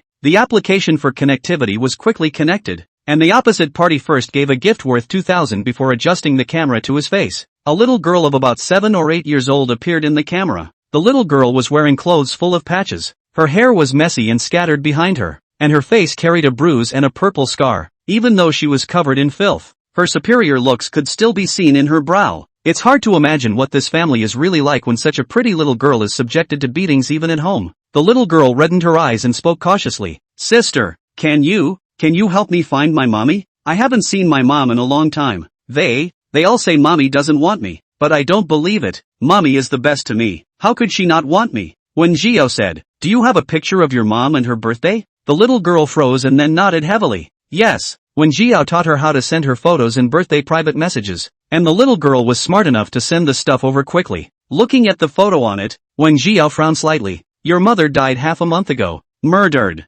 Chapter 62, Finding You. I don't know if the little girl was too young to understand the meaning of death and murder yet, but she didn't show shock and sadness, but cocked her head and asked, "What does it mean?" When Xiao glanced at her and didn't say much on the topic, turning to ask, "Do you know when your birthday is?" The little girl nodded. "Aha! Mommy told me that once." "Okay, as before, send me a private message, soon." The little girl's birthdate was also sent, combined with the little girl's face. When Xiao started a trigram, completely confirming the conjecture in his heart. "How much do you remember about your mom? Is it convenient to tell me about it?" The little girl thought for a moment and spoke in a milky voice. The little girl's name is Xin Yan, and she's not quite sure what city she was born in, but judging by the furnishings of her home in the video, it would be on some rural village. Sinan's father was a native of the village and her mother came from out of town and stayed in the village after she got married. In the beginning, Xin Yan's parents had a very bad relationship, often quarreled, and in serious cases would even fight, except that most of the time it was the mother who was hurt more. After each beating, her bruised mother would hug her and cry quietly. Then Xin Yan grew up a bit and began to understand her mother's pain, so she would purposely cry out loud when her parents fought. Often, at such times, her mother, on the other hand, would pick her up and gently comfort her, and there would be no quarrel with her father. But this approach was used more often than not, and it didn't work, especially when the father was in a rage. As the conflict between the parents grew, so did the injuries to the mother, until some time ago, when my mother disappeared and hasn't been back since. Earlier in the day, my father would make some excuse that my mother was just going out to run some errands, but now that almost a month has passed, this kind of statement naturally can't be hidden from everyone, and there is gradually some gossip in the village. The village is so small that if any family has a problem, the whole village will know about it in less than half a day. The village said everything. Some said her mother ran away with someone else. Some said her mother was in an accident and couldn't come back. And some were even more outrageous, saying her mother had been captured. I don't know if it's because of these rumors, but Xin Yan's father also became more and more grumpy and started to scold Xin Yan instead of hitting him.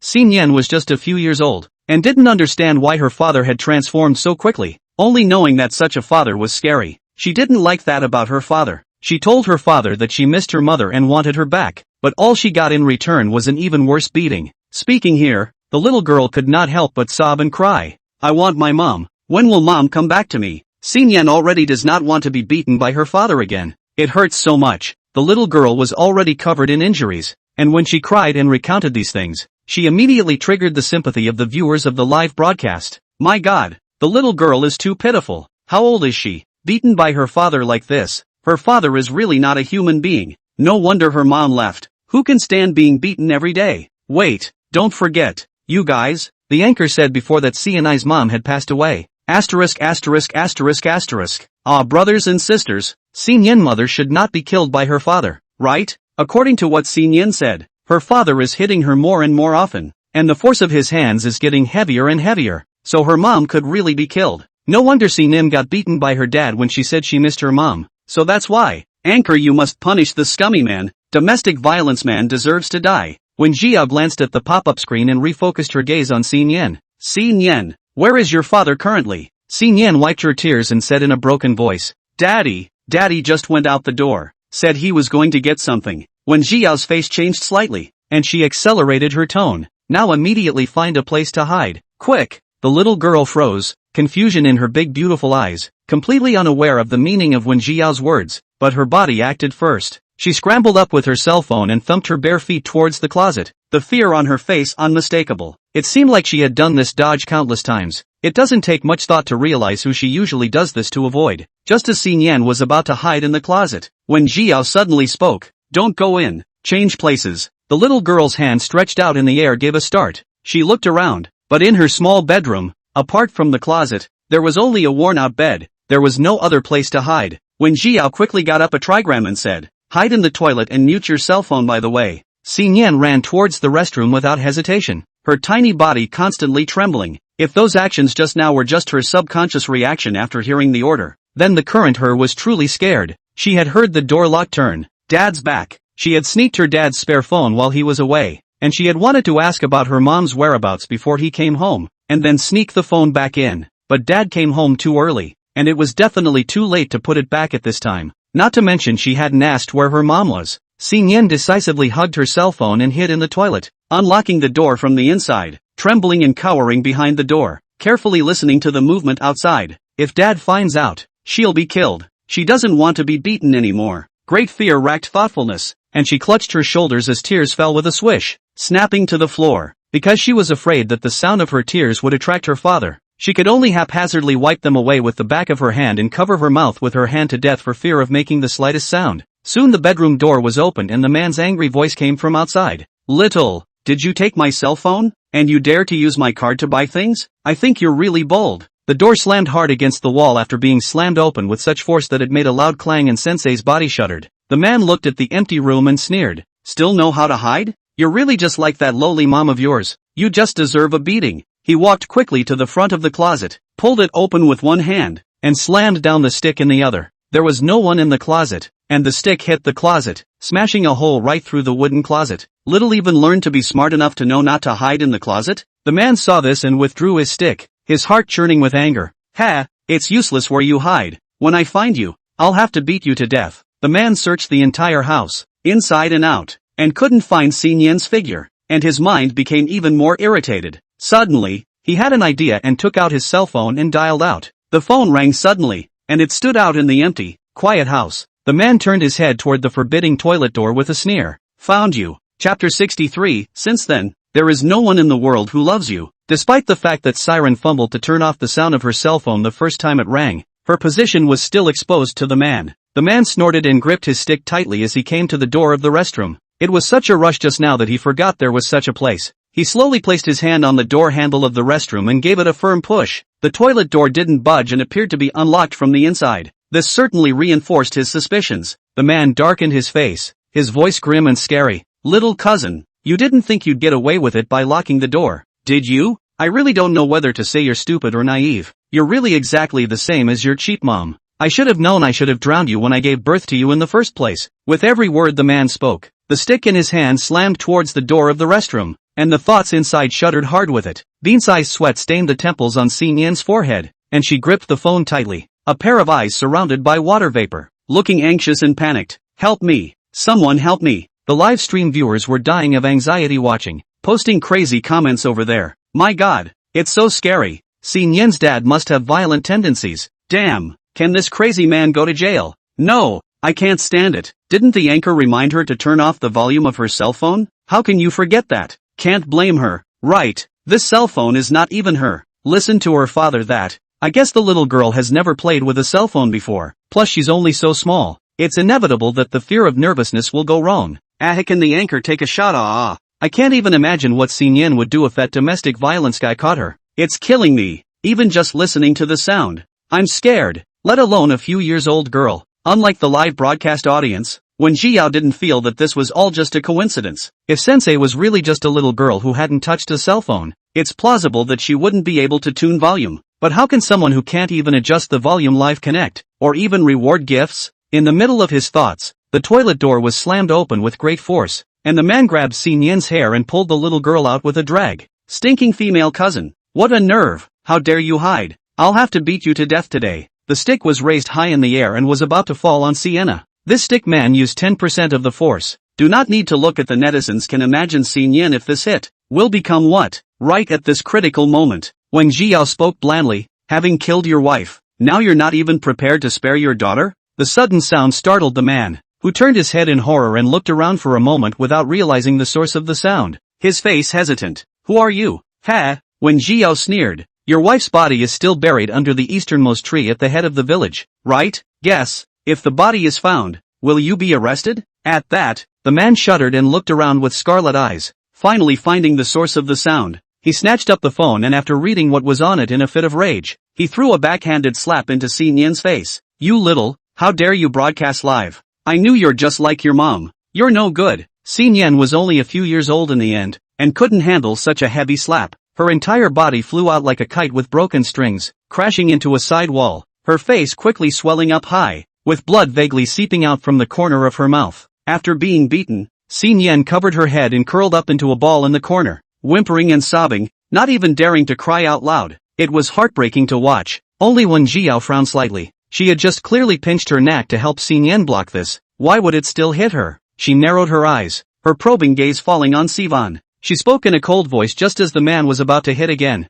Your wife is not cheating on you. The man's hand stretched out in midair lurched, turning his head to stare deathly at Wen Jiao. What do you mean? Through the mask, Wen Jiao looked straight at his gaze as if he wanted to kill. I said, your wife did not cheat on you. Everything is nothing more than your wild guesses. How can that be? The man interrupted Wen Jiao in a loud voice, his face twisted and hideous. What the do you know? I saw it all with my own eyes. Wen Jiao said, the man you saw was just a man who didn't sell drugs, and your wife contacted him just to buy drugs for her own treatment. Despite the fact that you're not good looking, you don't make much money, and you like to beat and curse people, your wife does genuinely like you. She never wanted to betray you, even when you beat her up like that. All she wanted was to get some cheap drugs from that man with no business license so she could save you some money. Didn't you get it? She saved her own money to buy you an anniversary present. Speaking here, Wen Jiao suddenly snorted. Oh, I almost forgot. You never opened that box at all because you thought it was something she bought for that man and you were too dirty. But I'm sorry to tell you that she bought that gift for you.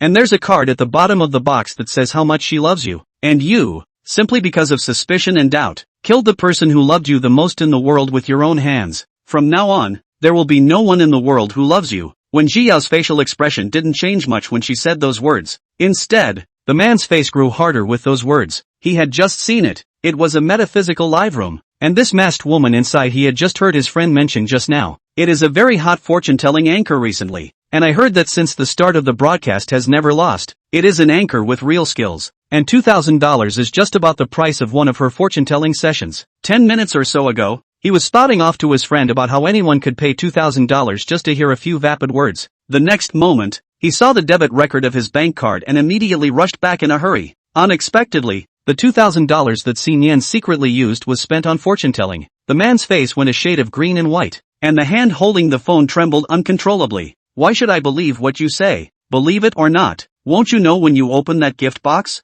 The man was silent for a moment, dropped the stick in his hand, and turned to pull the box out of the living room. Not having much patience, he tore through the box packaging in 3 tries and rummaged around inside. Soon he saw a card. The card was small and exquisitely crafted, with a line of handwritten letters, and at the very beginning was his own name. Chapter 64, You've done enough already. How is this? How is this possible? The man's hand holding the card trembled slightly, and the expression on his face could barely be maintained. The facts are in front of you, and now that it's over, are you still going to kid yourself? Wen Jiao's voice without a trace of emotion came from the cell phone, unceremoniously tearing off the disguise on the man's face. From the beginning your wife didn't cheat on you. It was you who was incapable, had low self-esteem, got angry outside, came back and took it out on your wife. And you know you're not good for her, so you're scared. Scared that she'll leave you, scared that she'll find a better home. When you found out about those so-called suspicions, you didn't even dare to confront her and hastily convicted her in your mind. Speaking here, the smile at the corner of Wen Jiao's mouth took on a few points of sarcasm.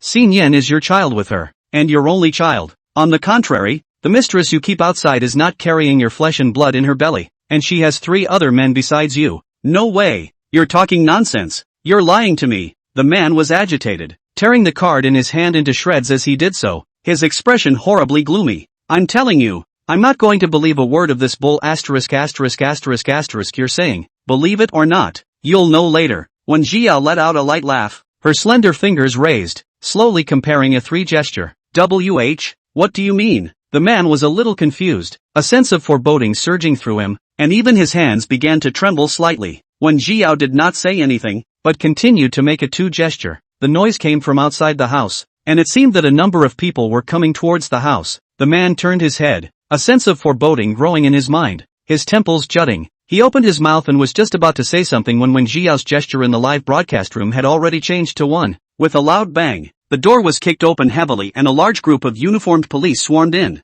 The man was surrounded, bean-sized sweat sliding down his forehead as he stammered. Police? Comrade police, what are you doing? The police officer in charge scolded sternly. What are you doing? What have you done that you don't know in your heart? The man still wants to argue. I am a good law-abiding citizen. What can I do? Comrade police officers, have you made a mistake? With a sweep of his gaze, he saw the police officers behind him go over and gently pick up Xin Yan, who was still curled up in pain on the ground, and his face changed slightly. This is my daughter. She stole my money. I just can't stand it. That's why I taught her a little lesson. Comrade policeman, I educate my own daughter. It's not against the law, right? Hearing this, the policewoman who had helped Sin Yen up really couldn't help but glare at him. A little lesson? What have you done to the child? How old is she? There's not a piece of good flesh on her. The man was about to say something when the police officer in charge had already put shackles on his hands. We've dug up your wife's body, and now we have reason to suspect you of premeditated murder, child abuse, so please come with us. The man's eyes widened and his legs went weak, about to fall to his knees. At this moment, there was only one thought left in his mind. It was over. Everything was over. Just as the police were about to leave, when Jiao suddenly spoke. Seen enough? I didn't lie to you, did I? MS. Everyone froze, only to see a beautiful woman in a long loose dress walk in from outside the house. She wrapped her arms around her chest and frowned at the man with a disgusted expression. Before, I only thought that you were a man with no character. I didn't realize that you actually dared to kill people. When really, I underestimated you. The man looked at the woman in front of him and looked stunned for a moment.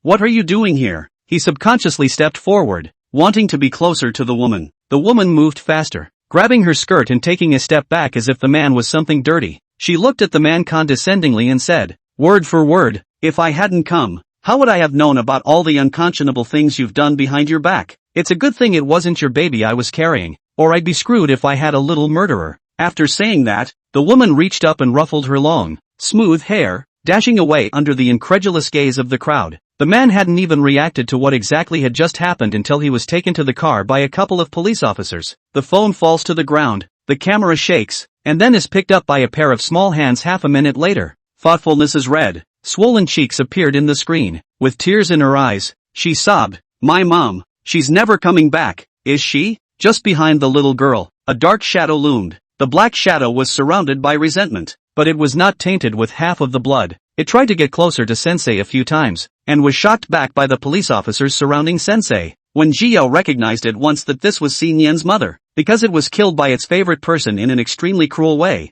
it was filled with resentment. But after death it was trapped in the place of death and could not leave, so it could only wander around the entrance of the village day and night and take a look at its children from afar. Now that the body has seen the light of day again, those bonds that trapped it have naturally been severed and it has come to the child it missed the most. But the police occupation is special. The body-yang energy is much heavier than the average person. Even if it is already half a step into the realm of the severe ghosts, still unable to break through the police surroundings to come to the side of Xin Yan, seemingly noticing Wen Jiao's gaze, the spiteful spirit raised his hand and made a few movements. Wen Jiao gave it a deep look, finally understanding what she hadn't figured out before. She sighed and said softly, your father will spend the rest of his life in jail, and after that you'll be sent to an orphanage to be adopted by a couple after 3 years. You have great foster parents and a great life ahead of you, so try to live your life. Sensei, you have a brand new future waiting for you. These words were spoken not only to Sivan, but to Sivan's mother. After saying that, Wen Jia lowered her eyes and gently recited a section of the past life mantra. The grievances around the spirit dissipated a little bit and eventually transformed into its pre-birth appearance. A middle-aged woman with a gentle look stood in place and bowed deeply at Wen Jiao, and then a gust of wind blew and it drifted away with the wind. As if sensing something, Thought turned her head, unable to control the tears that came to her eyes. She looked anxiously, her voice trembling. Mommy, is mommy back? Wen Jiao said, the great revenge has been avenged, the regret is over, and your mother has left. Sensei, you've done a good job, it's time to let go. Xin Yan bit her lower lip and wanted to say something. The policewoman walking in front of her turned her head and picked her up. Your name is Xin Yan, is it? Don't be afraid. My sister will take you to the hospital for a body checkup, okay? Don't worry, no one will ever hit you again. Seeing this, Wen Jiao cut off the connecting microphone, and the live broadcast room returned to calm. It's about time for the real show to begin. Chapter 65, after all, your works, they are all copied, aren't they? Thinking about it was just a matter of looking up, and then when he lowered his head again he realized that the connection had been broken. A fleeting moment of resignation flashed across her face, but the policewoman had already come over and asked who she was talking to, and Xin Yin could only turn off her cell phone and shake her head with red eyes. When the policewoman saw this, she couldn't ask any more questions, but could only reach out and pat the little girl on the shoulder. Of course she knew that Siren was linking up with Master Hyen. After all, it was Master Hyen who had sent them over. If it was in the past, the police would never have believed in such feudal superstitions, but Master Hyen sent them the live link directly. The scene in the live feed of Pi was just the scene of little Sinan being beaten and scolded by his father. They immediately chose to go out to the police and split up into two groups. one coming to the tree at the head of the village to look for the body that Master Hyan said was there, and the other coming directly to Si Nim's home to stop his father's evil behavior. But the village terrain was complicated, and Si Nien's house was in the deepest part of the village, and their group circled around for a long time until the bodies under the trees were dug up, and they found Si Nien. Luckily they were not too late. The tragedy had not been realized, and everything was still in time. It was also because of this incident that several of their police officers had become subtle in their attitudes towards Master Hyan. In fact, the policewoman is also very sympathetic to this little girl. At a young age was treated so, biological parents a death and a prison. I really do not know what she should do in the future. The policewoman sighed, thinking that she would buy some snacks for the little girl to come back later, which would be a bit of comfort for the poor little girl. Let's hope that this child will really be as happy and fulfilled in the rest of his life as Master Hyan said. On the other side, after cutting off the link, when Jiao didn't hesitate and continued to send out a lucky draw, the raffle was set for half a minute. The live streaming pop-ups were flying. What do you mean by that? Why do I always feel that your words have a deeper meaning? Thanks to Master Xiyin. If Master Xiyin hadn't reported to the police, I guess Xiao Xinyan really would have died here. If you ask me, that man is also invincible. His own low self-esteem, incapable, so all the anger on his wife. The key is that his wife in this case actually like him. Simply difficult to comment. Actually, it's good to think that mom is gone. Maybe it's also a relief. Otherwise I don't know how many beatings I'll have to take. See, really anxious dead me. If Xinyan that time to put the cell phone mute is good, there will not be so many things behind. When Jiao swept her eyes at the pop-up screen and faintly said, "No," the cell phone in Xinyan's hand at that time would not be muted. The live stream was quiet for a split second, and soon a viewer responded by typing a question. What does the anchor mean by that? Could it be that Sensei didn't mute her cell phone on purpose? I think it's really possible. After all, Master Xiyin reminded me of it just a few seconds ago. It's not reasonable for Sensei to forget, right? When Jiao smiled mysteriously, after all, it's just a little girl. How can she ensure that her father will definitely be captured if she doesn't make some sacrifices? A sentence that sent 1,000 waves through the live broadcast. The audience in the live broadcast instantly exploded, and countless guesses sprang up like rain. Asterisk asterisk asterisk asterisk asterisk asterisk asterisk asterisk. I told you there was something fishy about this. I'm sure it's Siren who did it on purpose.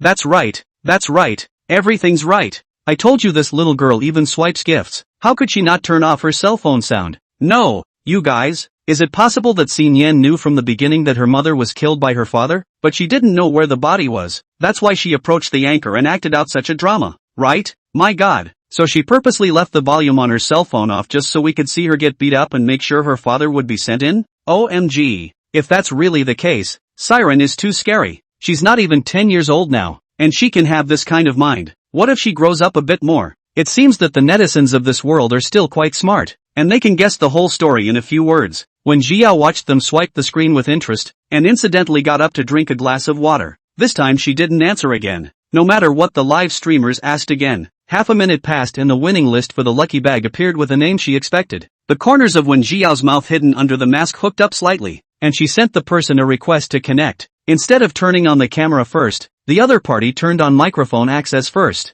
A gentle, soft, female voice with a few hints of flirtatiousness came from the live broadcast. Master Xiyin, I would like to ask if you can catch ghosts? A lot of things have been happening in our house lately, and I suspect that our house is haunted. A soft female voice with a few troubled moments. She sounded so good that just listening to her voice made the live viewers think of her. When Jiao gave a faintly unrecognizable sneer and said, "Yes, you tell me the specifics." Only after hearing this did the other party turn the camera on, and a slightly pale but unusually beautiful face appeared in the lens. The young girl's features were straight, and her eyes were filled with tears as she looked at the camera in a pitiful manner. This familiar face, who was it if not Wen Lingyao? The moment they saw Wen Lingyao, the live broadcast audience boiled over. One was because Wen Lingyao's appearance was one of the prettiest even among so many face value anchors. Secondly, it was because Wen Lingyao had been active in various fields and won awards over the years. Plus her status as a rich white woman, she had accumulated a lot of fans on the internet. Many netizens have more or less heard of Wen Lingyao even if they don't powder her. At this moment,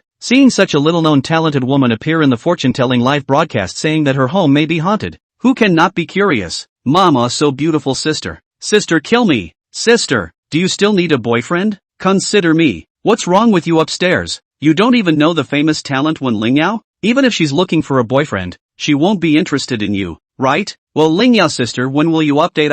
I wait for you to wait so hard. Didn't you hear Lingyao say she had a family problem? Even if you want to push for more work, You should wait until they've solved their problems first. MS. Wen said that she had some changes in her home before, so she should be referring to this matter, right? Seeing the comments, Wen Lingyao revealed a resilient smile and softly said, "Thank you all for your concern. What I said before was indeed this matter." She lowered her eyes, showing just the right amount of vulnerability and trepidation, and with that soft and vulnerable look, she earned everyone's sympathy. "I know you've all been waiting for me for a long time, but with something like this happening at home, I just don't have time to think about anything else. I'm here to apologize to everyone. I'm sorry." This kind of sympathetic behavior is even worse than when he was in the Wen family.